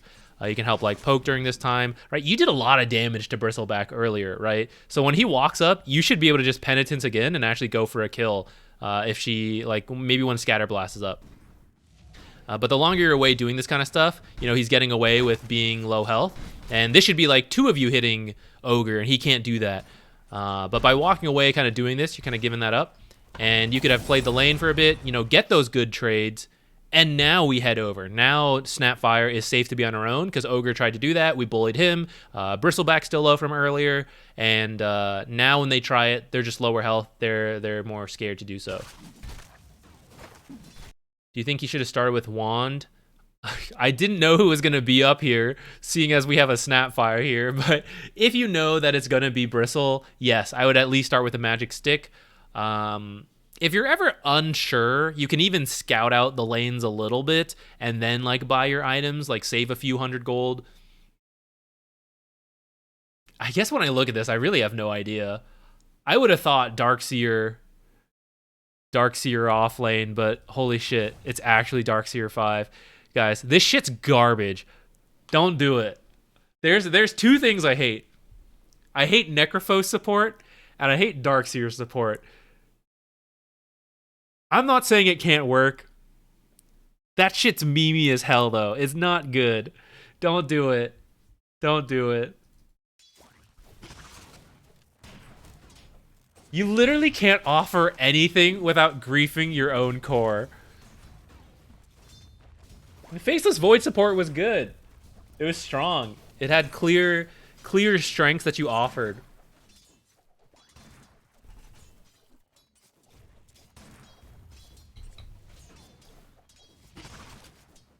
Necrophos' passive does not work without getting last hits. How can you use Ion Shell without pushing in your lane? Like, at least before Darkseer, you know? Pushing the lane's not as bad. What do you offer? He had to start with Surge. What do you do with Surge in the lane? You hit him with 53 damage for what? So you can run faster? Guess what? You stand still when you hit them back. What do you do with this? He's got boots! He's already faster than them! What does he need Surge for? It's garbage! I hate it. I hate Darkseer support. I mean, if you're new to the game, I get it, right? And I've seen people try it, and I understand. But if you've been playing for a while, it just does not make any sense. You don't offer anything. It's so bad. It's worse than not offering anything. You offer negative help. I would rather have, like, Spectre support. You could actually, like, harass with Spectre support without shoving the lane.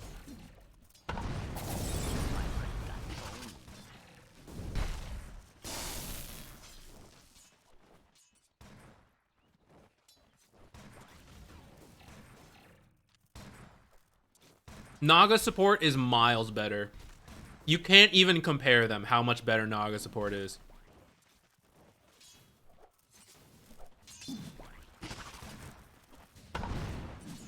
Pudge is better.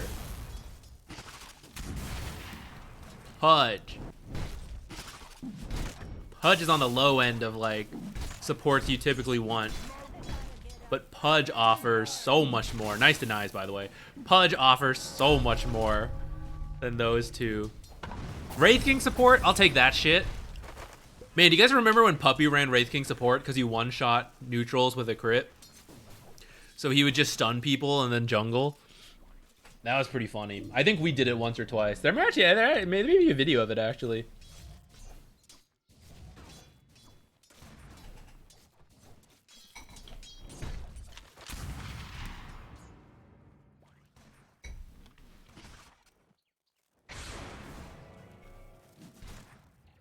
LC support. I would run that now over Necrophos and Darkseer. I don't think there's a worse hero.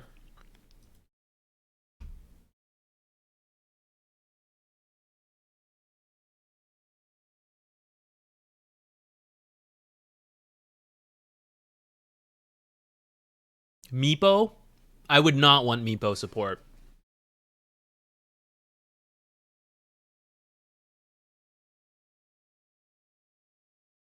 But you could at least level Ransack in your root. Meepo support seems bad. I'm going to put it on the same tier as Necrophos and Darkseer. What else? I don't know, actually. Maybe I put them higher. No. I know I'm being harsh on them for the memes a little bit, but I do think they're bad. I think Meepo is also pretty bad. Worst support tier list when? Right now, let's do it. Brood? Okay, Brood can at least trade very effectively, and she has a mischance on her spell. So she has high regen, and she just right-clicks a lot. I would rather see a Brood support than these other heroes. You can harass with Brood without griefing the lane.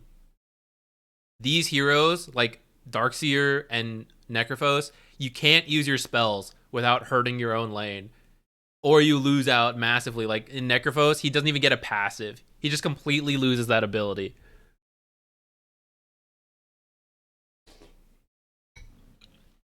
Terrorblade? No way! Terrorblade has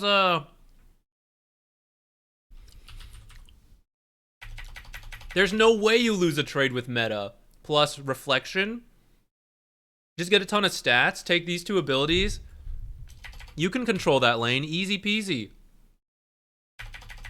How much you do later? I don't know, but in the lane, it's fine. Alk support's good. Alk support's good.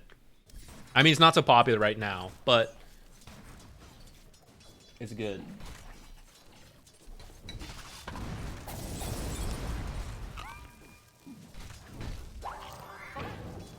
LD support? Yeah. You got a bear that slaps, and you have a fear. Only the penitent can be forgiven.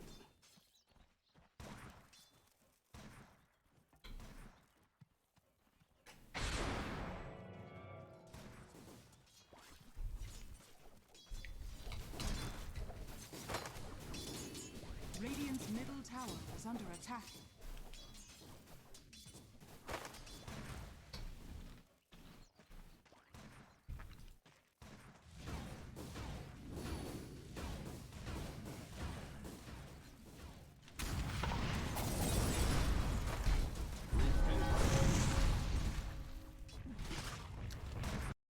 Now that you've learned in hindsight, probably don't trade with Ogre. It's not worth it. Hit him for free, but standing still and hitting back, not very good. Even with your creep's health, it's like, maybe for full health it's fine, but don't take an extended trade. Super dangerous time to do that sentry. It's a really good TP, fast response time. You're Chen though. Just send the creep in. 6 minutes, just have him walk in. Go body block. That's a risky time to do that D ward. And you almost paid for it. I mean, you technically did. Literally 100 gold to TP, and you lost lane pressure and all that, right? It's a good TP reaction, but better reaction. Don't need any of that. Just don't walk in at that time.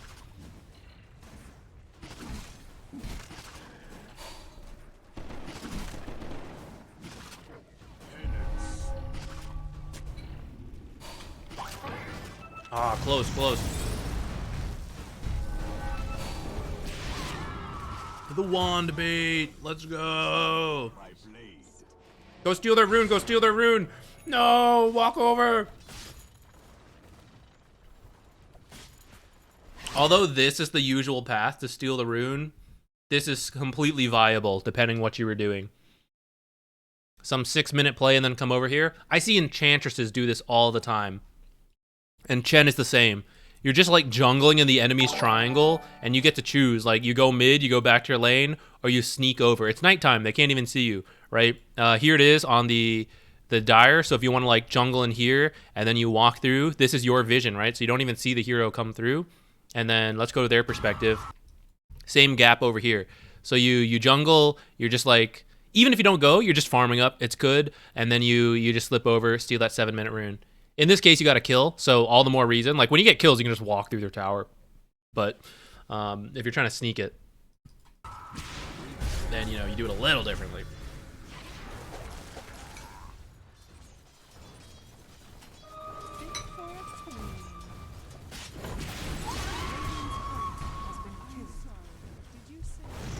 You know what I can't comprehend, guys? Meat always takes more salt to cook than I think. Anyone with me? It's always way more salt. It seems like an unhealthy amount of salt. And then you don't do it and it tastes like garbage. You watch some fancy cooking video, they're like, yeah, take out your shovel, coat your meat in salt. High class. Charge $80. Radiant's top tower is under attack. Boggles the mind.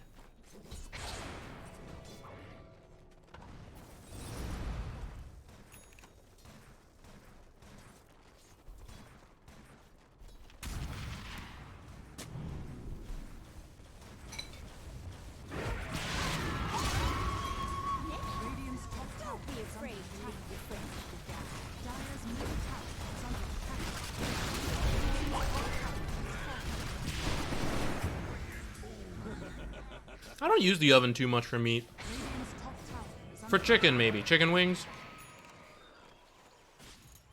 I don't really use it for others. I just never tried those stuff. Cleaver's edge will never die. Still kind of smells raw. If the texture's way off. I think oven, I guess it depends what texture you want. I've had like some chicken that ends up pretty good from the oven, and then other times not so much. I think, I always forget which it is. Baking soda or baking powder. has fallen. I think a little bit of baking powder, I've heard can give you a good texture. And then sometimes putting a little bit of like cornstarch or flour. But sometimes it just burns. I don't know it exactly. Dire's middle tower But I've done a little bit of it. Because it's kind of easy to do oven stuff. I've been trying to do it more. This is actually from an Instant Pot pressure cooker, and I messed it up. I think I cooked too high heat / too long on this this beef chuck roast, whatever. So it's a little overcooked. I can taste it. I think I needed to use the slow cook function, but I woke up too late and I needed it for lunch, so I just did the pressure cook. But I think that makes it too hot. is under attack. Dire's top tower is under attack. Radiant's bottom tower Pan sear first, then oven to finish. I'll be honest. I know a lot of recipes call for that. I get too lazy, but I probably should. It's not that hard.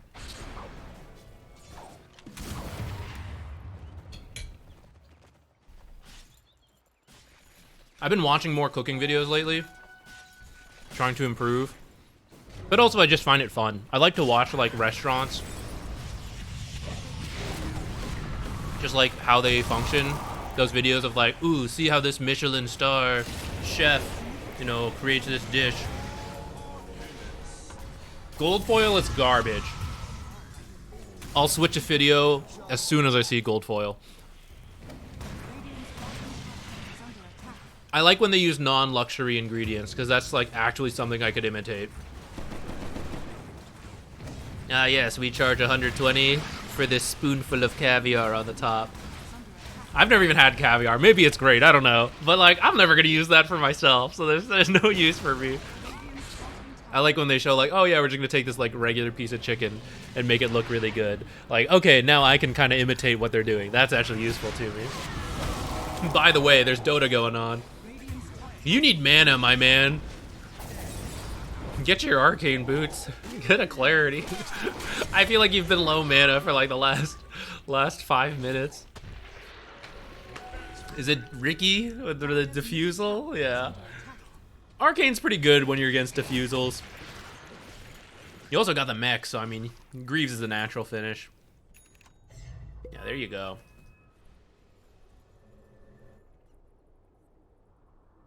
Force Staff and Solar Crest are not bad because it deals with the Ricky Cloud.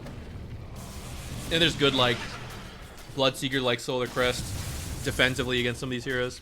Good. Podcast mode tonight. Yeah. I don't know. It's fun. It's fun to like sit and chat, you know? New patch when? They said before TA qualifiers. I don't know when exactly that is though. If it's the trend of this year, it'll be the day before the qualifiers.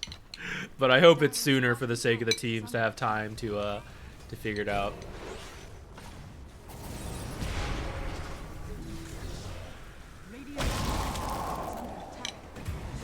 What should have been the strat into a super tanky lineup? Okay, let's let's actually answer a question for Heated Chaos.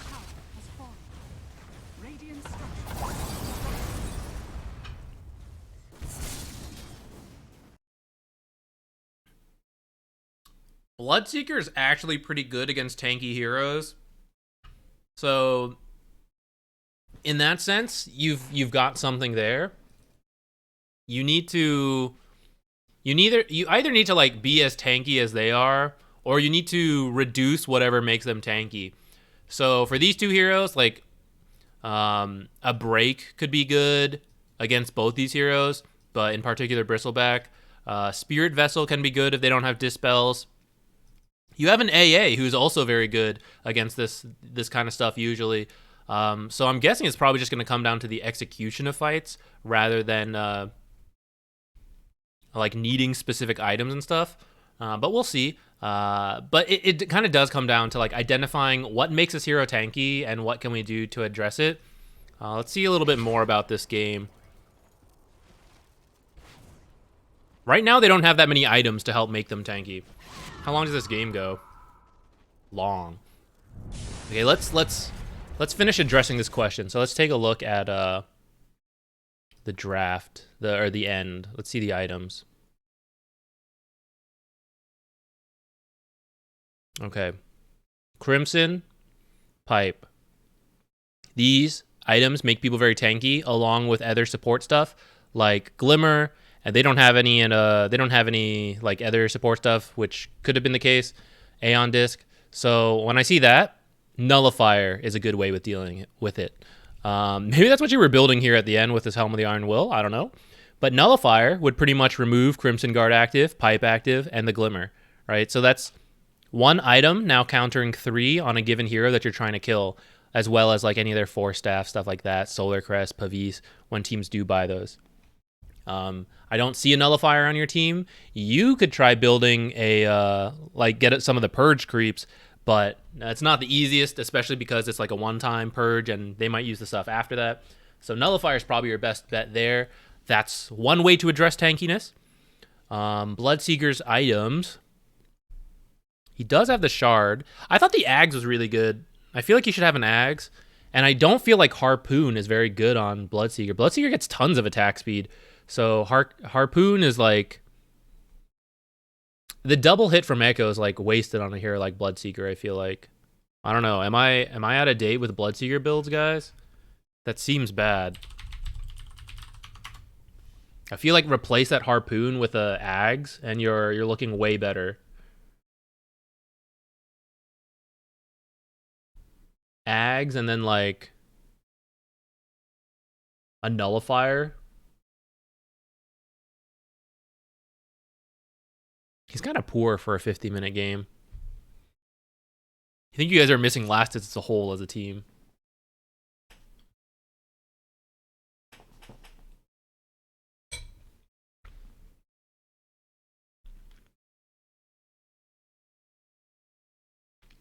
Sounds good, Wade. I'll check that out. I like playing cooking shows while I'm just like brushing my teeth, stuff like that. I love watching sushi stuff. That's my favorite. But it makes me a little sad because I know there's a lot of overfishing. But I love watching it. Radiant are scanning.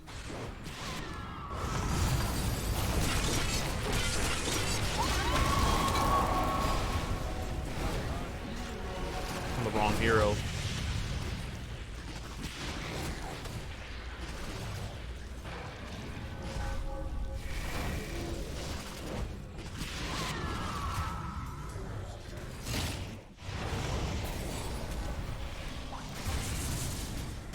I mean, up to here looks really good. So let's say you finish your Greaves. Then just Solar Crest on Bloodseeker, maybe. Dire's bottom tower is under attack. Radiant's top tower is under attack. 4 staff could also be okay. Nah, he's getting the Echo now. I think that's really bad. I don't think it's any good for Bloodseeker. Thirst. Tons of move speed. Run around. You build attack speed. That's like, you know, that's better than the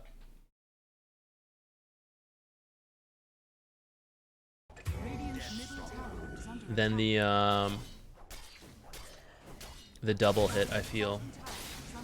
Radiant's middle tower is under attack.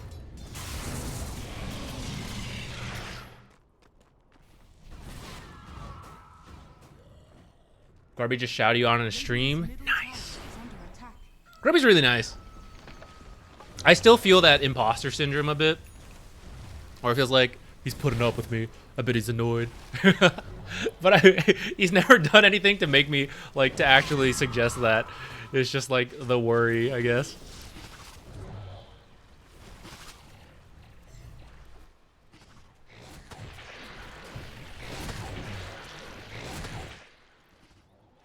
Yeah, you guys have a really good timing. I would Greaves, Solar, looks good. Just drop it on him for the blood to finish a BKB. Yeah, I'd be fine with the BKB too. Johnny Rotten, we're gonna find out.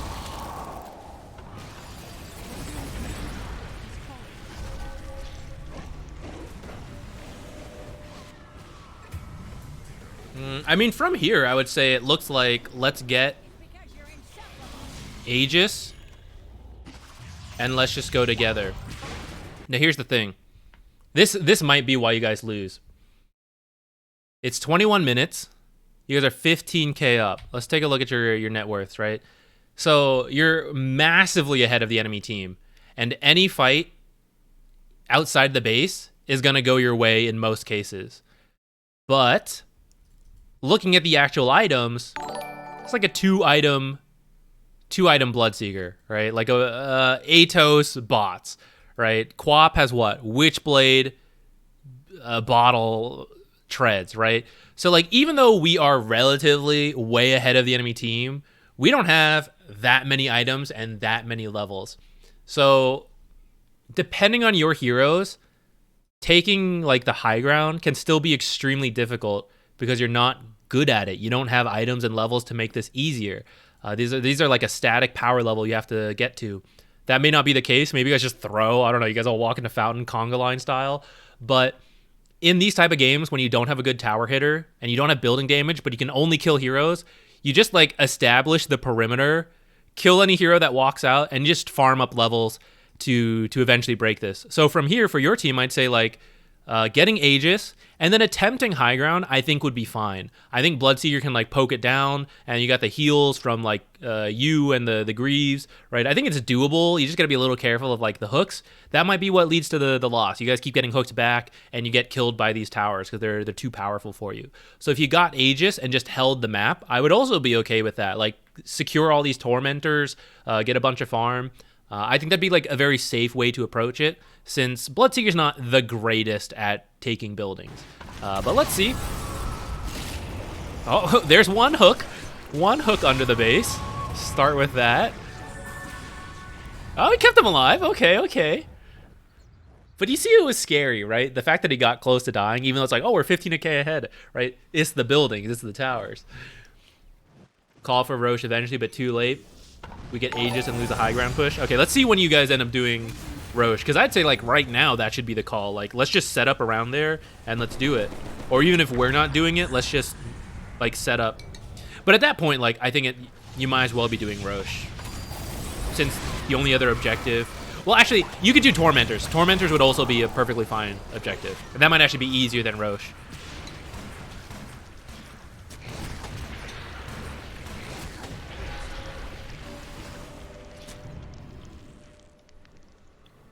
Aw.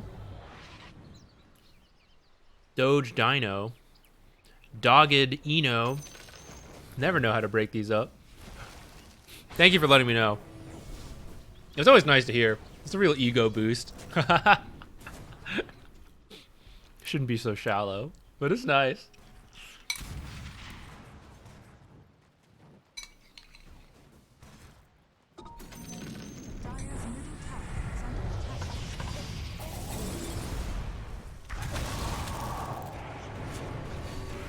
Uh-oh, Ricky. We're getting Rickied!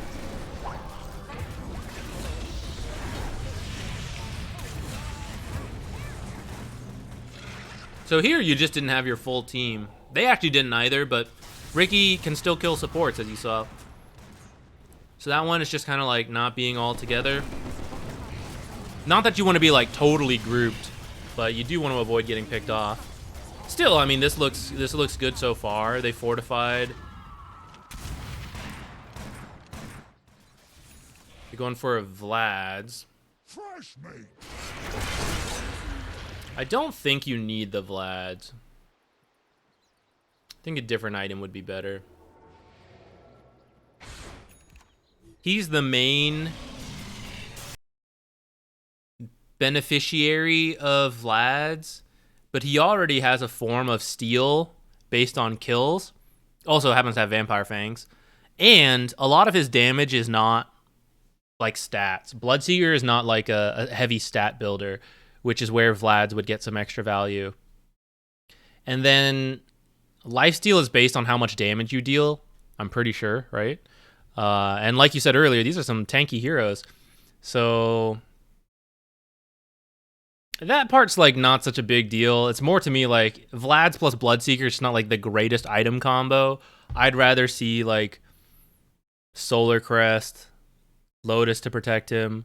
Attack speed helps him a lot, right? Because he bought this shard, so every hit does damage, and Vlad's does nothing for that because it's not like going into his damage being buffed up by Vlad's. It just simply is. So the faster he hits, the more 1.8% max health damage he gets. So drums would have been better. All right, so I see. When we're missing heroes and we're not up here, we can't be here. So that was a pretty painful. That's a lot of money going away. Well, that guy immediately just like alt-tabbed out. His camera like zoomed to the side.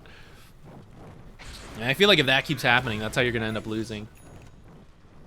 Let's find out. Let's keep going, but I will start the next giveaway because I think we've already kind of seen some stuff. I know we're also just like rambling and eating dinner, but Dire's middle tower is under attack. I suspect we've already seen the beginning of the end. So here's another death, right? We're scattered. They make the play first.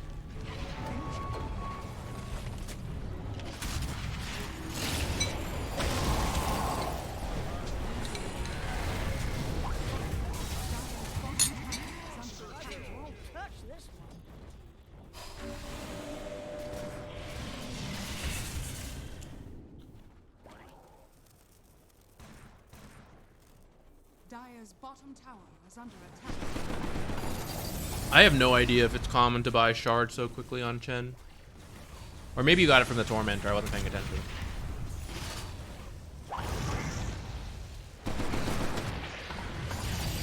Doesn't look like it happens too much.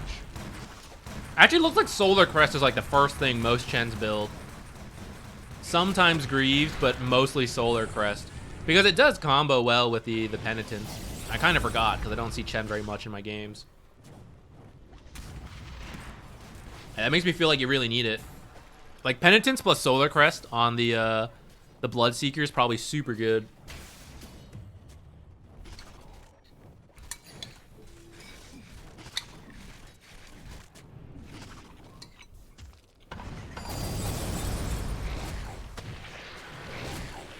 Chen build up basically the same as Enigma.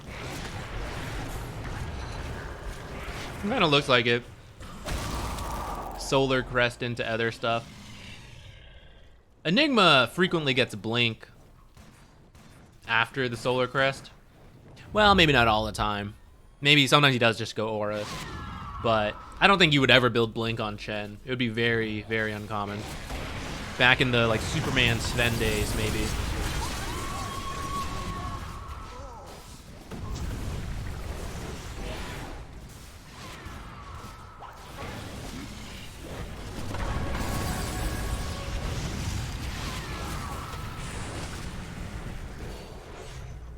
Tortilla flat.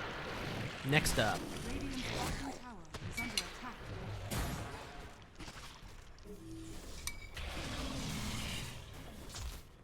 Can you Solar Crest the dragons? I'm pretty sure you can.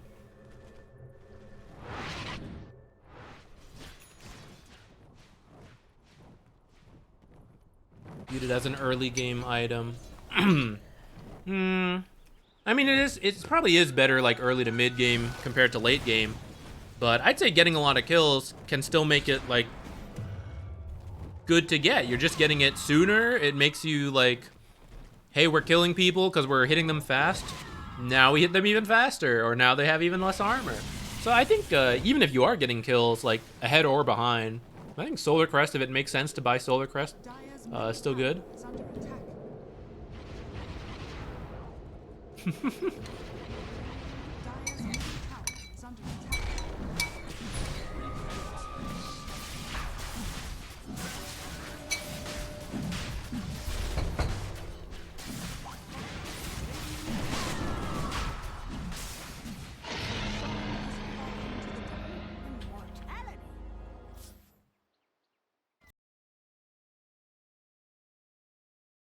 Wow, from Chen to Enchantress.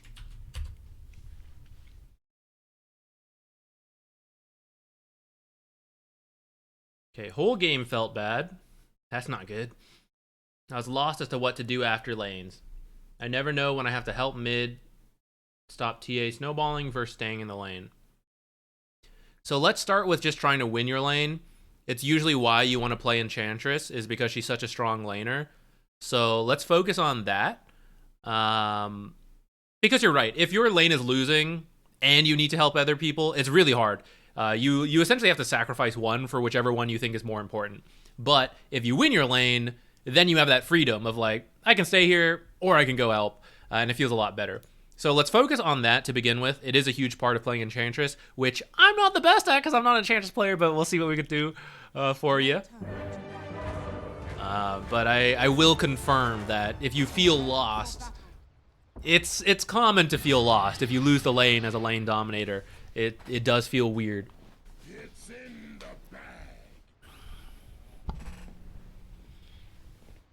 bag. Beanbinder, thank you.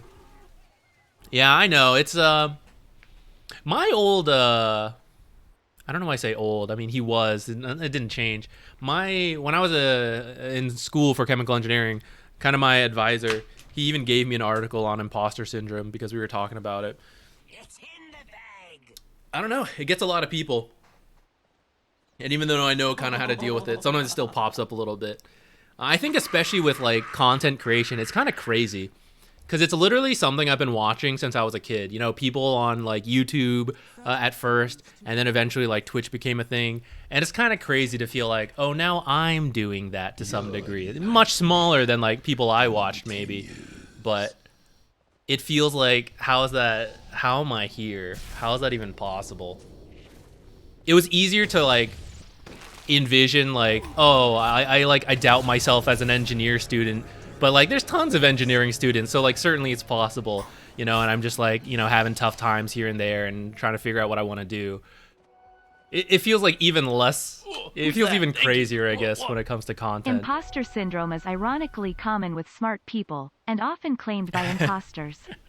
That's the problem. Very true, maybe. Which one am I?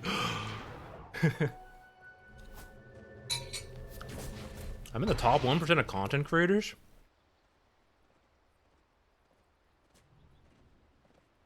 Is there a stat for that? I guess I wouldn't be surprised, because I know a lot of people try, but it doesn't get that far. That's kind of wild. That does kind of make me feel better about myself.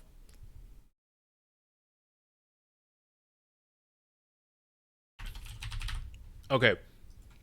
Enough whining about my life and talking about random shit. Let's do what we came here for. Let's win the lane as Enchantress. Where against... Oh, wait, we need to go back a little further. Okay. So, Enchantress, very good at poking with right clicks. You're against Night Stalker +1. I don't know if I would have guessed it was Weaver, but... Well, maybe. I mean, it's probably like PA carry, TA mid, but you never know. So, 2 sentries make sense to me from that regard. And kind of why you got the stick as well. You guys should play very carefully against anyone with night vision. So Slark, Night Stalker, top 2, right? Always be careful of these kind of aggressive plays that are possible. Don't stand. Like, if you stand here and they come from here, guaranteed they'll see you first. If you stand here, then he can't see up high ground, so you'll see Night Stalker right here when... and he still won't see you. So if you do want to stand that way, like stand near the ledges, but don't stand like in an open space here and they're going to see you and you're not. Not that you died, but just, you know, general, throw it out to your teammates like, hey guys, be careful. There's a Night Stalker. He's going to see you. Stuff like that. You ended up starting with the heal to try to save her. I really like Impetus first or Enchant. I do know some pros will sometimes get Nature's Attendance, but I think that's when you're going to trade a lot, which maybe Weaver is that type of hero, but Weaver's actually super squishy. I guess you are too, technically. I think the more you can get away with free damage, Impetus is better. And the more it's like unavoidable, it's like multiple strong ranged heroes, and there's going to be like that back and forth trading, or there's a lot of gap closing melee heroes, then that's where Nature's Attendants can be better. But to me, you should be able to poke Night Stalker for free, especially because you're a double range lane. And even Weaver, because when he comes in to harass you, if you're positioned well, both you and Drow should be able to hit at the same time. So I feel like this is a we get damage for free type of lane compared to like we're trading a lot. But I think you did just take it to try to save the Drow. Come get healed. Oh shit, it's gonna work.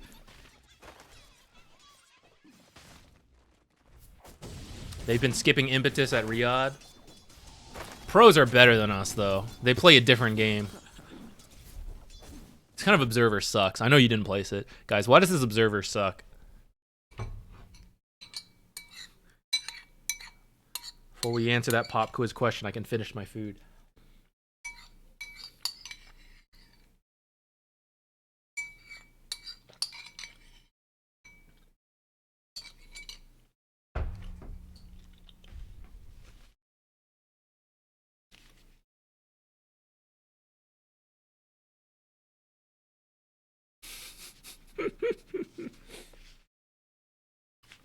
I do. I hate wasting food. I know it's not the best to show, but I'm not gonna lie. It's gonna happen more on this stream. If you can't stand it, I understand.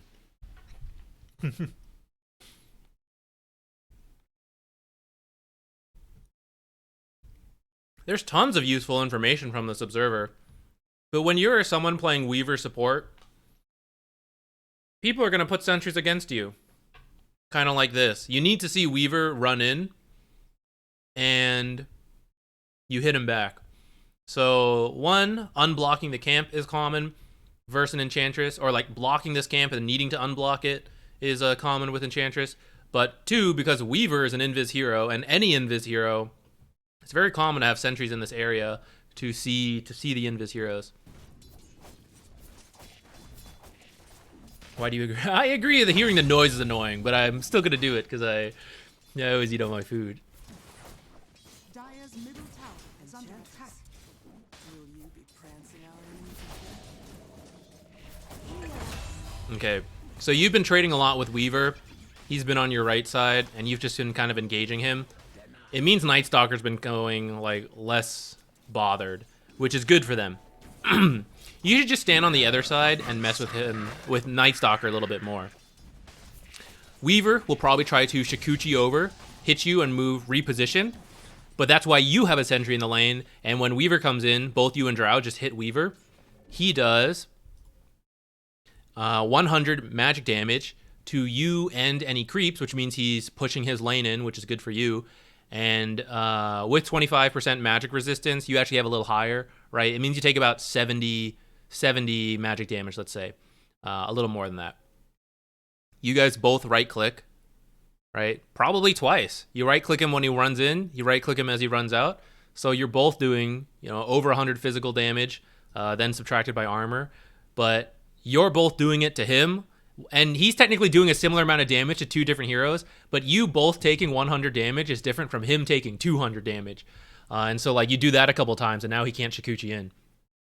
So that's how, when Weaver supports a thing, like, more common, you guys should always, like, have a sentry in the lane. Because anytime Weaver walks in, you should just hit him. And his tiny-ass health pool can't sustain that. So he has to buy a lot of regen and stuff, and then he's not happy. And if you're too far, like you're over here and Drow's over here, you can't do that, right? Because he Shikuchi's through you, and then he could even like run over to Drow possibly. Maybe if you have the sentry, it's still okay. But he could choose to just hit you and then run out, and then you don't both get to hit him.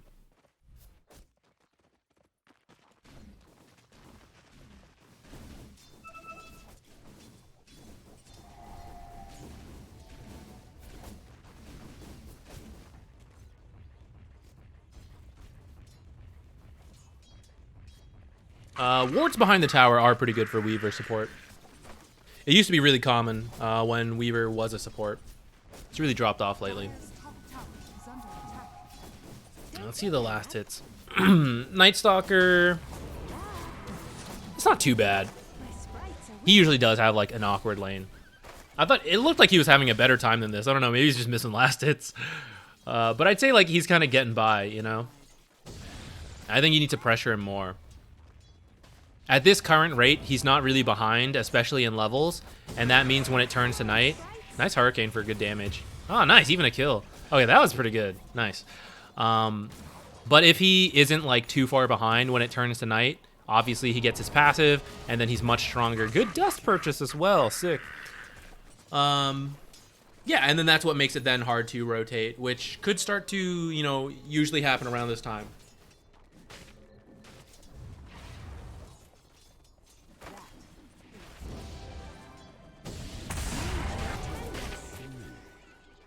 Walking out a little far during night, but made it out alive. Rest in peace, Courier. Don't forget, he can see it move because he can see so far, so sometimes just have it sit on the tower safest. And it makes them like sit around. They think it's gonna go, and they just like wait there for it, doing nothing.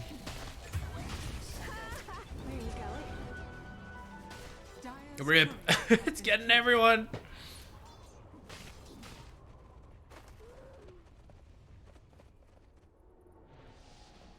Arms for the dead.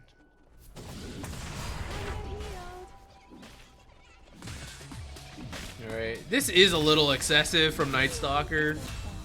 So it's kind of space made. But you do want to be careful, right? This is kind of what we're talking about. He is strong at night. 20 denies on PA. Damn, I wasn't even watching. Yeah, that's a lot. Is there any free denies here? I don't think so.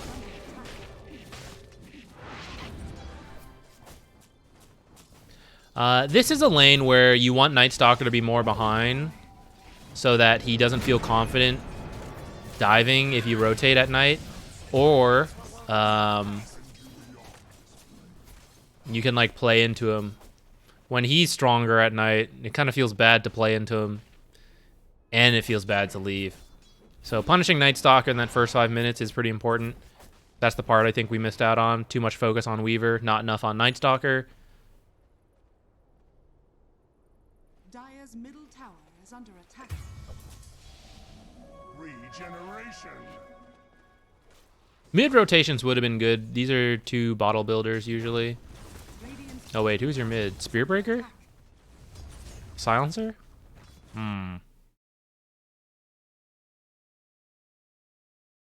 I don't know if Silencer is as good of a bottle rune user as Wind Ranger.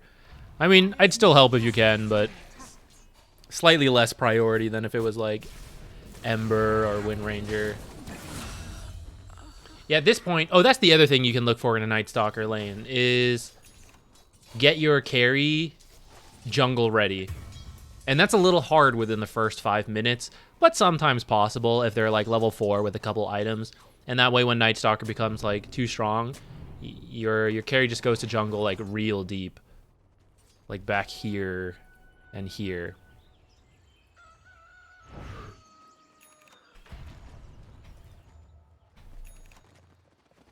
Radiant's top tower is under attack. Radiant's bottom tower is under attack. Too bad.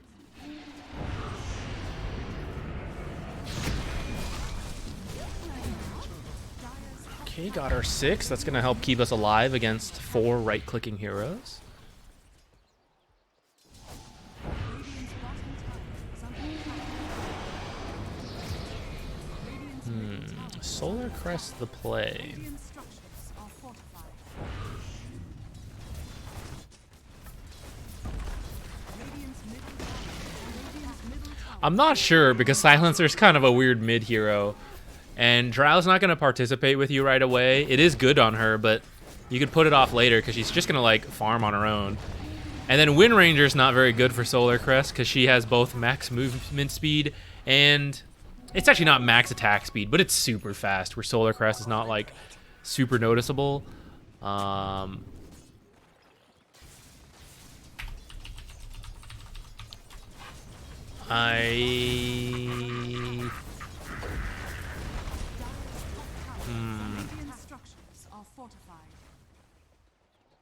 Who's that meowing?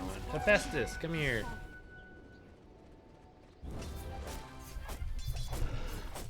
Hello. Are scanning. I think Hephaestus has been getting more used to living here. He seems friendlier lately. He also had a lot of stomach issues when he got here, which have also improved. So maybe he was just feeling grumpy, and now he's better. You wanna be in the cat cam?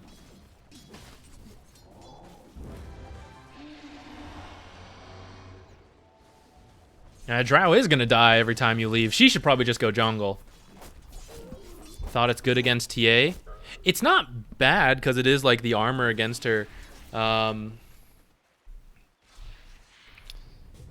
But in the same way, that's just like one point to it, you know? We can also pitch Glimmer Cape and Force Staff in similar ways. Like, oh, now she tries to hit us and we Force Staff away, or we go invis so she can't hit us. So kind of want to factor in more than that. And so, for example, I'd say like I kind of like Force Staff here because there's one Chain Frost, and then there's also Night Stalker slow. Along with the fact you can then try to kite some of these heroes with it, though it's maybe not the best versus someone with a jump like PA and then TA being a ranged hero. Glimmer Cape, not so good because they're like 4 physical heroes pretty much. So kind of leaning away from that. I don't mind Solar Crest. I'm kind of okay with it being first. I'm just not sure because of this silencer. I don't know if it's like worth buffing his attack speed. Maybe? I don't know. For yourself, for Wind Ranger. Oh shit, for Spirit Breaker, maybe that's good. Bash Lord. Whack, whack, whack, whack, whack, whack. To try to sort out. Why can't we all be Wang Johnson on this blessed day?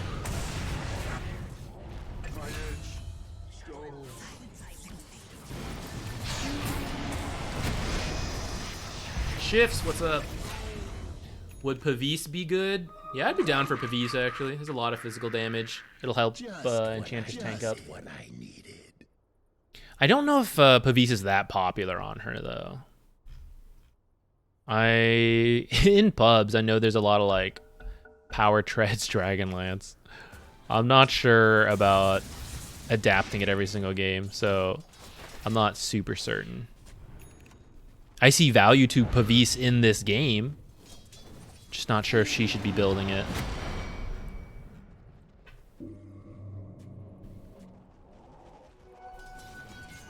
Oh, sorry, we're on the wrong hero.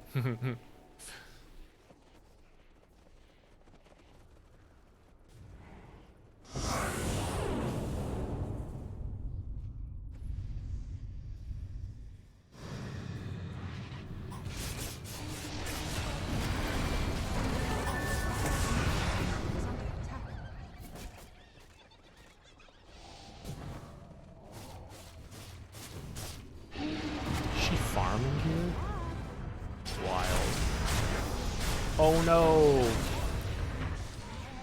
That's where Force Staff might save your life. Save both your lives. Force Staff the blast away from the team.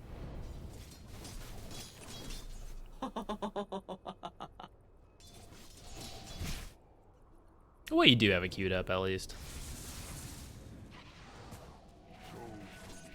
From here, I mean, you're actually not like that far behind, all things considered.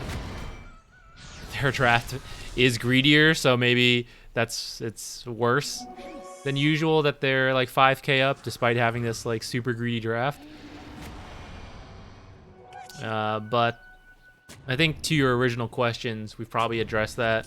Laning stage especially, I think, like if we go back to that, if we just like consider how much time, like now that I'm saying let's focus on Night Stalker, if we watch this and just see like how much we end up hitting Weaver instead of Night Stalker. And Weaver's also super hard to kill with your lineup, you know, because he has Shukuchi. You guys don't really have stuns and silences. I mean, Drow does, but she just doesn't take it at like level 2. So getting an actual Weaver kill is tough, but Night Stalker is a lot easier because he has no form of escape. So now thinking about that, right, we can just watch it as we open the next replay for anyone who wants to hop in. So far, haven't touched him. 2 auto attacks. 3. Dire's middle tower is under attack. I think that was 6. Okay, you can like move over to this side. When Weaver comes over, you move over to this side. Now they will suffer.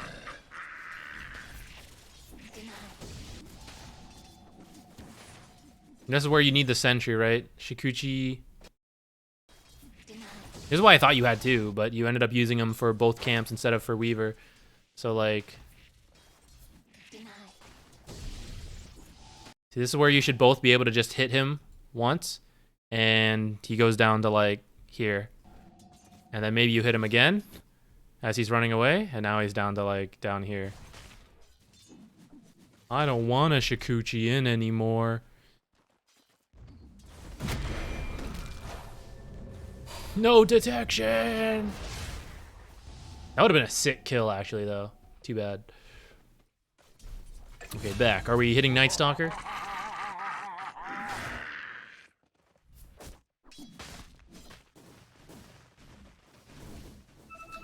If you put cheese into a tofu burger, is that double cheese burger? No? Wait, isn't like a double cheeseburger usually because like the double is the 2 patties? And I guess 2 slices of cheese? Dire's top tower is under attack. So putting cheese in the tofu doesn't change it unless you have 2 tofu patties. In that case, maybe yes, but you'd probably clarify for your audience that you're actually referring to a tofu burger. That's just for marketing. Like a double cheese tofu burger. I think so, from there. Well, as long as you put the cheese on the tofu burger, right? Isn't that's all you need for that part? Oh, cat back in the cat cam, guys.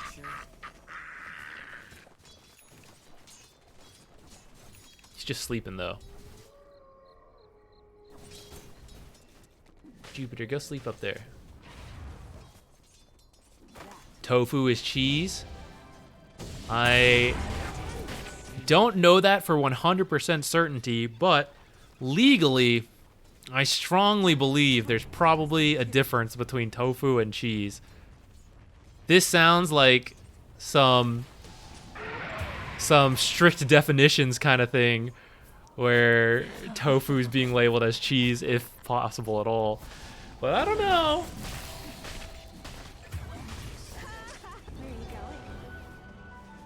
Dire's courier Sea Dome. killed.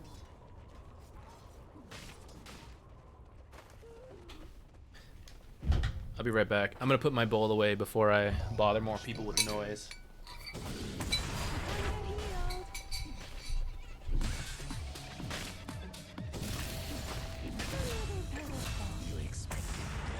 Radiant's top tower is under attack.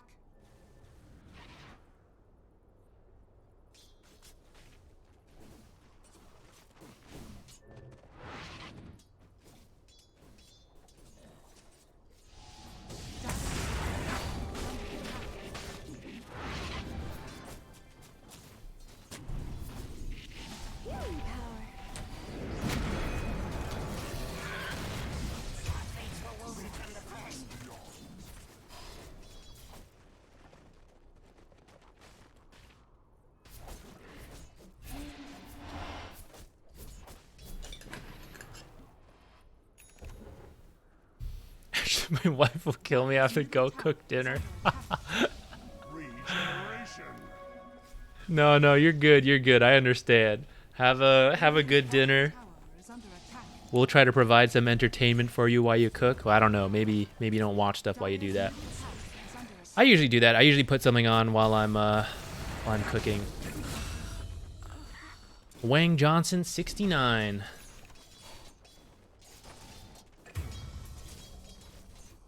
You just don't have a tofu burger. I'm not actually sure if I've had a tofu burger. I've had like the plant-based meats. I kind of like those, honestly. They're expensive though, but the times I've tried it, it's not the same as meat. I know that, Radiant's top and I can tell the difference. But I still like enjoy it. Like it's not a problem for me. Radiant's bottom I know some people don't like it. Oh, both cats here. Let's go. It's kind of dark though. Let me turn on the light a little. Dire's top tower is under Radiant's middle tower is under attack. They're suspicious of the light. Radiant's Disrupting the nap. is under attack. Radiant's middle tower is under attack. Radiant structures are fortified. Radiant's middle tower is under Radiant's middle tower.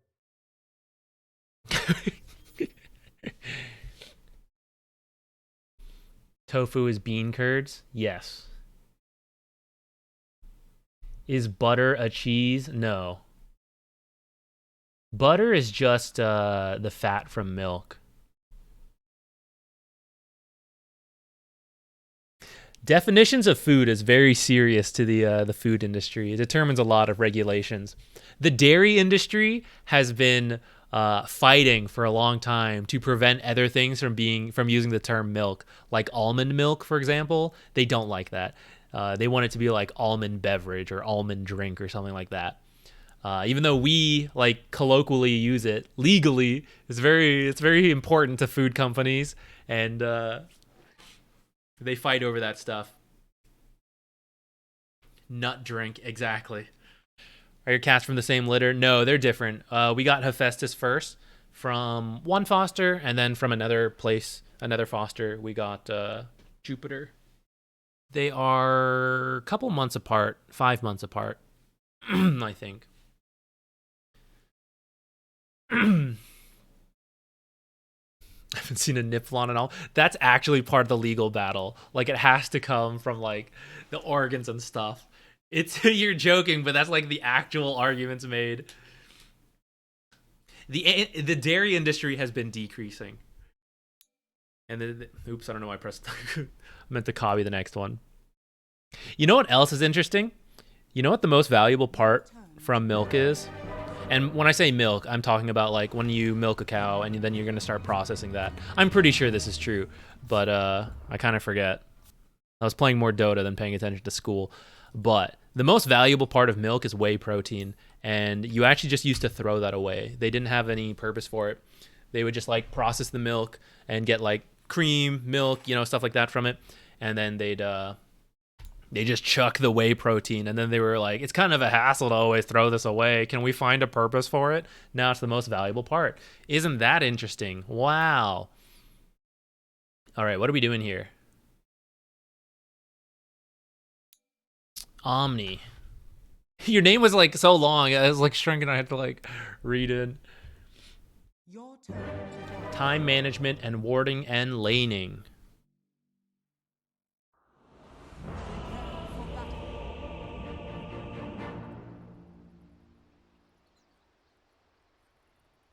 Crusader, almost Archon.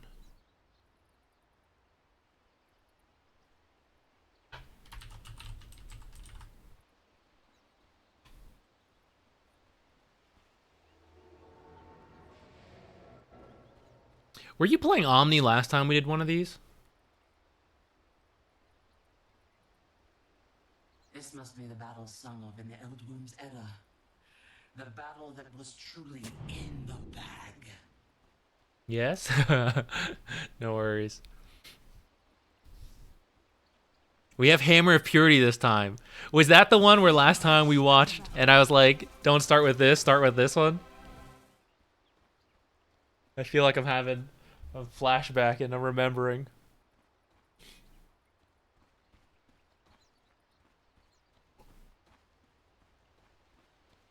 It helped a lot? Nice. Alright. Now we can improve on it even further. Okay, so UN Muerta versus another interesting mix of heroes, but probably this Dawnbreaker, maybe the Offlane Alchemist, and then like a Wyvern support. Or Wyvern Core, Dawnbreaker support. There's a couple different combos here. I think I'm okay with your items overall, though. Maybe I would get... You don't need to get it right away, because, I mean, you spent all your gold. I might plan for another set of tangos. I kind of think you're going to be taking a lot of damage. But let's see. Let's see what the lane actually ends up being.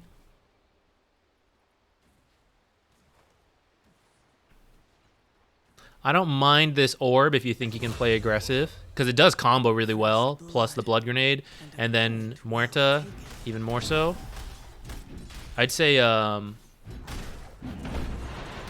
level 2 you should have a good aggressive potential if Muerta goes QW. They don't always do that though.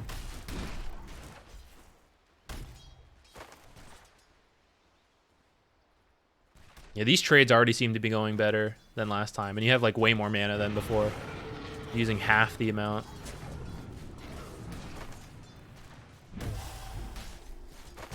Maybe you thought she saw you for some...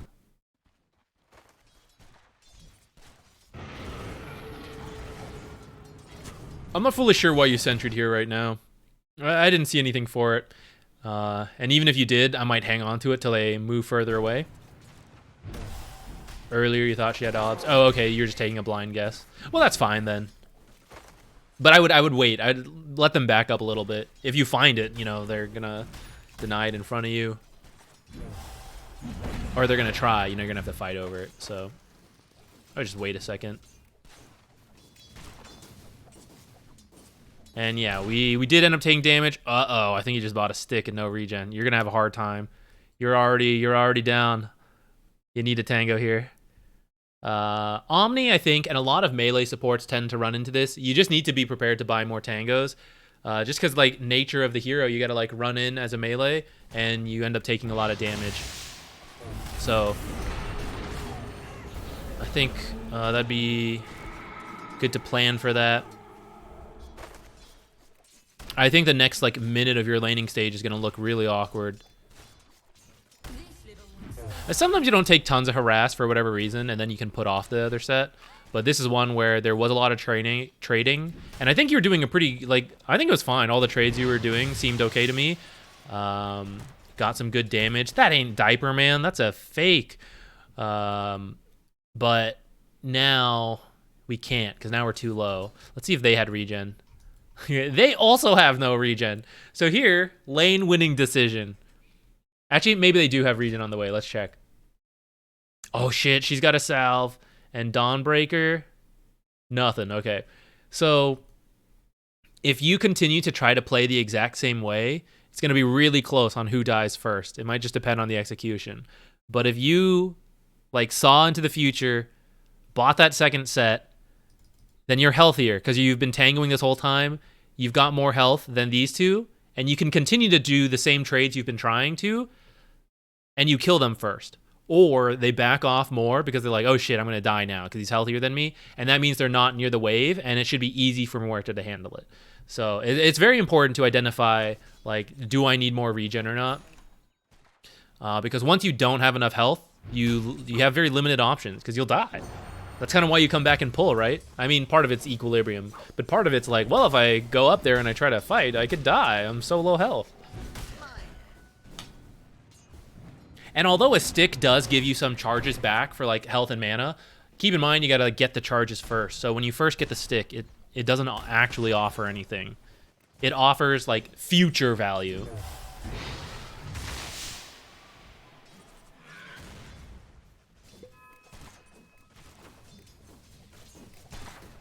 Don't miss that range creep, Muerta. Okay, I think she got it, I hope. Radiant's courier has been killed. Can get myself to justify Uv on supports. You gotta be planning to get kills, I think. The Blood Grenade has largely replaced Orb of Venom for many heroes. I wasn't too sure, because honestly I don't see much Omni support, and Muerta carry is not even that popular. Actually, all 4 heroes in this lane are not super common in my games, so I wasn't fully sure. But I could see some value between, like, triple slow plus Muerta reposition and, like, whatever the W is. What's this called again? The Calling. So I was, like, up to see it. I think there was some value there, but it has been hard. For a lot of people, they did replace Orb of Venom with Blood Grenades, and that way you're able to buy other things. For example, if you skipped Orb of Venom, probably could have had like 2 mangoes, 2 tangos, another sentry, or more iron branches, or change the Orb of Venom to a magic stick, and then buy second mango, second tango, second iron branch, you know, there's all sorts of things. So a lot of people have been doing that instead.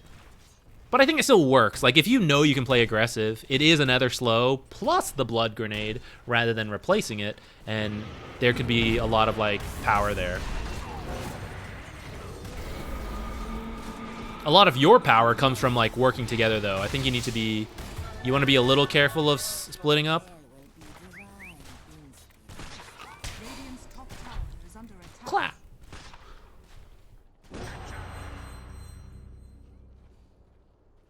I think 1 point in hammer might be enough. I don't know if you need 2. I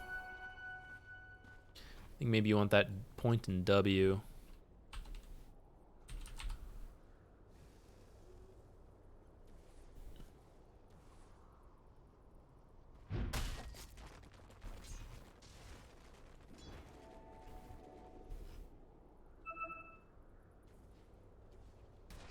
The only games on Dota 2 Pro Tracker are Core Omni, so I was going to see what other people were doing. I feel like 1 point's probably enough for support Omni, and then you get a 1 point in Heavenly Grace, and then depending which one's better, you can max either one first, but maybe with a Legion, Purification first could be good for the damage and turn potential on duels. But Heavenly Grace isn't that bad either, actually. There's several dispels that you can do, and you'll be giving bonus strength to a Legion, which is also a form of damage. So I think I'm okay maxing either this game. Ooh, I should factor in how many things you can dispel. It's quite a lot. You can dispel Fatal Bonds and Shadow Word, the slow from Celestial Hammer, the silence and slow from Drow, and then the slow... I think 2 separate slows from Winter Wyvern. From this guy, I guess just the stun. I don't think... Yeah, Acid Spray I don't think would work. I don't think it goes by a debuff. And then maybe Corrosive. Is this dispellable? I actually have no idea. But that's a lot of potential for bonus strength. Maybe that's worth it. I don't know what items they're gonna build. Oh, Blood Grenade counts towards it. I don't know. I genuinely don't know. I have not been playing Omni support, so I haven't tried like both builds to see which feels better. Let me ask you, what do you like? It's like the second point for aggressive. I do see that. Like, if you can really get the kills out of it, I'm kind of open to it. 14 to 22 though. Maybe just like 8. Well, 8%'s not too bad. I don't know. I can kind of see some value to it. As long as that's your plan. And it seems like it is. You mentioned it's my aggressive play style, so I go for it. So there's a logic to it. I'm down to see it.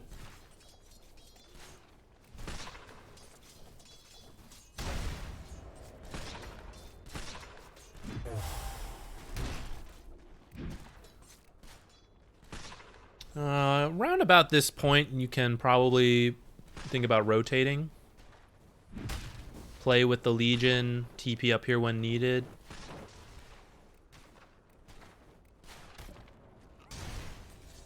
Legion should... Oh yeah, she is 6. So starting to play with her to try to set up duels. You and Skywrath. Actually, what's Skywrath doing? Yeah, Skywrath should definitely be there. He's not 6, but he's going to offer a lot of damage. You guys are playing with Pudge first. I mean, this is actually okay. This is actually a tough one, though. Not that tough. Ha ha ha. I didn't do it. Something you guys can do maybe, though, is click him to see how much longer is left on his ult. He just kind of did it while he was ulted. That's why I was worried it would be like too hard. Maybe bugged because yeah, I went back and forth. But that's something you can do. Click him to see.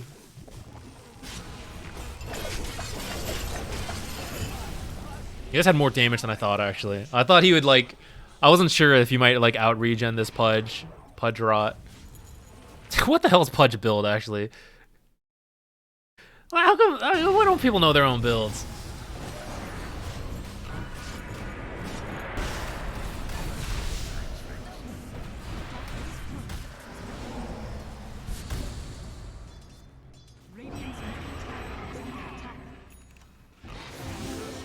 Oops. Don't worry, they didn't see you. They don't know you didn't use it. Or they don't know. They think you have it. It's okay. Radiant's middle tower is under attack.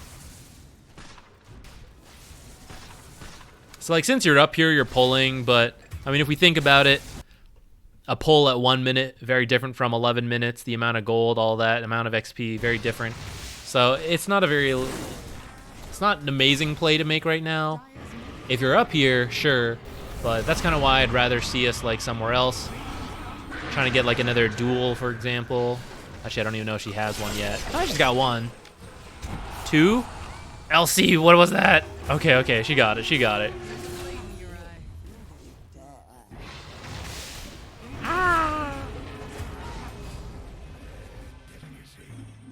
Easy.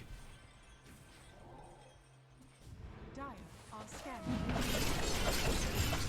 Dire's middle tower. Try to set up another kill. Believe it or not.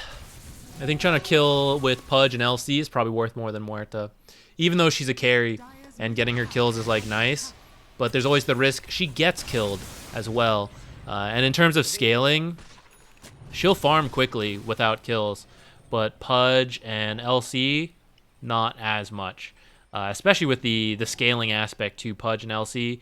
Every time they get kills with their abilities, there's more value to play with them, draw the attention away from your carry, draw the attention to the enemy carry. I think that's worth more. So rather than trying to set up the kill top, I would probably just leave, actually. You can pull it to try to get her back in a safe spot, but then I'd be like, okay, peace. I will TP up here if needed. Gonna go head over to these guys.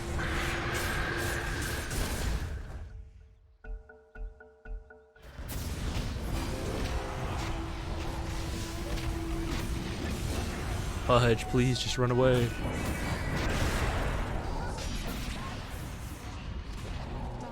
So even though we died that whole time, Muerta's free. So this is why it's nice to like make the plays mid and bottom, because even when they don't work out, not that we want them to go badly, but when they do go badly, we're still getting something. Carry is free. If we draw the play here and it goes badly, like what are we getting? Solo time on like an LC? That's not as good as a solo time for a carry.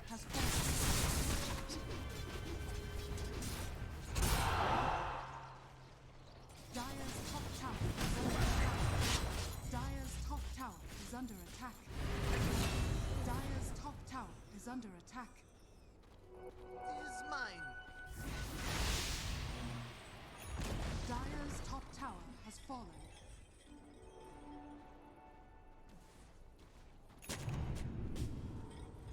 To enable that, to go further into that point, smokes, you've got the sentries, you're working on your items. I mean, those are overall fine. Dire's bottom tower is under attack. But we want the smokes to keep making plays. I think I saw one earlier. I don't remember if you bought it or someone else bought it. But just like smokes pretty much every minute, because that's how long dual cooldown is. That would be a good use of your time. Pretty much any game with an LC on your team. If she is capable of winning duels with the help of like you and like other people, trying to organize that every single minute is not a bad default plan. There are times you don't want to do that, but if you have nothing else to do, it's a good thing. I personally am a big fan of Aether Lens first on Omni Knight. I think his cast ranges are really short. This game, I think it's actually even more important because there is the Wyvern ult, and you pretty much can't help people in the Wyvern ult without being affected. So I think you probably do need the Aether. Well, I guess in that sense, Mech also reaches over Wyvern ult, so maybe that's also some value to it. I think Mech and Guardian Greaves in general are good this game, so I don't hate it, but I do like Aether Lens. And then Solar Crest next is also good. So I think I might have tried that. Like Aether Lens plus Solar Crest, and then Guardian Greaves.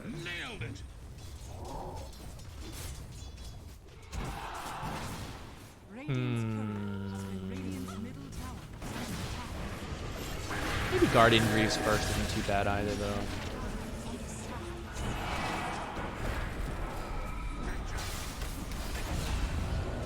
Well, those 3 items are what I'm thinking of, and that's probably what I'll buy. In that order, I'm not sure. I'm thinking on it.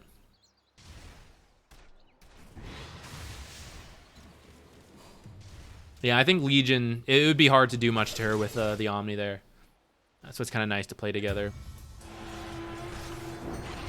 Soldier Oov to maybe finish that mech? I mean, as long as you have slots, I would just keep hanging on to that Orb of Venom since you bought it to start. Radiant's middle tower is under attack. But I guess it's not a huge deal to sell it. Its value is kind of dropping off. But I mean, if you don't have to, I might hang on to it a little longer. Don't get Solar Crest that often. It's pretty good. It's going to be really good with Muerta. She really likes getting more attack speed.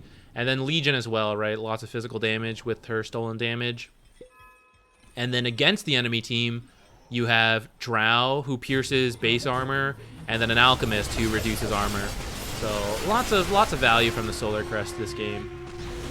Some games it is not as good, but it is a very good item in general. So strongly recommend thinking about it. Especially because Omni Knight is a hero who you really like pairing. I probably said this last time we did this, but Omni Knight's a hero who really likes to pair with one person and just like, you and me, buddy. You know, so for me in the early game, I mean, in the lane, Muerta. And then after that, it's LC. And then as it goes into late game, I'm back to Muerta. And so I like all these items where it's just like, I Solar Crest them, you know, I Q, I W, and I'm just like enabling keeping this one buddy hero alive. And of course you can try to help other heroes, and that's why auras also kind of work. But when you do have like one really strong hero to work with, I think that's good. It's hard to save too many heroes.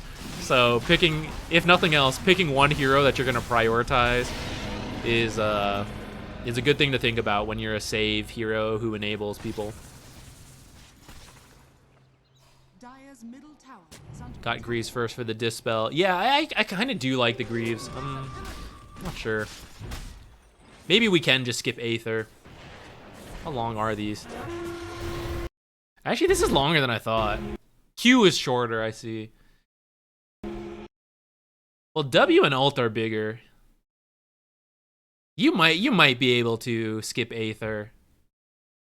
It's mainly this one. How big is this range? 525. Wait, is that the cast range or the... No, I think it's the curse range. Yeah, curse range. I'm going to go with... Can I see how long this is? Of course I can't.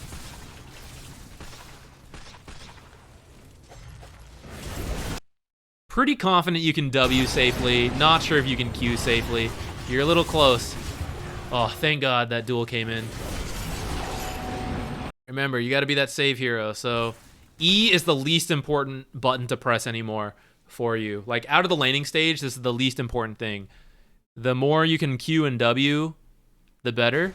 So when Pudge gets gone on here, like for now, this is good. I think this is solid positioning. And then, okay, he's kind of... Can't see anything. Okay, now he's kind of like in need of help.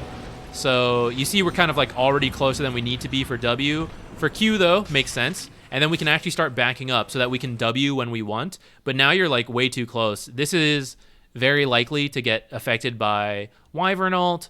If Drow weren't currently being gone on, you know, like the AoE silence. Maybe there's like a Warlock ult. Maybe you get too close. You can even get hit by Unstable Concoction. Or maybe they switch off the Pudge. They're like, wait, why are we going to hit this tanky Pudge who's going to get saved by Omni? Omni's up here. Let's go on the Omni. So once you cast your Q, I would back up a little bit because Heavenly Grace has that longer cast range. That way you'd for sure be able to get it off. Same with your mech.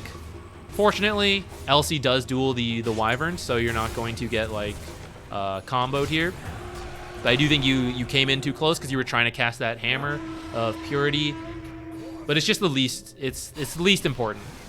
once you know you're kind of like winning the fight, you're safe to like look more aggressive, then it's fine to like run in to try to press E, but don't sabotage your own positioning trying to do that. That's like bottom of the checklist.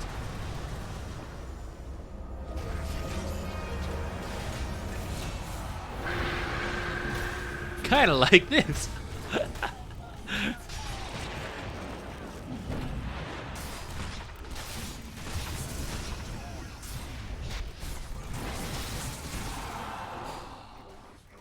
Alright. Let's get another one going. Radiant's bottom tower has fallen. Radiant's top tower is under attack. Radiant's middle tower. Radiant's From here, I mean, I would probably just keep doing the same stuff. Working Roshan whenever you guys get a chance. But otherwise, I'm like still playing off LC. Trying to find those duels. And then whenever this guy feels like he's ready, that's fine with me. Dire's top tower is under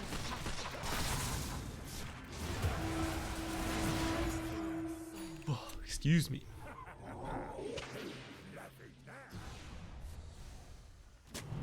This looks good. Radiant's middle tower is under Radiant structures are fortified. Radiant's middle tower is under attack. You guys remember when Repel was straight up magic spell immunity and that you could cast it on the enemy team?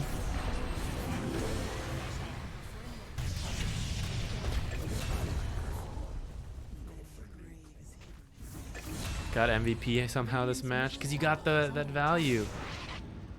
Hey, IKH, redeeming a replay. Okay, hang on, guys. Cancel this. All right, IKH, hit me with that. Redeemed replay. We go hard. Oh, thank you. I made sure to pick it up. They like the cat tree a lot too. Thank you. The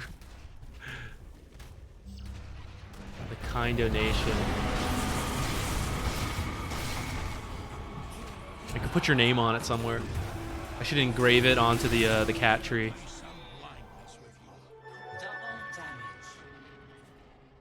Getting the MVP, a lot of save heroes sometimes rack up MVPs. There's a lot of like, I don't know the exact calculations, but they seem to get it a lot.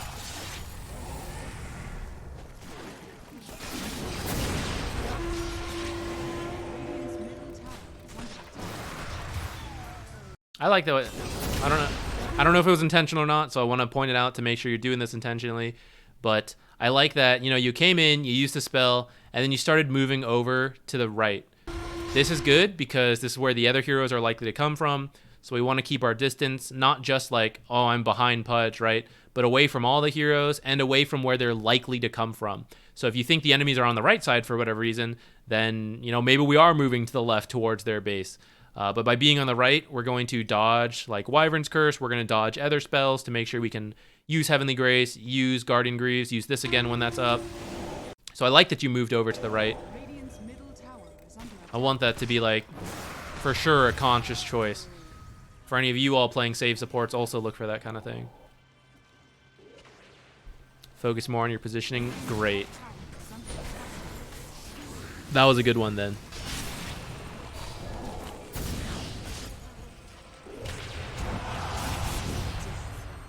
Cool. Okay.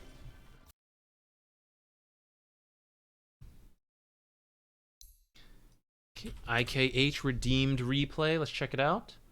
Which, by the way, for you all, if you didn't know, you can redeem the replays using the channel points. I think there's a limit. I think there's like a 1 hour time limit between them. Where are you, IKH? What did you tell me? Did not tell me anything. Oh no, just kidding. You're this brewmaster. Ha ha ha. Offlane. I don't know why I didn't see your name the first time I looked through. I guess because you had the underscores. I got thrown off.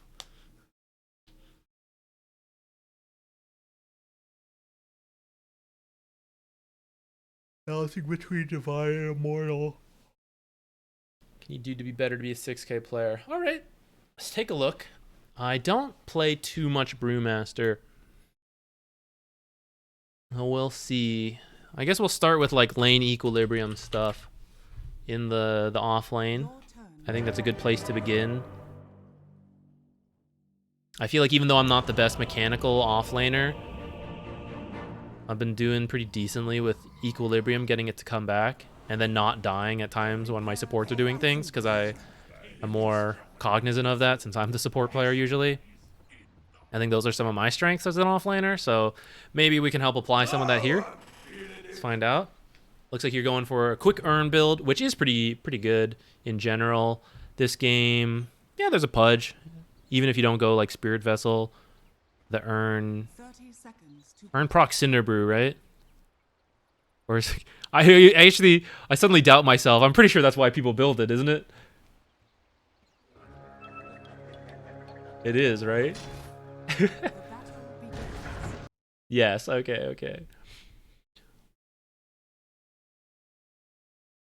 Wang Johnson, no problem. Thank you for dropping by. I'm glad it was helpful. It's kind of cool. I'm glad we got to see the last Omni game, and now we get to see like the improvements. I look forward next week or the week after. Let's see the third one, the return.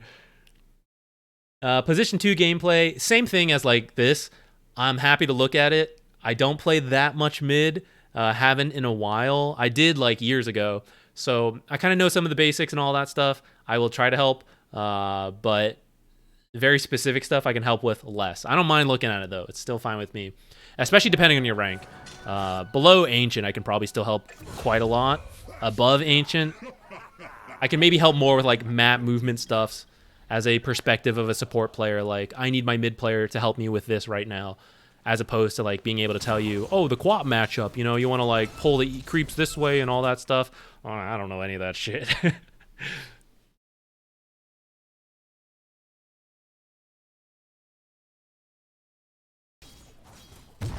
Am I doing one more?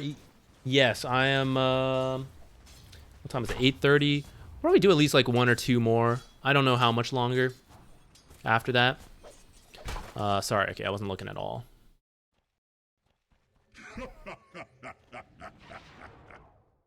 What'd you think? I thought the lane went a lot better, starting with the Hammer of Purity. I was happy with that.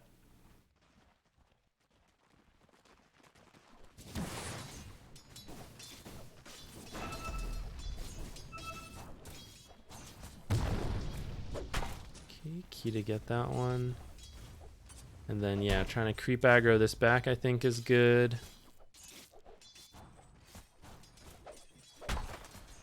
If I can recommend, very minor thing.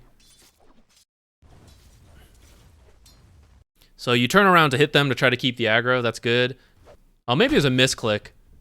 It looked like you were hovering over this one, which is what I was going to tell you. Hit the healthy one once rather than this one. Since getting them to like... even if this one's like low health, it does full damage. So if you can get them to focus the healthier one, then this guy gets to contribute a little bit more damage. But if this guy gets really low, because you hit him once, and like one creep happens to like focus him, he'll die that much faster and get in a little less damage. I think that's my take on it. Also might be easier to deny like this. It's pretty minor though. Okay, we won't worry about missed last hits, but... I don't know if you're going to do it, but there's another build I like sometimes where I see like fast Vanguard from Brewmaster, because you can then disassemble it and use it for the Spirit Vessel. I like when I see that build. I'm not sure if it's popular anymore though. It used to be a little bit more popular. I was a big fan of it.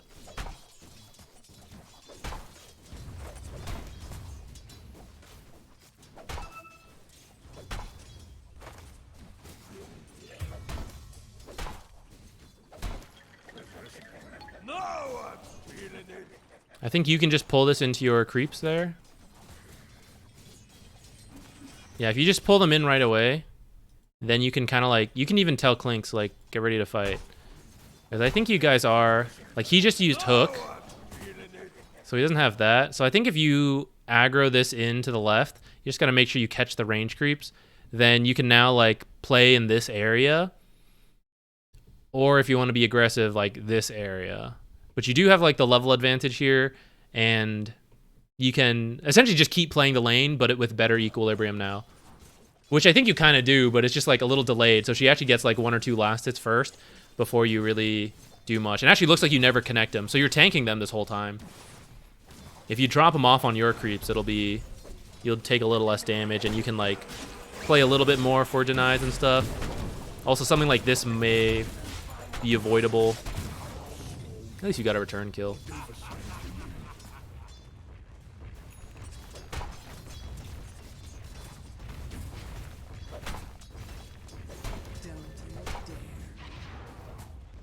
Nuts.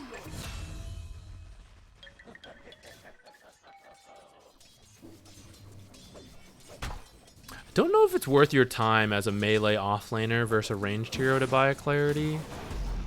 Kind of think maybe you just have to go for a mango.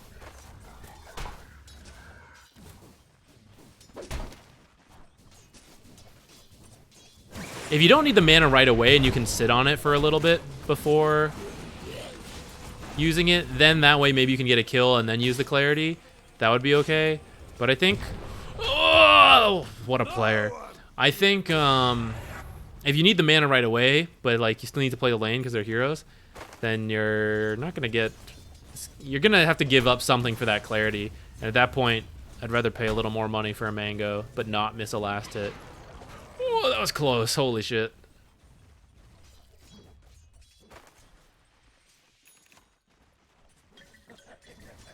What are all the benefits from this one again? This one's move speed, right? Evasion and move speed. Okay. What's the other one? Armor, magic resist, crit damage, status resistance. Okay.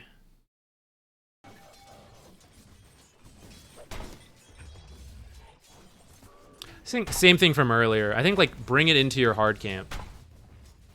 Then you don't have to make this choice. You were a little more low health this time, so I kind of get why you did it. But I feel like by not bringing it into that camp, you're letting Drow just like last hit the creep wave plus the hard camp.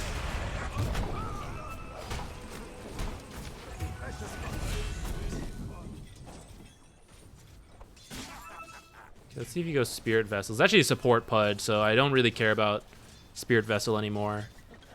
I thought it was core Pudge for some reason. Well, not really for some reason. I thought it'd be like Rubik support, Rubik 5, Earthshaker 4, Pudge like mid or off. Looks like it's actually core Earthshaker. But since it's not core Pudge, so I don't care so much about the Spirit Vessel. It's not that good against the others. Looks like you are getting it. I don't know. I don't play much Brewmaster, so if it's worth it, sure. But I kind of feel like isn't Earn enough to proc the stuff?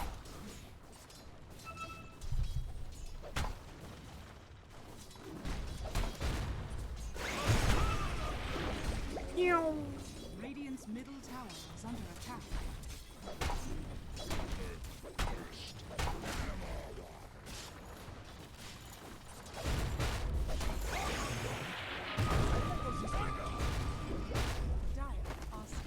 I feel like you're playing a little aggro considering you know 2 are here and you're kind of low health. It's scaring me a bit. Alright, we just need to get to 6. I won't even tell Clinks to leave. Although his 6 is good too, so... Still kind of want him to leave. He is. I feel like you're so close to 6. Okay, it's working out.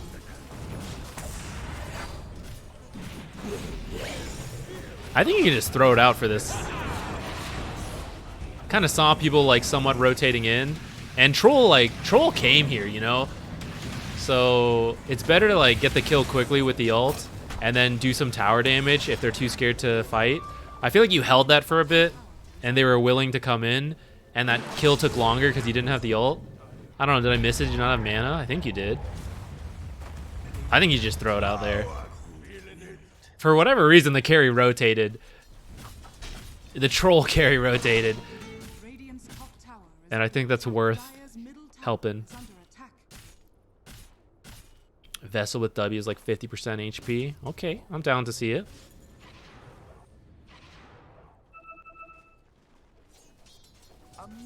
Seems like we've lane swapped a bit.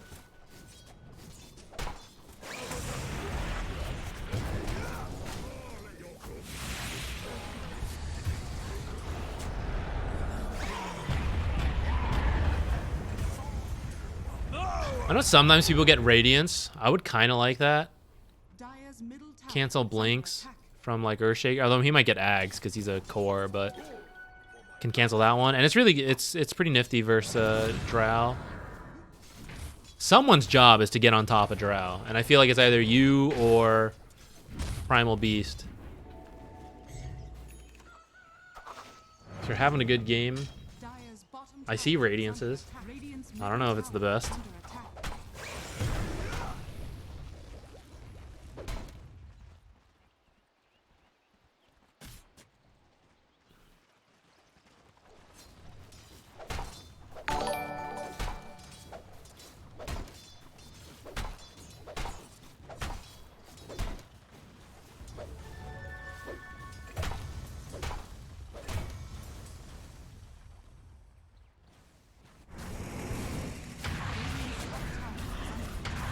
attack. Radiant's top tower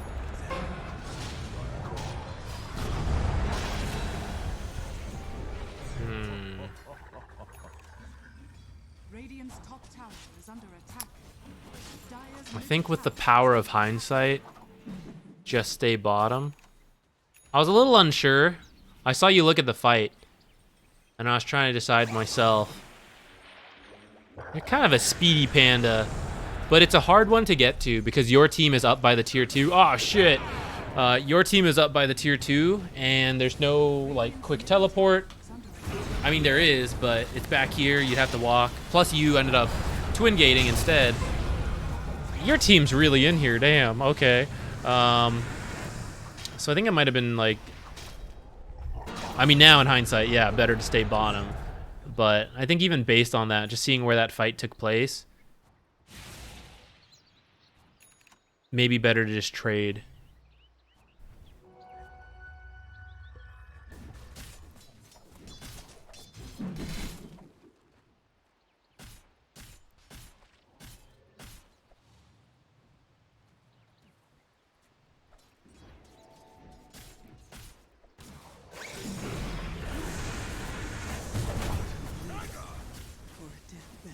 Radiant's bottom tower is under attack. Dire's structures are fortified. Radiant's bottom tower is fortified. Dire's middle tower is under attack. Dire's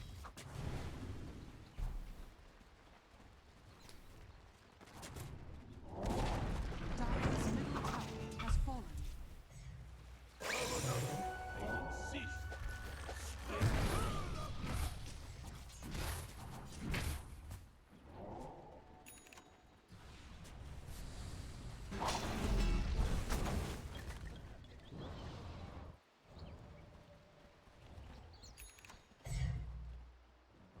Dire's top tower is under attack. Radiant's middle tower is under attack. Radiant structures are fortified. You with them when you left? Let's see, ulti 20. You left.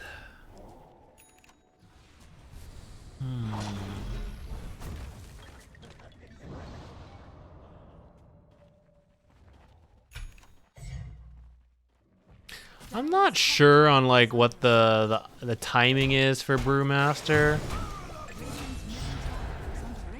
I kind of don't want you to leave right here to come top on your own. But I don't know if like I strictly want you mid, but I feel like it should be more aggressive than in your own team's safe lane. I mean, you did leave like right away, so worked out.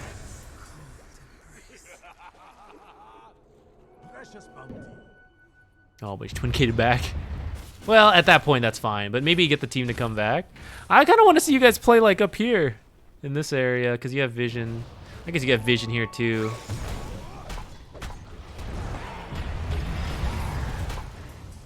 Well, I guess since the team came here, this is okay.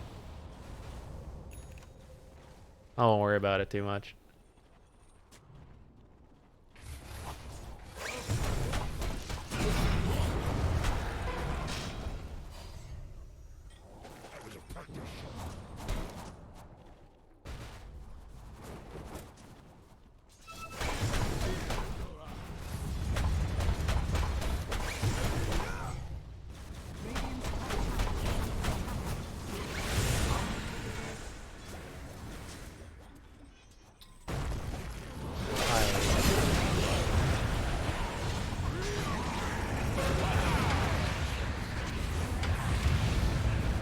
watch the rest of this fight play out first.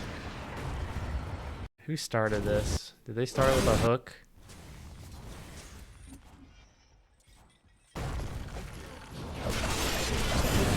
think you should just let that guy die.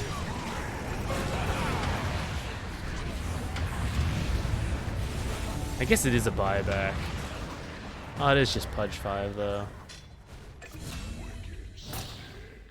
The fact that you're like playing up here and so many people are defending, I think is okay for you all, because you can just choose to back up here to bait them out, and you get to like farm camps along your way.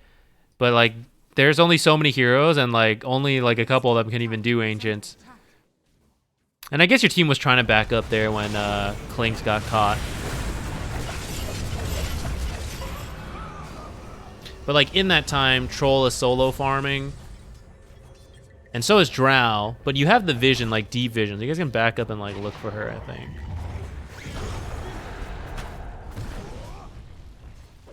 Anyways, let me get back to thinking about this pipe. I'm not sure. I guess we have Pudge, Earthshaker, Rubik, Pango.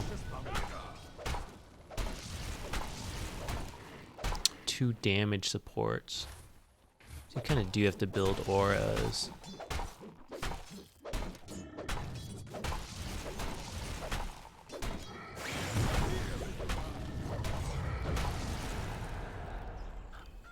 I don't know the itemization for Pango.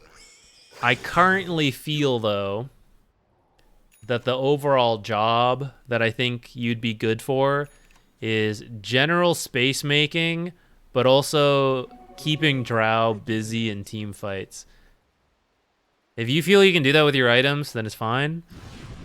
If not, then whatever items to do that, I think would be good.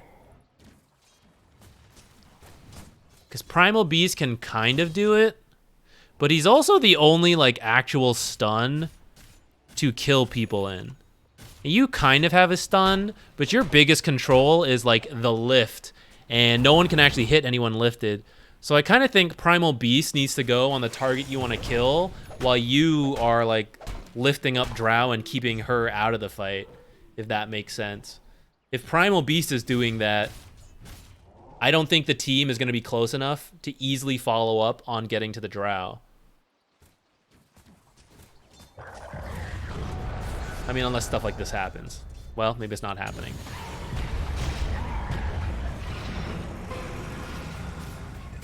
Okay, in this case, Drow kind of got caught out.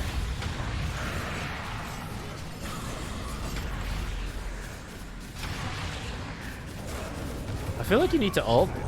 I don't know. This is like a fight, so I mean, whatever you think you need to throw out to like get the full combo. Radiant's bottom tower is under attack.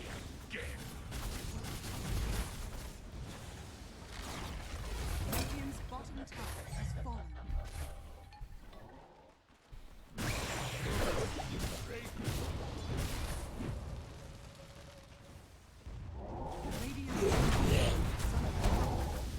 Radiant structures are fortified.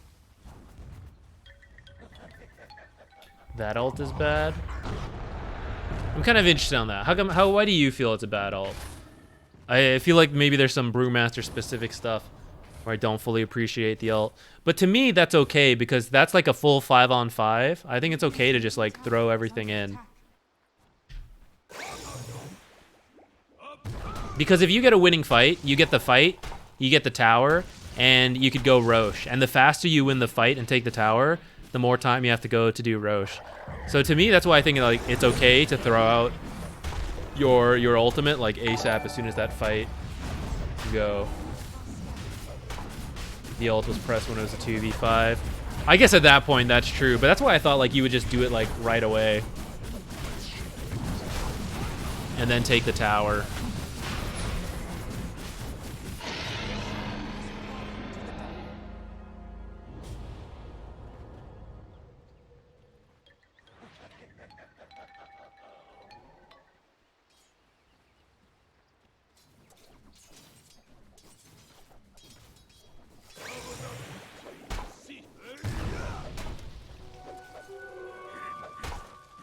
AC. AC's good.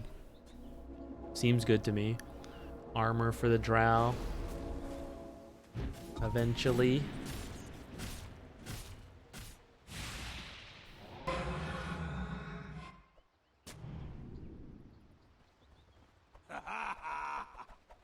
Dire's top tower is under attack. Radiant's bottom tower is under attack. Radiant's middle Overall, my impression of this game, I don't feel like I know enough about Brewmaster. I've been like talking about my thoughts on items and stuff, and like what I think you should do, but I won't push on it that hard because I don't play that much Brewmaster, and I know he's a little bit specific. From this game, I think he seems fine. Like, I don't have a huge complaint with anything he did. Maybe that is because it's a win. If you're always playing like this every game, I think it should at least be like kind of a 50% thing.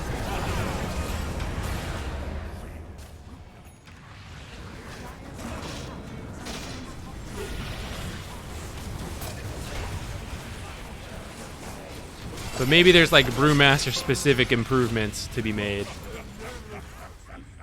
I just don't see that much Brewmaster. Or I see him every now and then, but I always just trust them to know what they need to do.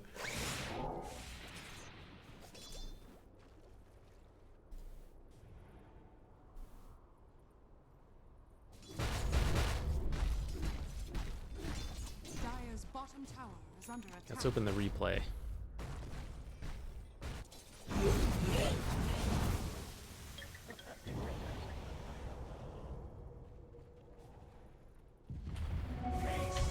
I still kind of think Spirit Vessel this game isn't like strictly needed, but that kind of goes back to Dire's top tower has fallen. Brewmaster specific itemization. I don't know. Maybe Brewmaster just like it.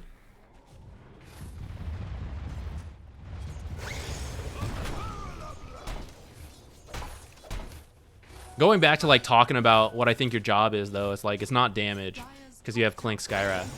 And it sounds like the reason you got Spirit Vessel was for damage. And if it was like Timbersaw Huskar kind of heroes or Core Pudge, be kind of up for it. But I feel like that's 2,000 gold. We could have moved to something else that helps us disrupt Drow, or just like start shit, because like your supports will finish the stuff you start, or they should. It's like their job.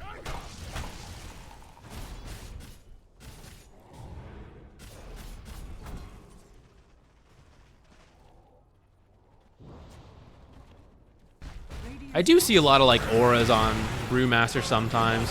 I'm not really sure when like Brewmaster likes to go auras versus like Ags kind of stuff. I guess it's how much you can get done in your ultimate. Radiant's bottom I know a lot of Brewmasters I've played with really like getting the Ags. Like you running at the Drow I think is pretty good here. This fight looks good to me. Maybe we needed to activate Pipe first before we ulted, but besides that,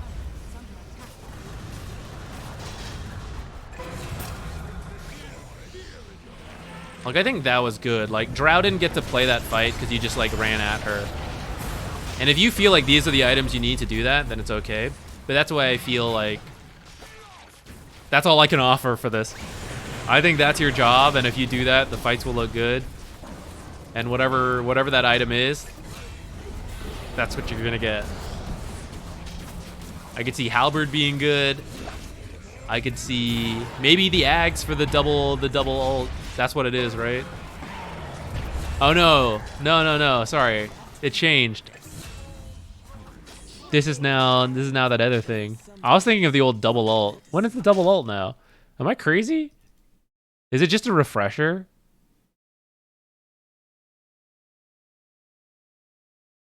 I guess so. I guess I'm nuts. See, this is how much I don't know about Brewmaster. I swear to God, I thought he still had double ult. It's hilarious. such as tomorrow.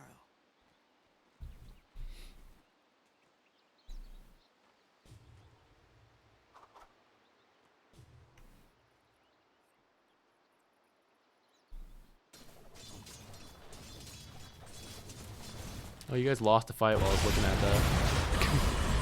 Oh, is this one?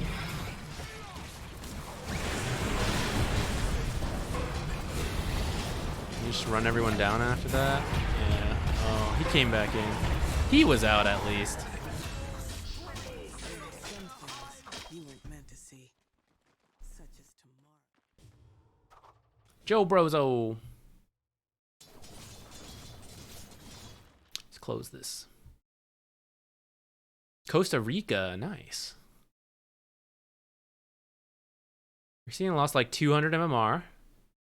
Blood Soul, hello, by the way. I should have started with that. I guess doing something different in games. Maybe just changing the heroes a lot. Some dumb teammates.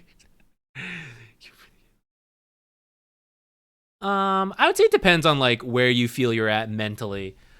Sometimes you can lose MMR and you're playing exactly the same because there's natural variance in this stuff. Because even though I don't think the matchmaking system is rigged, I do think it is random, and that means sometimes you get the good teammates, sometimes you get the bad teammates. So in theory, it's kind of hard to like measure this. There's no real way. But in theory, if you're playing exactly the same, you will still move up and down. And personally, to me, 200 MMR is still pretty reasonable. I consider the range 10 wins and 10 losses, so about 300 MMR, like 250, I guess, really. Now that they changed the way it works. Before it was like the plus and minus 30, but now that we're back to like roughly 25, I guess 250. So to me, you're like still in that range, so I wouldn't like sweat it too much. And so if you're still like okay, you know, like okay, maybe my teammates were just bad, like I don't feel like tilted, then I think it's fine to keep playing. You don't really need the break. But sometimes if like the 200 MMR does get to you and now you're feeling that pressure of like, I don't think I'm playing worse, I need to play better, like I just got to play more and get that MMR back, that to me is like a dangerous mentality where it's easy to like slip into further, like I'm just going to win my MMR back, but you lose, and maybe it's still not your fault, it's still just random chance, but it gets to you more because you're now in this like do or die situation. And that's when like the mentality can then start affecting you and you actually then start playing worse. So that's why I'm like, I'll give it back to you, right? If you still feel okay, like, hey, I lost these games, I still think I'm playing okay, I still know like I'm just gonna keep playing, you know, how I am, then it's fine. You don't really need the break. But if you do feel tilted, take a break for a little bit, get back to that spot of like, okay, I got unlucky, bad teammates. Here's how you know you're ready, okay? I want you to envision queuing into your next game. And I want you to have the worst teammates you can imagine. They're not even strictly griefing, they're just really bad, okay? And you're trying so hard. You pick some boring hero that you don't even want to play anymore, but you're tryharding for MMR, okay? You need to be okay with that. You need to imagine that scenario and be able to say, yeah, that happens sometimes. It's unlucky, but I'm going to just, we'll just have to get past it. But if that fills you with dread and anger and unhappiness and it makes you so mad, like that better not happen, then don't do it. It's not worth it because there's a very high chance you're going to get that. That's how I think about it sometimes. When I want to, oh, that's the wrong one. Okay, let me pull up the next one, Joe. When I think about my games, like when I'm tryharding and it's like, okay, I'm going to have to queue as Crystal Maiden again. I'm going to have to buy boring items. Going to have to watch some triple core lineup farm. If I'm not okay with that, then I gotta keep waiting or like taking it chill. Now I don't have so much a problem with it, so now I'm fine. But that's kind of like how I measured it. Joe, do you have a different one? Because this one, I think, is too old. Do you have an earlier one? Oh my god, this was in June. Definitely way too old. I thought this was 17th, but we're actually even further back than that.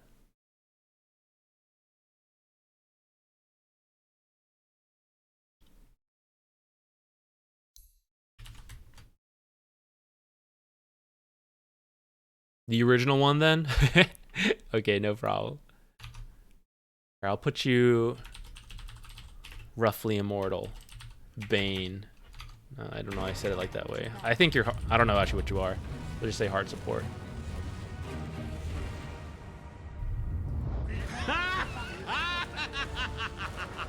Offlane? No way. Really? Hilarious. Let's go. It goes without saying. This one is in the bag. Let's see it. What's the build? I see you get the Wraith Band queued up. No problem, Blood Soul. I'm glad you like the videos. Thanks for dropping by. That is a good question. Thank you for dropping in.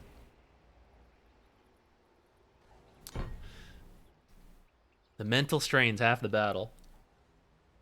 It is in the bag.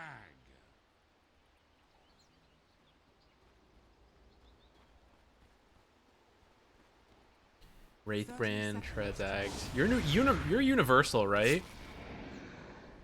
Who are you laning against? Anti-mage? Would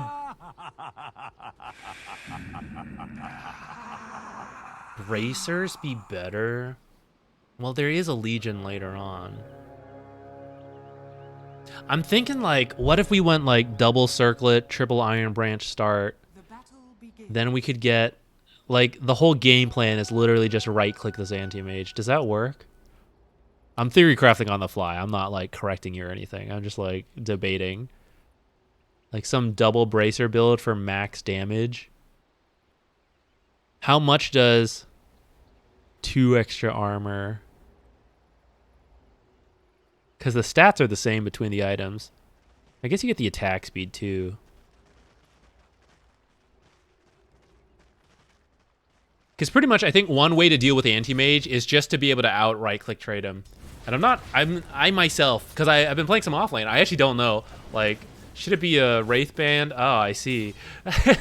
Should it be a Wraith Band or a Bracer, or maybe a mix even? So I guess we'll get to see what Wraith Band looks like. It might change depending if you're ranged or melee. Which is why part of me thinks, like, oh, you're ranged, you know, maybe just damage from the Bracer's better, and it's some HP regen. I see you're a non-tango believer. That's what W's for. Why would I buy tangos? What kind of idiot do you take me for? I have a heal. This guy's not even touched you, and you're into an LC support. Let's go. Wraith Bandit would be more damage overall from the attack speed. All right, we're gonna have to sit with a dummy target. We're gonna have to do some math later. Because it's like 5 attack speed's not that much. But 3 damage is, you know, not that much either. So, like, which is it? I'll take a look later. Or I guess it's 8 attack speed, because you also have 5 agility instead of 5 strength. But since you're off-lane Bane, isn't that even more reason where it's like, I kind of need to be tanky? Is it? I don't know. Maybe not.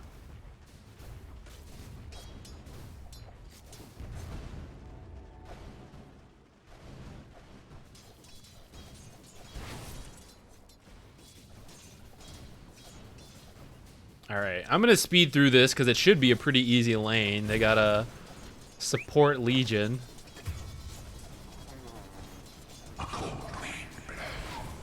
Seems okay so far. I might position a little more aggressively since you're currently winning.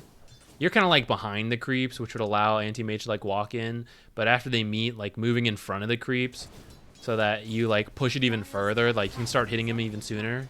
You will draw creep aggro, but I mean you're also full health, full mana, so I'm sure you can tank a little bit of aggro to play a bit more aggressively. Run at that guy. He just used, yo, same thing from earlier, guys. Just bring it over here. Look at Anti-Mage getting to farm creeps and jungle camps, right? That should be you. Bring him in over here, bully him out, make him cry over here. Make him cry.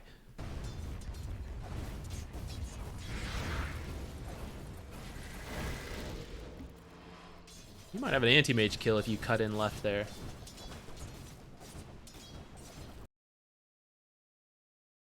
So since I gave up lane, do I keep creeps under tower or do I push? I would say, well, Bane's a weird one. I don't know what you're playing for Bane, right? But I would say for a lot of heroes, you got to figure that out. Like, what is your timing? So, like, if I were to use a different hero as an example, let's say, let's say Necrophos. Even if I'm in a 2v1 lane, I'm still gonna hold it back here, get what I need, which is like level 3-ish and some items, and then I feel good. Maybe you're playing a Vanguard builder, right? So you pull it back, get the Ring of Health, right? Don't try to punish too hard too soon, because that's an easy way to throw. Like, oh, he's by himself, so I should start cutting creeps, but you're not strong enough. The same way earlier today we were talking about, like, oh, we're in the lead, but like we actually still don't have that many items. We kill the enemy heroes, but it's still hard under the base. I'd say it's that same concept, but I guess at 1 minute instead of like 20 minutes. For you in this particular situation, if I had to take my own best guess at Bane offlane, I'd say you don't have good wave clear. And because early level anti-mage is a pretty bad jungler as well, I'd say it's okay to balance the lane like further up and just prevent him from doing anything. Because if you did want to push faster, I don't think you really could. If you're willing to meme it up, what about the Meteor Hammer? If you got Meteor Hammer, you would now have tower push. And in that case, I'd be okay with you like shoving it in and try to take the tower. But Bane doesn't really... I don't know what Bane is, but in my theory crafting, Bane's like, oh, a lane winner. You know, I don't necessarily farm fast, I don't necessarily take tower fast, but I make them miserable because I out trade, I got good stats, stuff like that. Those type of heroes, usually you want to like just prevent them from doing much. I'm a killer, actually. Let's go. What should AA be doing? Depends what you're doing. New dev blog? What's up? For Dota? What'd they do? I would say if I knew I was 2v1, and I guess once you see LC and she, you know, roams around a little bit, you got a couple options. One, I think it's okay to completely shut down the enemy for a little bit. 2v1 them, AA like positions up front where he still gets XP, but he zones AM way out. And Bane, you focus on last hitting, but maybe you're also positioned aggressively to help, you know, you don't want to AA die or anything. AA can do pulls, and that's why like AA did a pull, and that's why I think you need to pull the creeps over, because you don't actually want to let anti-mage get anything, so you need to like help keep him off. But once it reaches a point where you're like totally okay on your own, AA is then free to, or I should say the other support is free to do whatever they can do the best, which is a weird way to say it, but like roamers would roam, you know? People who could jungle, I'd say go jungle. If you had like an Enigma Enchantress support, I'd be like, just go jungle, dude. I'll play the lane, you jungle, we both farm. That's what LC's doing. Someone like Bounty or Spirit Breaker, like, hey, you're free. Go mid, go top. This is why AA is a weird support, but we're playing Bane offlane, so no complaints here. For AA, I'm not sure. AA is probably just going to keep laning with you. So you might be looking to do a lot of pulls between the two of you and just like farm up a lot. Introducing Between the Lanes, a new blog feature where we let members of our development team walk through some of the challenges, bug fixes, and occasional happy accidents we encounter while working on the game as unique as Dota. Interesting. Okay. I mean, I'm open to that. I don't actually need that. Well, here's the funny thing. I feel like I'm jaded from Dota not communicating with us that much, but actually I do like when games are very interactive with the developers, you know, and they like, hey guys, here's what we're working on, here's like all that stuff. Like, I think that's a very nice community. For a very long time, we haven't had that in Dota, so now at this point, I'm like, I don't really need it. You don't need to tell me. Just keep working on the game. But actually, I kind of like it, so we'll see. I like it a lot with like small studios when they're like developing a game. I think it's really cool when the game devs work with the players. It's like remembering your roots, kind of. When it becomes too separate. I understand the need to separate, but also too separate feels like that's when you kind of like lose the player base a little bit. Or potentially. Radiant's middle tower is under attack. At this point, I think you should just start pushing the tower. You have some like actual damage now. All right, let's just take this shit. This is what the 1v0 is kind of good for. The speed run. I now understand how to push towers real fast. Radiant's bottom tower is under attack. Radiant's bottom tower is under attack. Radiant structures are fortified. Radiant's bottom tower is under attack. All the games I've played with lots of community interaction have gone to shit. That's true. It's a tough balance to play, I feel like. Wreck this guy. Die. Die. Dire's top tower is under Radiant's middle tower is Is Shadowblade the play? Alright, Joe Bro, what else? Is there anything you want us to look from this? I feel like it's kind of like a meme fun game and we're having a good time just chilling, chatting. But I'm not sure like what feedback to actually give for a Shadowblade Bane offlane. Why AA woke him up? Where? Just now? Is that like a not hypothetical, a rhetorical question of like why would AA do such a thing? Or is that like the mechanics of why AA did this?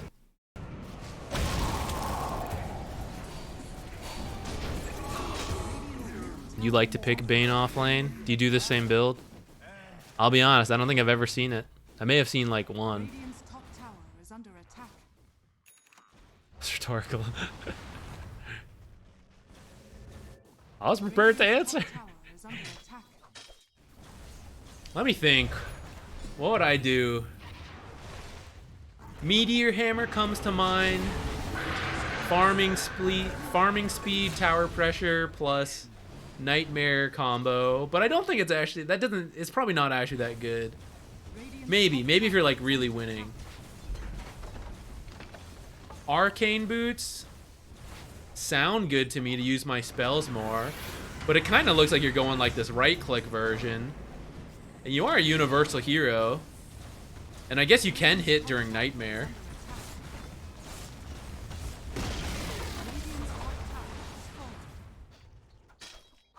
Hey, No Fear. Bane Mask of Madness. Oh, yeah. Those are the days. Because I had free farm, I went Shadowblade for Anti-Mage. Does his spell shield thing cancel your ags when you have, or your ult when you have ags? I think when you have free farm in a game like this, Meteor Hammer actually does go up in value because you're pretty much just punishing them for not being able to do anything, right? Like they can't play the lane, and the longer it takes you to take the tower, the less they're punished for it. But if you like take the tower immediately, then they be punished. It's like Viper. Viper, a much more common offlaner. Like you just kill all enemy heroes, but he can't actually take the tower. So then, like, you just go jungle quickly, and he can't punish you. But sometimes you'll see people do, like, fast meteors. Like Tidehunter, I guess. Tidehunter is another example. Like, prior to the Tide meteor build, no one did anything. But, of course, Tide's different, because he has, like, the Ravage. And it's a better way to bait team fights. I don't know if Bane, like, wants that. But I feel like also that idea of, like, I'm forcing these towers, and you need to do something to come back. I kind of like that as well. What are we theory crafting? This is a Bane offlane. It's an unranked game. So I'm not actually sure like what he should be doing. I'm just kind of like thinking about it. But I don't know. I don't really know if Shadowblade is the way to punish it. Radiant's middle tower is under attack. the next day. Radiant's bottom tower is under attack. Precious bounty. Radiant's middle Let's do another tower is one. under attack. 9-12. Yeah, we might end soon. This might be the last one. Get her, get her, get her, get her, get her, get her, get her. God.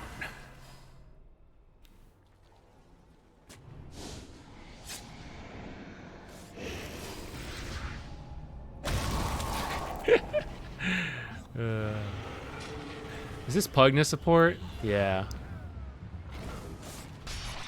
See, I kind of feel like you don't need the Shadow Blade, because, like, let's say you guys just go lane to lane while Spectre farms. And they had, like, griefed themselves, you know? And it's not all of you, maybe it's, like, 3 of you at a time. Like, what do they really do? I guess they try to Wyvern blast out the waves. I feel like Shadow Blade is like hunting for them. And in my head, I'm just gonna ignore and go for the buildings. But maybe that's bad. I think it's kind of okay though. I don't think they can do anything about it. Just Midas. Yo, what about Shard for that AoE farming speed?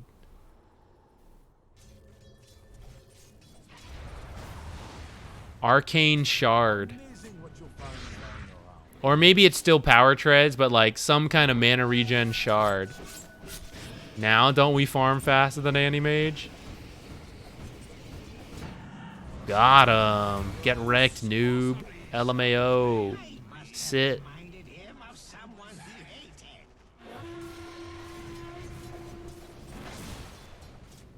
Radiant's middle tower is under attack.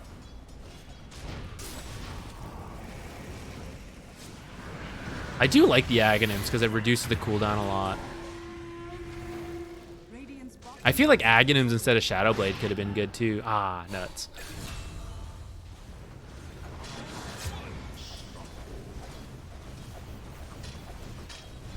C-Dome, I see you're back in here. Does that mean dinner's finished? bottom tower has fallen. Yeah, I guess it is working. You have gotten a couple different people with the Shadow Blade. Are fortified. Would Blink work for that? Cheaper, more mobility, less attack speed for the right-click turning Nightmare. But that way you can maybe avoid duels and Wyvern ult a little better. You can like Blink, initiate, /save. Nah, I think I like Shadow Blade more since you're core. Maybe support. Support Bane would probably get a Blink for that reason. Look at this. Look at this physical damage coming in here. Whack, whack, whack, whack, whack, whack, whack, whack, whack. Just get a quick access of LC. Oh, that's true. That's true. Ooh. Chicken and Brussels sprouts. I like chicken and Brussels sprouts. Both individually. I don't know if I've had them together. Avalene. Congratulations. I don't think you ever won one. I don't recognize the name. Congratulations. Welcome. Radiant's middle tower is under attack. Radiant's middle Whack, whack, whack. Well, I said Meteor Hammer, but I tried it on Venomancer when he first became a universal hero and he was really good. I think I just played it wrong though. I was still pretty bad at offlaning. I think I'm a lot better now. I think it would have worked at that time. But my theory was that 1, universal stats, 2, overall regen, but then 3, Venomancer wins the lane, but doesn't actually take towers that fast because the wards aren't good at hitting buildings. They're just good at killing creeps. So I was like, what if I get Meteor Hammer, win the lane, shove towers faster? And I think it kind of worked. I was just like constantly behind because I wasn't last hitting very well. Radiant's top tower is under attack.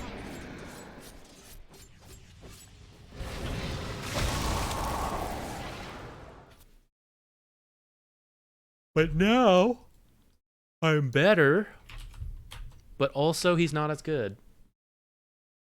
You're gonna try the meme hammer? All right, let me know how it goes. All right. Avalene, who are you playing here? Hard mid lane, not sure whether to help carry or farm. Kill at the top.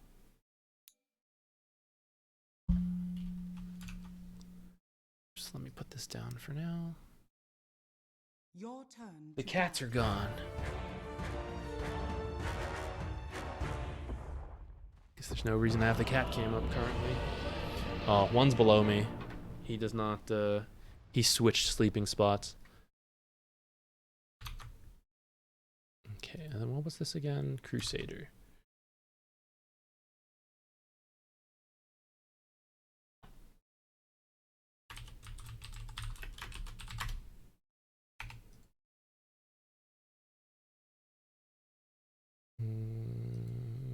Okay. Prepare for battle.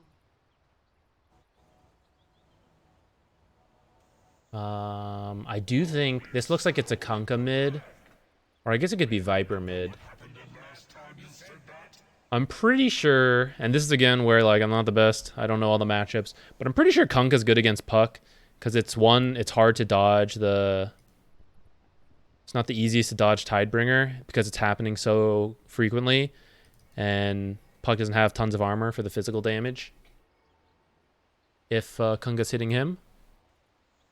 He has some spells to like poke back, but I think Kunkka does all right. So it's not super surprising to me if it's gonna be tough in the mid lane.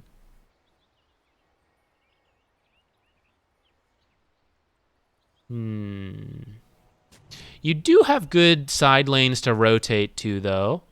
So I guess I'm just trying to get what I can out of the lane. This is kind of a weird mid lane ward. I don't think you placed that, but who placed this? Oh, you did place it. I just missed that. Isn't it? Will you see what you need to see? I guess you mostly do. Oh. That's kind of cool, actually. Yeah, you still see the bounty. You see this. I'm kind of up for it, actually, now that I think about it. I kind of like it. But it won't, like, the person most likely to rotate is Tusk. And you won't see Tusk with this one. Tusk is going to come from that bottom lane, most likely. All right, let's see how it plays.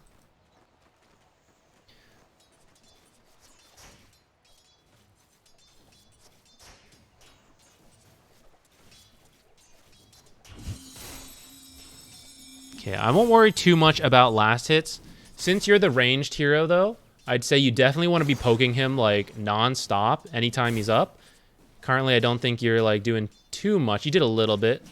And then, like, now it's, like, just poke city. He's actually forced, right?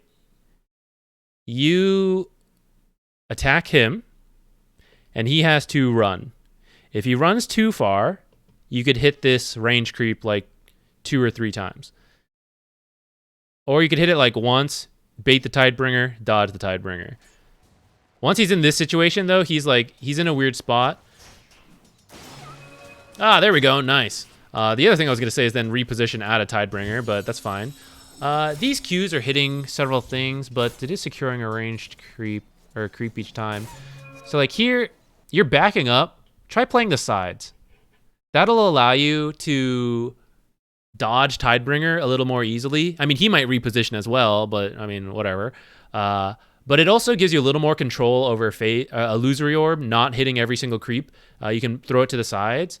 And it allows you to, like, poke a bit more without just drawing creep aggro back all the time. It's a little easier to, like, avoid some of the creeps if you're playing the side. I don't feel like you've poked him very much for being a range versus melee so far. Also, you can save your Illusory Orb for range creeps if you need to.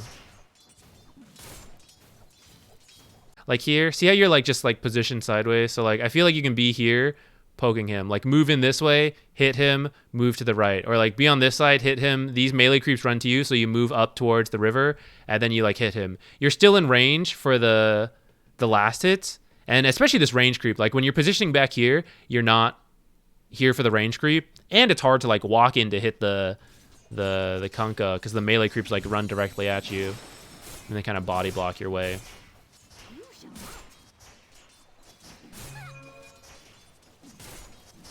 You got the bottle gold. How are we doing on last hits relatively?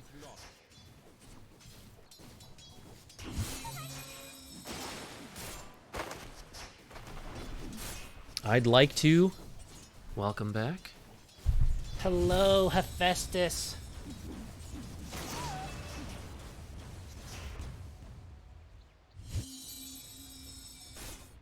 Ooh. Trying to get both water runes. I'm up for it.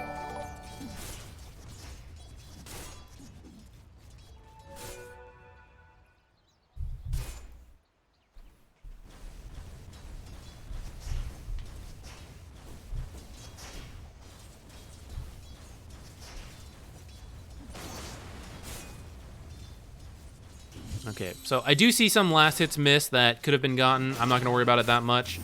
And then the main thing here is just I think you can harass him more. Now he's getting, like, the more points he has in Tidebringer, the harder the lane is getting.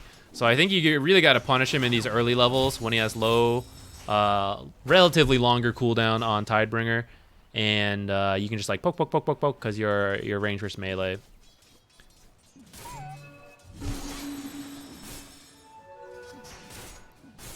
I think your Qs are always hitting all the creeps, which, for example, right there got your range creep denied, and you do want to think about throwing them like a little bit more angled.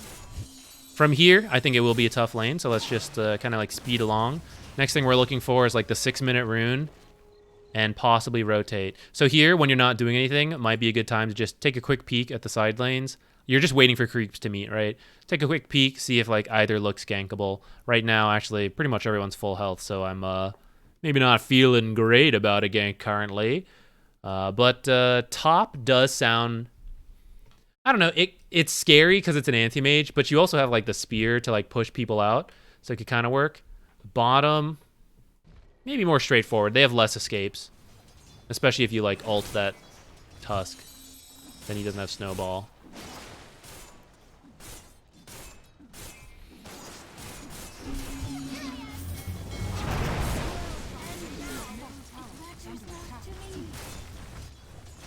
And then I think he just kind of recognized you used abilities, and then he's 6 before you because of the last hitting. Hey Z, Hi. I just sent you a link on Discord with a spreadsheet with Shadow Demon poison comparison. Okay, thank you. I'll check that out after this. Ooh, okay, so maybe after this replay, let's check 2 things. 1, that spreadsheet. 2, let's see if we can check some like demo lobby damages comparing Wraithband and Bracer.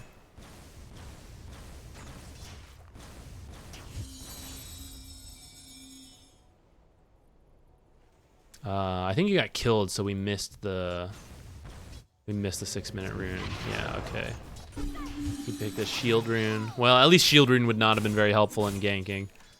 Well, I mean, it would, you know, help you survive, but the actual stuff's not that great. Yeah, from here, getting tough. Pretty much gotta save the E for the X combo. Or you have to save like one of the abilities for the combo.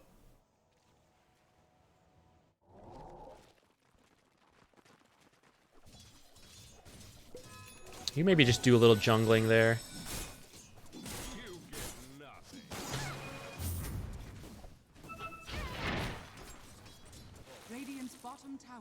And if you want to gank, we're going to need to like bounce the lane back and forth. He's doing a better job of it because he's got Tidebringer. I mean, this lane sucks from here. I think it comes back to like what we said earlier, so I won't repeat it too much. But it starts with harassing him earlier and then just working on last hits. From here, it's going to be really tough. At this point, you probably do need to just like give up on the lane a little bit, push it out quickly when you can. When he like does other things, just like force the lane to like go back and forth. Because when it's at equilibrium, that's when you're getting wrecked by Tidebringer.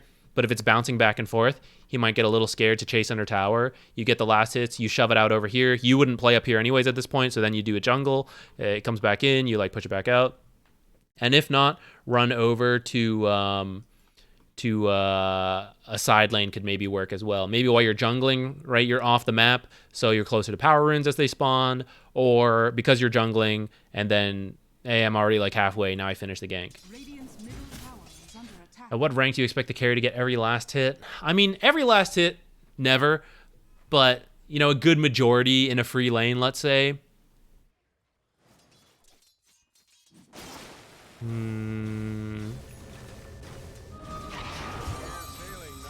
Not that I would expect every player at that rank to do it, but I think some players who are good at it start to appear a bit more regularly at, like, Ancient to Divine. Like, here's a totally free lane, get every last hit. You will sometimes see players in those ranks be able to do it. From Divine to Immortal, I think a lot more carries can do it. And then, of course, the higher up you go, the more and more likely you are to see it. But it's pretty inevitable to miss some.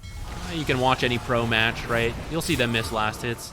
and it's funny. We meme, but we all make some kind of mistake.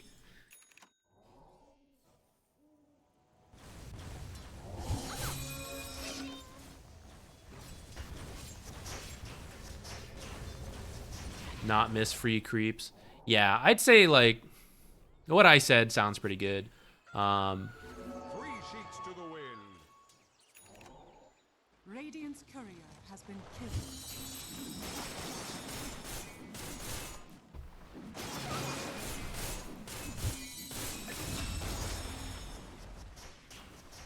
Please go away, Kanka. Yeah, I don't know if we have much more to look through here.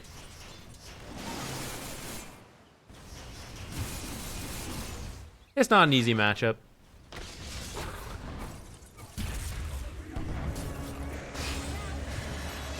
There we go. Now, I'll be honest, I'm not sure if I was paying attention, but I think that's the kind of thing you want to happen earlier.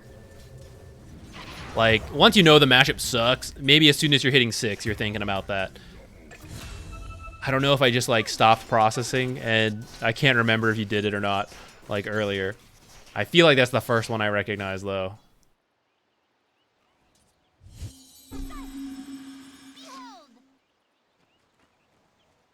Radiant's bottom tower is under attack. DD, so let's do it again, like, right now. Like, this is the one way you can recover, one of the ways, after tough lanes, and you have, like, the skill set to do this kind of stuff, which Puck does, right? Just get these, like, kills. So you probably have to wait a little longer before you stepped out. Oop. Maybe buy your own smokes, too, if your teammates aren't doing it.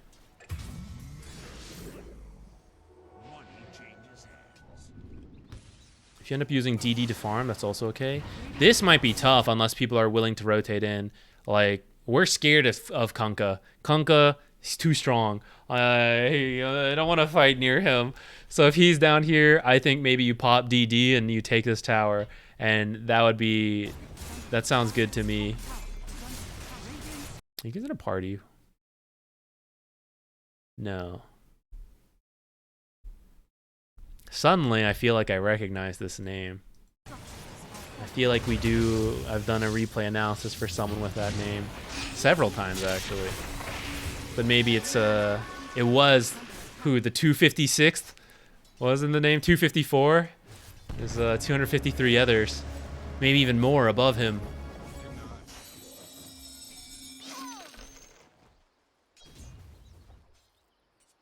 Radiant's bottom tower is under attack.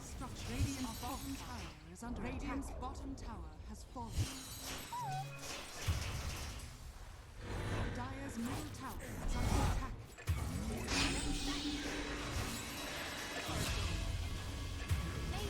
Cool.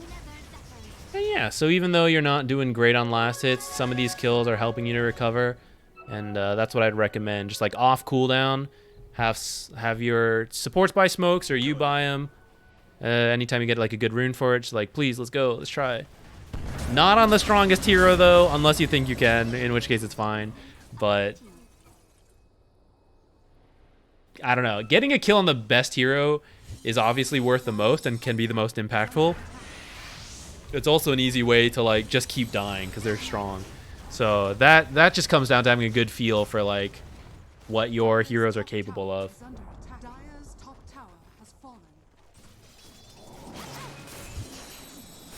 If you don't win the next raffle, you'll murder someone. I got bad news for you. Bad news. Uh-oh. I don't know if we're doing another one. This is a 6-hour stream. I'm getting kind of tired. You know? You're saying this might be the last one.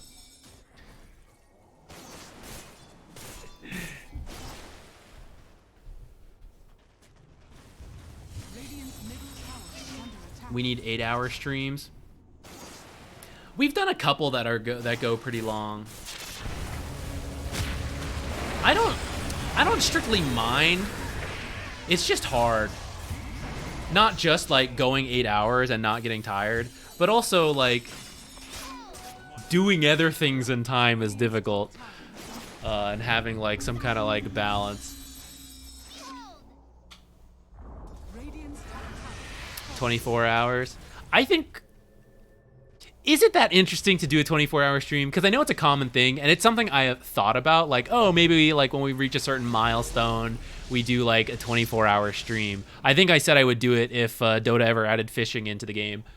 But like, is that exciting? Is it like, oh, it's so cool, he's streaming for 24 hours? Is that like super fun? I think the fun part is when streamers put goals to extend it. And it's like, oh, for every X amount of subs, we go another hour. And then it's fun because it's sadistic. It's like, haha, Zach doesn't get to sleep. Let's donate. LMAO. That seems like the fun part of like 24+ hour streams.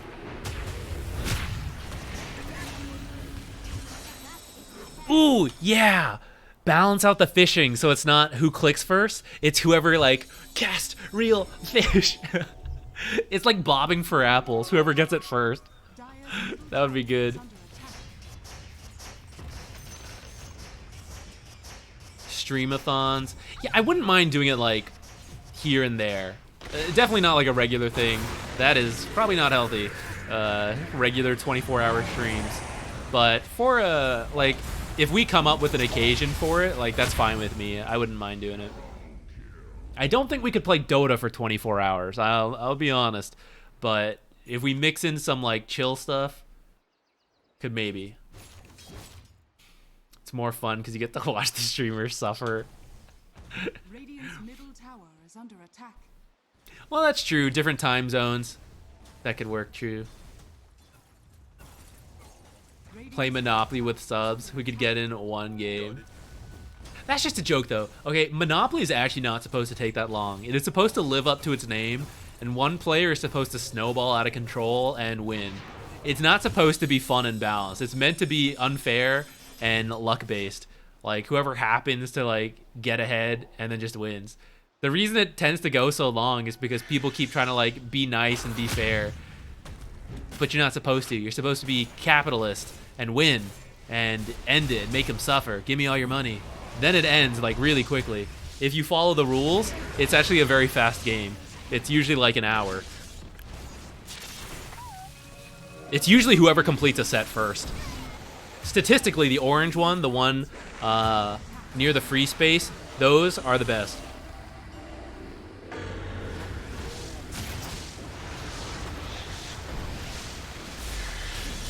Yeah, the house rules break it. It's why people don't like it. You just need to go in saying like, hey, someone's gonna win this like unfairly, and that's it.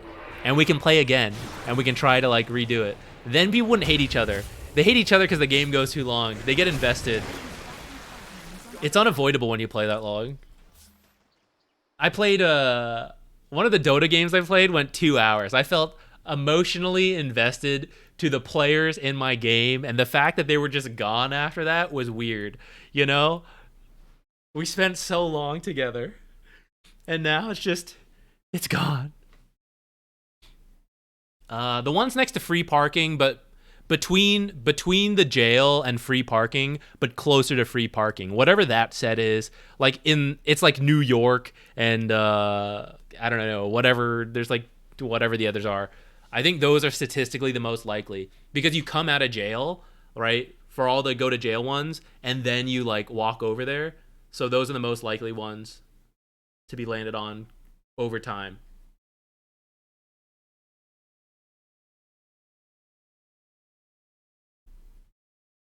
Jarek, you know what? I actually agree. I hadn't really thought about it, but now that you mention it, I think a game where everyone has fun regardless of how it goes is like the best, as opposed to a game like Monopoly where it's like one person's having a lot of fun and others are not so much. 4v5 for a 90-minute and loss, that's rough. But you have to try, right? Because it's such a peak if you win the 4v5 after that long. Oh my god. You'll never forget that. Do you play Catan? Yeah, I like Catan. Catan's good. I got this Raccoon Tycoon game. That one's cute. I love raccoons. What else is good? I like Terraforming from Mars. I've played a couple times. My brother-in-law introduced me to that one. I think that one's cool. That one's pretty long. Eldritch Horror? No, I don't think I have. I've played Haunted House on the Hill, whatever it's called, you know, a couple times. That one actually has like tons of different scenarios, so there's actually way more we could do. Here, we're just gonna chill and chat for like the end. I'll turn on the camera and I'll hold a cat up or something. Where'd they go? Where's Jupiter? Jupiter's more likely to get held. Hephaestus, not so into it. Hephaestus, come here. Or maybe we should make a talking page. This doesn't have the chat pop up here. This is what it was supposed to be, but I never... Okay, guys, we're gonna do it right now. Ah, Hef, you're sitting on a mouse. I can't do things. Stream replays. Okay, let me grab this. We're making things together right now. Pandemic. I think I played Pandemic once. In-houses, we haven't done in a while, but the stream has grown a lot, and several people have asked for it. Let me think on it. We might introduce some like weekly, bi-weekly in-houses a little bit. It could be fun. Chess. When I was growing up, I played more, and then in college I played a bit. I haven't done much lately. You know what I got into a little bit, actually? Not that much, actually, but like I found interesting. I started watching Scrabble. There's a YouTube channel. He's a very good Scrabble player. Will something. Ah, shoot, I forget. But he was making this series, I think he still is, called the Scrabble History, where he talks about, like, these are the best plays in Scrabble. This is what I was talking about earlier. Seeing professional level of games you played before is so cool to me. Because, like, when I'm playing Scrabble as a kid, and probably even now, I'm just trying to make whatever words I can come up with. You know, like, whatever we get, I don't even know the point system. You know, just put them on the board. But the professional level, it's like, here's the strategy, you know, like block this out. Here's what letters he could have, so I can't make this word because he could get the bonus. Like, that's very cool to me. I always love seeing that stuff. So if you wanna nerd into that, I went down that rabbit hole for a bit. I watched a lot of his videos. I started playing a little bit of Scrabble on an app, but I don't know enough words to play Scrabble at a high level, so I think I've dropped out of it a little bit. Will Anderson. Yes, that's him. Rapsol. I can't believe someone else knew that channel.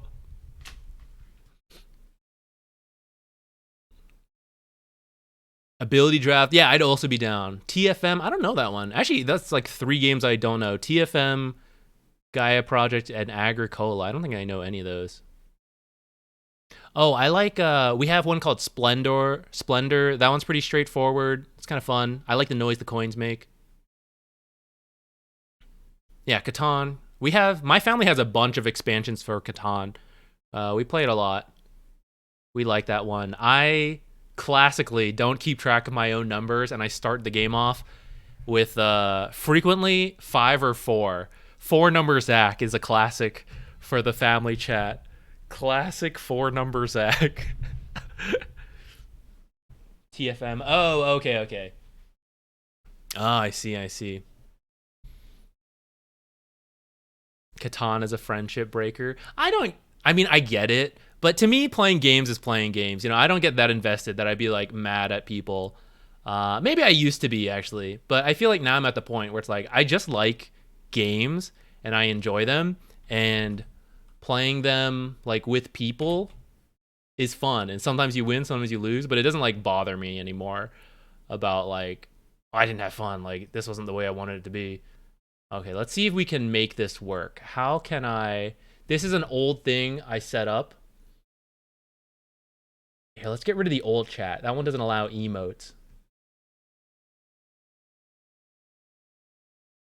And now we can make this bigger by a little bit. I need to increase it lengthwise. How do I do that? Height. How many pixels is that? Let's take a guess. Let's add it. Let's add like 900, or total 900. Oh, damn, I'm good. Pretty close. Something like that. I don't know. It's garbage. Whatever. Where's my cat? Oh, we can add the cat cam in here too.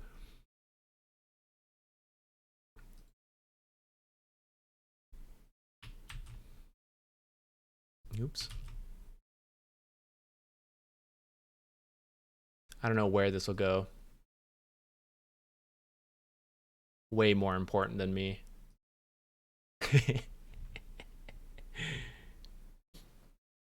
Does it work now? Undercover. I've not played that one. Risk. It's been a while since I played a Risk. I feel like Risk could be fun. It's a lot of rolling. Can't see chat. Oh no, there it is. There it is. I see it. Yeah, there we go with the emotes and everything. Amogus. I played a little bit, but not too much. Fury of Dracula. I don't think I've heard that one. I'll have to look up a lot of these after this. I'll probably forget to do quite a few, but what can you do? All right, let's find somewhere to raid. Where would you all like to go? Let's go check it out. I'm impressed by the resurgence Twitch had, especially during the pandemic. I was pretty impressed. There were like chess streams, all of that, you know. It really blew up. I feel like it's pretty cool to see. That show probably helped too. What was it called again? Queen's Gambit. One of the few TV shows I actually watched. I enjoyed that.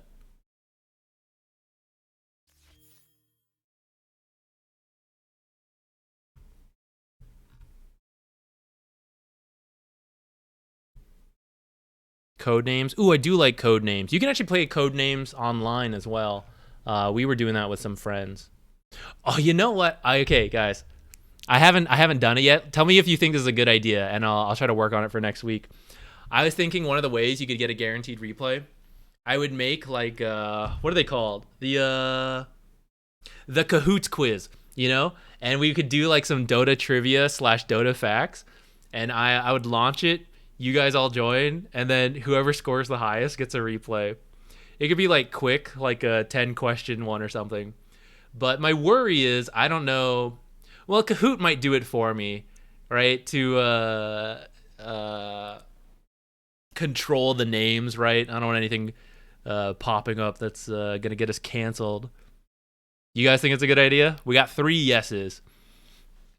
I'm down to give it a go.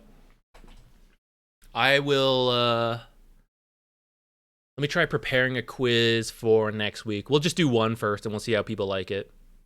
Everyone gonna get full mark? Well, the way Kahoot works is that you get points for correct answers and then also for how quickly you put it in. So yeah, we'll have that. They'll favor higher MMR players. No, it won't always be like try hard stuff like that. Sometimes it'll be like what are some questions we could ask? I was thinking, so we have stuff like who has like the highest strength gain, you know? Other times it's like how much strength does this item give you? Other times we put it like a zoomed in picture of a hero. It's like, what hero is this? You know? We do stuff like that. So that way there's some knowledge questions. There's also some like fun ones that anyone could get. Goofy lore things. I don't even know lore, but maybe that's a good way for me to learn lore. I'd feel like I'd add a lore question and I'll say like, oh, the answer's Axe. And then one of you nerds is going to type in, you're like, well, actually, Axe didn't do that. Sir Action Slack is going to pop in. He's like, actually, here's the real lore.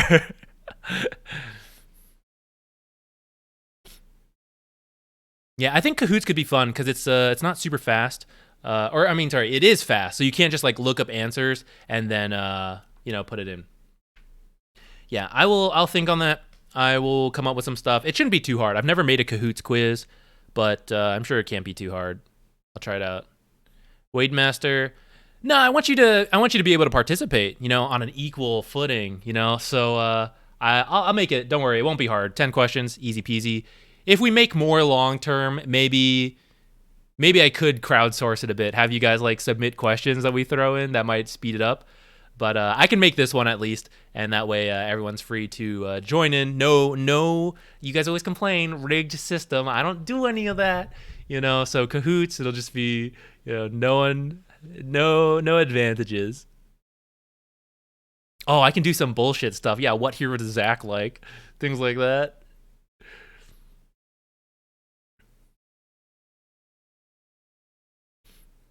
Interaction trivia. AA ult on Undying ult. Does he gain health? I actually have no idea. Does he gain health? Oh my god. I don't know. Does he? Does he? Find out next time on Kahoot. I'll have to test that and figure it out. All right, let's see who's streaming. I have to make sure we finish the thumbnail stuff later today, so I'll probably actually do a little bit of work. But hopefully tomorrow we will be doing a little bit of Dark Souls, and then Friday we'll go back to tryharding for MMR, play better than today, hopefully. Today we did pretty bad. But we gained 2 MMR in total. That's all we need. That's progress, baby.